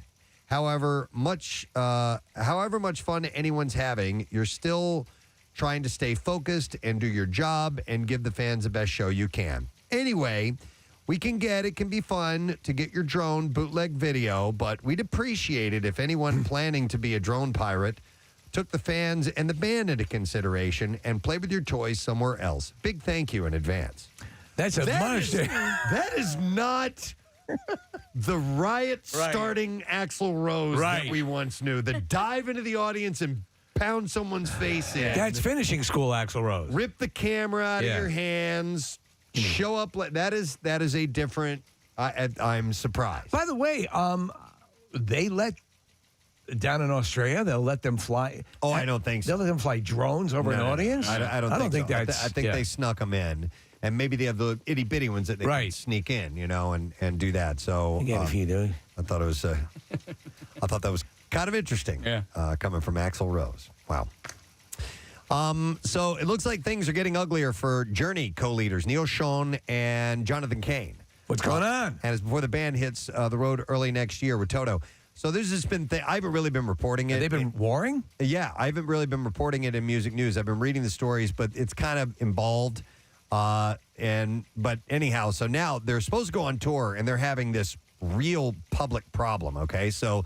The two longtime band members are currently embroiled in a legal battle over a corporate American Express account. Okay, the band American Express account, which Sean believes is being kept from him, while Cain accuses Sean of being financially strapped and trying to finance his lifestyle off of the Amex account. Sean tweeted a photo of himself and Journey co-founder Greg Raleigh, whom Cain replaced back in 1981, and wrote, "Two original founding members. I think my brother Greg Raleigh should join us for the 2023 tour. What do you think, friends? He would spice it up, and we'd have a great variety of songs to choose from. Would you like to hear? What would you like to hear for the 50th anniversary tour?" So now he's throwing out that, they might replace him out. Yeah. For the original. Which is pretty wild. But, yeah, this is a very public feud that they have been having, and they expect to go out and, tour together. It should be pretty interesting. But there's been a lot of infighting in that band for a long time. Is Neil Schon He's kind of a dick. Yeah. From what I've heard, he's difficult to deal with. And he's one of my absolute top guitarist of all time. But I've never personally met him. I don't know, but I hear he can be a difficult guy. But I don't know if that's I hear Jonathan Cain can be a difficult guy too. So I think You it got might two be difficult guys. the egos going at it. I've heard Neil's one of those guys where he's, you have the conversation about him and he says, well, enough about me. What do you think about me? Right. It's always about A little Neil Schon. egotistical? Yeah. I believe it. Let's see. REM guitarist Peter Buck is back with with his new, that was his and new put together, Who collaboration with the That's the Dutch news. the Outers Luke Haynes. So it's called All the Kids Are Super Bummed Out. Buck shed light when he knew that he was ready to call it quits with REM, telling Classic Rock when it got really big. I don't know if anybody really enjoys that. When the non-musical stuff became so intense, it took away some of the pleasure for me. It was just the stuff where you kind of wake up and go, God, I really don't want to have my picture taken today, and I don't really want to pretend to be an actor in some video where I can't act. And he said, it was never the reason I did it, and when we got to the point where we decided that it was the end, it felt like a great shared experience. I wouldn't change it, but I'm not going to go back to it, he said. So he's got a project that he's working on. So, but the end there was kind of tough for him. Two more things. Imagine Dragons frontman Dan Reynolds was spotted having dinner with Minka Kelly. Minka. Yeah. Yeah. According to Everybody loves Minka. the singer spent 5 hours at Cafe Stella in Los Angeles with the Euphoria actress. A photo of the Stella! a photo of the couple in an SUV shows Reynolds brushing the hair out of Kelly's face as she drove. You got hair on your face. Reynolds announced you can't drive like that. It's dangerous. his split from his wife of more than 10 years in September. So Minka. something going on. Minka makes the rounds. Yeah. Chris Evans, Donald Faison, Derek Jeter, John Mayer. Fred Thompson. Wilmer Valderrama. Fred Thompson. Senator Fred Thompson, rest in peace. Passed away. Josh Radner. She tuckered him out. No, she has made the rounds. Jesse Williams. Yeah. She's got the pick of the litter then. Yeah. Okay. For her. Her. And then finally, Mick Jagger was photographed in the studio with pop star Dua Lipa. And Mick Jagger together. Your name's Dua Lipa. Lipa posted on her... Lipa. You ever met Minka? Minka Lipa. Lipa Minka. Lipa... Let's go shoot bomb brats. Posted on her Instagram account several shots, including a couple of Polaroids of her and Mick placed on the studio's mixing console. This looks like Dua Lipa with her grandmother. Dua Lipa is... I'm her granny. No stranger to teaming up with rock legends, having scored a hit with her Elton John collaborator, Cold Heart. So Warm I guess Butt. the collaboration, Cold Heart, Warm Butt. And there's been no word on whether the Mick track will be used as a duet with Lipa, a solo Jagger release, Lipa. or possibly a collaboration for the next Rolling Stones album. So we do not know. All right. He definitely hit on it, though, right? Oh, of course. Okay. All right, so I was just handed this, and It's just in. It's a decision to be made. Oh. And I Breaking news. We go down to the studios of WMMR, where morning show host Preston Elliott is about to make a critical decision that could lead the show in an entirely different direction. Preston, do you hear us? I can hear you. And what has your decision? What have you arrived at? Well, first, let me tell you that we have new music from Metallica. And I think what I've decided is we will play a little teaser for you, and then we will let Pierre Robert, The Music Man. the new track from Metallica. It's called Lux Eterna. Lux Eterna. Lux Eterna. Lux Eterna. And so it is going to be the forthcoming 12 studio album, 72 seasons, and that'll be available April 14th. Christmas. 72 Seasons is heralded by this first single, and it's a short, sharp blast that distills 40 years of Metallica into 3.5 minutes. That's according to the release. So there's a short blast. And there we did it. Would you like to hear some of it? Yes, please. I've heard none of this. So this is brand new Metallica. We'll play a little bit, and then Pierre's going to give you the full compliment. Here we go.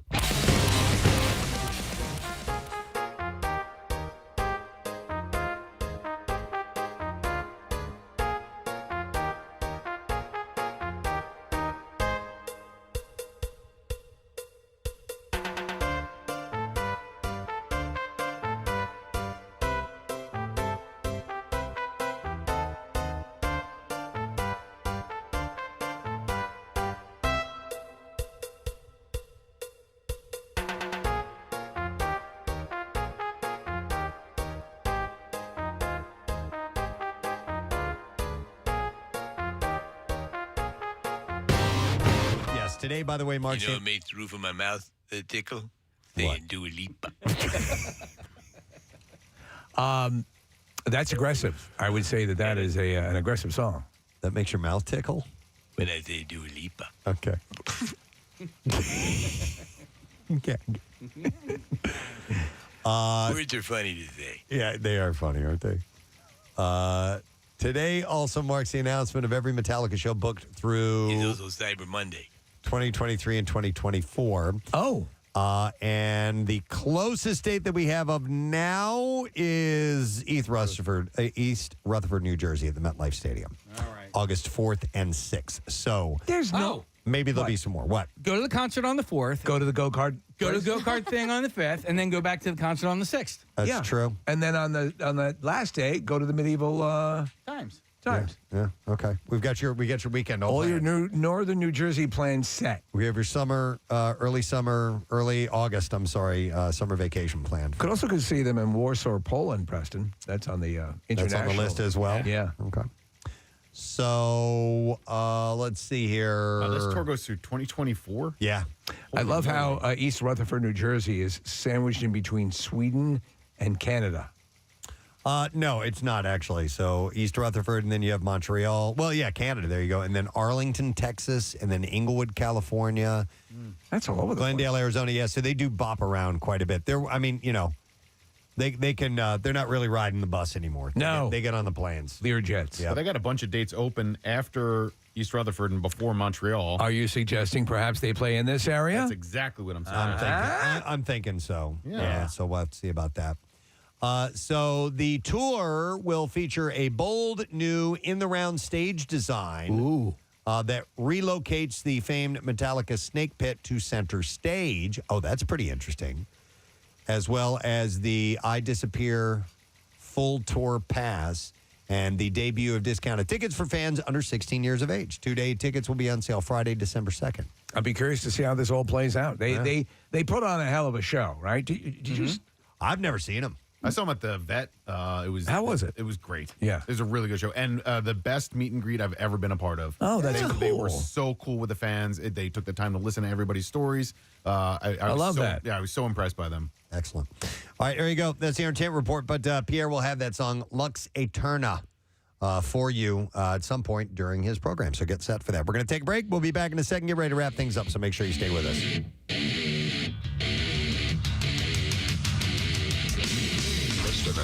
Preston and Steve. On 93.3. Clean the bathroom. Yeah. Number 3, your ass. And number 2, your balls. I was going to go genitals. Genitals would have been good.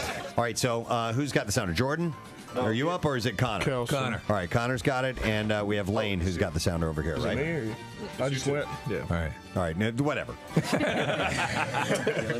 What food do human testicles most resemble? All right.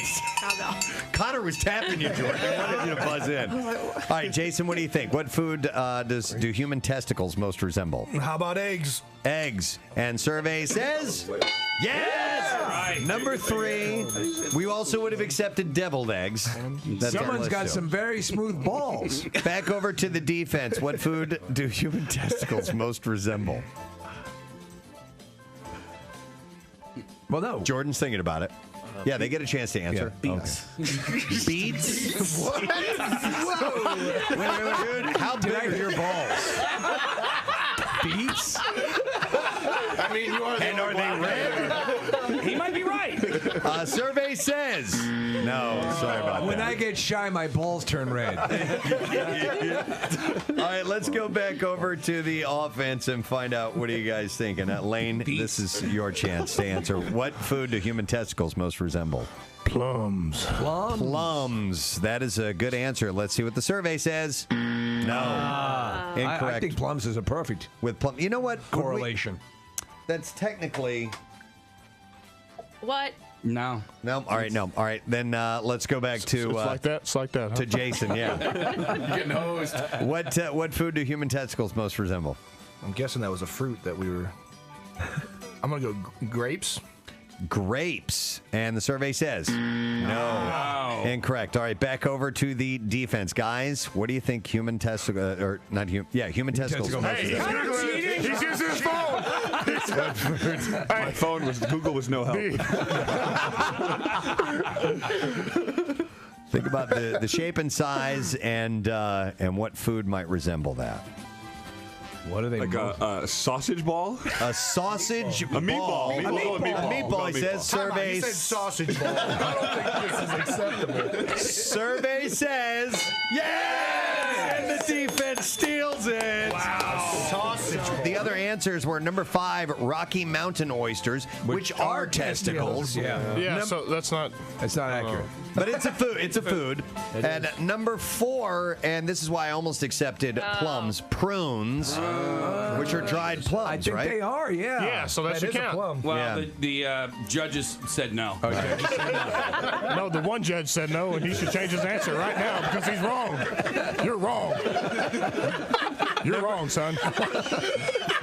Number one food that human testicles resemble, walnuts. Actually, that's good too, yeah. All right, Lane and Final Connor. one. This is where it all comes down. All right, here we go. Which Philadelphia Eagle is most likely to sleep with a teddy bear? Oh, okay. Lane jumped in right away. Who do you say? Say Jason Kelsey. Survey says no. This is according to the people that we surveyed. Let's go over to the defense. What do you guys think? Which Eagle is most likely to sleep with a teddy bear? Say John Dornbos. Dornbos. Survey says number 5 on the list. That is absolutely correct. All right. Who do you think are the people that we surveyed said? Well, I'm going to say Brandon Graham because his nickname is Teddy Bear sometimes. I don't know if people know that, but. All right, that's. Survey says no. Correct. One strike. We'll say Tim Tebow. Survey says. Great answer. Number 1 answer, Tim Tebow. Yes, that's correct. Great answer. Okay. There's still 3 up there. We'll say Sanchez. Survey says that's the number 2 answer. Correct, Connor. I just got to think about popular guys on the team. All this is coming there. I'll say myself. All right, he says Connor Barwin, and survey said incorrect. Man. All right, Jason and Lane, what Eagle is most likely to sleep with a teddy bear? You can steal it here. I feel like we just got to pick the most popular. Most popular. Sam Bradford. Yeah. Bradford. Survey says no. That means the defense wins. This is a highly contested result. We might have to escort him out. Over plums and prunes. The other answers were DeMarco Murray and Riley Cooper. Well, thanks for playing the game, guys. We appreciate it. Thanks for Jason, having us. Connor, Lane, and Jordan, who are here this morning. Lindsay, we haven't talked about her in a while. Yeah. Lindsay Lohan is on the verge of turning 30. 30. 30, right? Yep. Can you imagine waking up, no makeup, it's kind of actually smeared makeup, hair, all kind of crazy. Where are my cigarettes? But she's reflecting back on her past mistakes as well as looking ahead to the future. She discusses her ambitions and failures in a new interview with Vanity Fair. Now, she says of her, life is like a chicken finger. Chicken in the center, surrounded by finger. Life is like that? Yeah, exactly. How is life like that? Exactly like is. it. She says Point taken. of her checkered past, I wouldn't call things regrets per se. I can't turn back time, but if I could, I would have listened more to my mother and gone back home to New York earlier in life and chosen my friends more wisely. Regrets? Well, I've had a few, but still too few to mention. Lindsay also, but you did it your way. I did it my way. Yeah. To me, life, if I may, was like a huge chicken finger. All right, Lindsay also looks ahead to her with multiple dipping sauces. To her milestone birthday on July 2nd, saying, age is only a number, right? No. I have learned a lot over time. I'm in a wonderful place in life and look forward to the near and far future and projects that I'm working on. Something's going on with Lindsay's face these days. It looks as if she's perpetually smelling poop. That's the way I feel. I'm sorry to go off on a tangent, but about Cersei Lannister on Game of Thrones. Her nostrils are always kind of flared, and the corners of her lips are kind of up a little bit, like who defecate? Someone. Everyone, check your trousers. Eyes open wide, nostrils flared. All right, anyhow. The distinct odor of fecal matter. She said that I'm grateful that I have a voice which I can now feel comfortable using as a platform to let people know that we all have our ups and downs in life. Check your trousers. And we can all come up from the downs if we get in touch with our inner self and spiritual side. Hey, I'm happy if she's turned it around. She's got that Russian boyfriend, right? The multimillionaire boyfriend? Yeah, Igor Tarabazov. That's what? Stravinsky. This is my woman. She loves chicken fingers. She also says of her future plans of making more films, writing my books, starting my charity, working with children a lot, maybe having some of my own soon after I get some movies done first. She seems to be course corrected and getting her life together. I don't know what that means as far as her career goes, though. I don't think it's going to be where it could have been, but maybe that's the best thing for her. Maybe getting back into that lifestyle would be detrimental. Yeah. She could pull a Robert Downey Jr. She could play Iron Man. I don't know if she could play Iron Man, but I can't fit the chicken fingers to this opening. We got it, and there's an 800-pound gorilla in the room. How do I get chicken fingers through this thing? Tell Jarvis to open the hatch. And it will. And You're a disaster. The face mask will actually. Jarvis closes it and places those chicken fingers. Will open, and then you can eat your chicken fingers. There's a Popeyes on Route 1.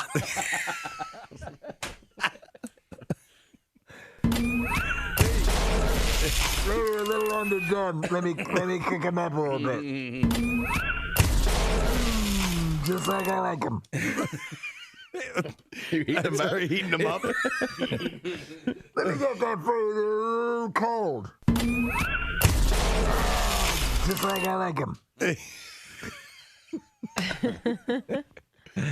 No, what I'm saying is she might be able to turn her acting career around. She's not as talented as Robert. Even when Robert Downey Jr. was younger, even in those like Weird Science and Back to School, stuff like that, you could tell he had acting chops. So. It's hard for her, though, because the party lifestyle left a mark on her appearance. And it's harder for women in general. And then when they mess up their appearance like she has over the last, 10 years or so, it's going to be an interesting thing to see where she goes next. Nick, I clearly remember we did it. We did a Dirty Old Man screening of Mean Girls. Yep. WMMR, Bullet with Butterfly Wings. It is 10:43. Getting ready to wrap up our program here for the day. A Monday. I was going to say all back together again, but no, not quite. One of our members is down. Yep, Romano is out. And there's been a lot of different things going around. So, dropping like flies here and there as far as just being out for a day or two. Hopefully it's a short stay for her, and I don't wish the flu thing upon anyone. I have no idea if that's what she has or not. No, we don't know. Yeah. But it does suck, Pierre Robert is here. Hey, man. Yay. Good day. How you doing, man? I have a little scratchy throat. Do you really? Yeah. Okay. Well, keep an eye on that. All right, I'm watching it. As long as you don't gave myself the big C test last night. All right. And I was neg. Very good. So in I came. Listen, you should be responsible. It's what you do. Just trying to be responsible. I saw you perform a tonsillectomy on yourself, and it was an amazing thing to say. Yeah. The problem is only with the scalpel, but I got most of it. Yeah, if you're in front of a decent-sized mirror, you can do it. Yeah, that's all you really need. And Steve's right. We can be our own doctors. Yeah, there's so much that you can do that you just take for granted that you need a medical degree. Right. Who needs that? That was my dad's philosophy. Yeah. He cut it off. He was a frontier surgeon. Yeah, let me gnaw that thing off for I'm you. going to use these beavers to remove your nipples. Go to the Slauson cut off and cut off your Slauson. The Johnny Carson thing that Steve and I can reference. What was I going to ask you? Number one, no, we're good to go. We didn't have any guests on, so thank you for your phone calls and contribution on the radio program today. We did have an enjoyable day. Let's do the letter of the day first, and I have a question for you, okay? So here we go. Preston and Steve on 93.3 WMMR. Now, the Daily Letter. All right, the Preston and Steve show is brought to you today by The Letter. G as in gaggle. There's a gaggle of engineers in Studio 4F. We'll explain that in a moment. By the way, we're going to give away a Sony PlayStation 5 bundle. These are the games, okay? You get 5 of the top video games of the year: Gran Turismo, Horizon Forbidden West, God of War Ragnarok, Last of Us Part 1, and Uncharted Legacy of Thieves. Sony PlayStation 5's top video games of the year. Make great gifts this holiday season. Visit PlayStation.com. So those are just the games. I want to make sure you're aware of that. Right, but they're damn good games. Give that away on Friday. So from time to time, working in the radio industry, some new pieces of technology come along. And every now and then they update or change our entire operating system, which everything is digital. There were years ago, and we've talked about this before, where you had music either on vinyl or on what were called carts. Essentially, they were 8-track tapes, and it's very analog, very hands-on. When now it's all digital and everything is housed in a server somewhere. And from time to time, they update these things, and you have to relearn a new system. And when we are done and we end this next commercial break, He's looking at me. a whole new system will become up and active. And the first person that gets to take it out for a spin is Mr. Technology. They said, let's give it to our own Steve Wozniak. And like anything else, whenever I've worked or gone to a new station or something like that, it seems overwhelming Daunting. and impossible, and all the buttons and things. And well, this now comes with all the all the stuff that you see on these screens that are in front of us. And Pierre gets to take it out for a spin. Have you been taking the little classes that they've had? I went to it. Yeah. I have like I didn't go to any of them. two trains of thought on this one. Casey, Either I'm so proud of you. Casey's going to help me. Yeah, either they have full confidence in your expertise that everything's going to go off without a hitch, or they want to make sure that they work out every single bug that they can. And they're like, who can we do this with? Okay, Pierre's probably the perfect person. Right. Well, that way, if it messes up, everyone will just think it's me anyway. Right. It'll sound normal. Yeah, it'll sound like a You can normal bury the Pierre mistakes. radio show. Yeah. Dead Air Pierre striking once again. I think, though, that I listen. There is a similarity to a lot of the way these operating systems, are laid out. A lot of it should seem fairly familiar to you. Yeah. There's the torpedo bays to fire the things. Right. And I make little houses up and I make little names for things. That's the chimney. That's the window. That's the front door. That's the back door. That's your mommy and daddy and your That's dog. mommy and daddy. And there's the Chevrolet Impala pulling up into the driveway. There you go. All right. And that's how we're going to operate today. And first grade level. I think Actually, it'll be first fun. graders could probably do it better than I could, for that matter. But you have a surplus of tech help ready to there's a jump right gaggle in. of them in there. Yeah. And I mean, it's something about engineers. They're delightful human beings, but there's a wiring mechanism from every engineer I've ever known or worked with. I bet you guys at your various stations can testify this as well. There's something. I don't know what quality it is, but you see that similar thread. Yes. Am I right? Yep. No. Yes. You're correct. It's a knowledge and a fascination with what some would call nerdiness, but I would not. I would call it a higher intelligence, just one of a language that I can't speak. It's problem solving. They're great problem solvers. Right. That's what they're great at. By the way, Casey off air called this today's program a tapers alert, which is an old radio phrase thrown around back in the day. So That's oh dear. Well, all right. All right. Well, we'll see how it works for us tomorrow morning. Well, yeah, we have it tomorrow. Good that you took your class. I'm proud of you that you did. Thanks. But you had worked on this system. This was the system that It's the older preceded system that we the had. one that we so But I'm there's- sure there's some changes to it. They included a hot years. plate. Oh, Maybe the touchscreen will actually work. Yeah, that's a new feature. The touch screen offers touch. I'm sure that it's going to be fine. Yeah. And colorful and challenging and lovely. well, what are you hoping happens on your program Well, today? on my program, we will play the full version of the Metallica song you gave us a little sample of, and it's called Lux Ayatollah. No, what's it called? That's the dishwashing detergent the Ayatollah uses. Eterna. Lux Eterna. Right. Lux Eterna. Okay, so Lux Eterna, we'll be turning that one on, and probably soon if we have the full song. Do we have the full song? Yeah. Yes. We do. we did. Now I'm wondering where I needed to put it. I put it in the old because system. it's on the Vox Pro. I don't know the numbers of the new We'll system. figure it out. Yeah, Well, you'll figure it out. Sooner or later, We'll we'll share have all that that song. information around. Yeah. All right, and that'll be cool. And workforce blocks of Jimi Hendrix and Soundgarden and Rancid, so it'll be a fun day. Ooh. And following me should be Enjoy. if you need a good cheap laugh at my expense, I offer myself for the next 5 hours for that. Listen to the program. Yeah. All right. Thank you, Pierre. You're John Glenn today. I am. Yeah. Godspeed, Pierre sir. Robert. Godspeed, Dead Air. All right, I want to thank our sponsors. Look at Bill. He's turning shades of pale. Preston and Steve Show brought to you today by Acme Markets, fresh foods, local flavors. Also brought to you by Dunkin'. The Preston and Steve Show runs on Dunkin'. And by ALG Vacations Beachbound. Are you craving a beach vacation? We'll book your next getaway with Beachbound Vacations at beachbound.com. There you go. Got I it like out. that. Tomorrow's Tuesday. We'll give away some free ink with Tat Tuesday, and we'll see what other trouble we can get into. So that's it. We're done. We're done. Rage on. Have a great day. Buckle in, and we'll see you later, man. Bye-bye.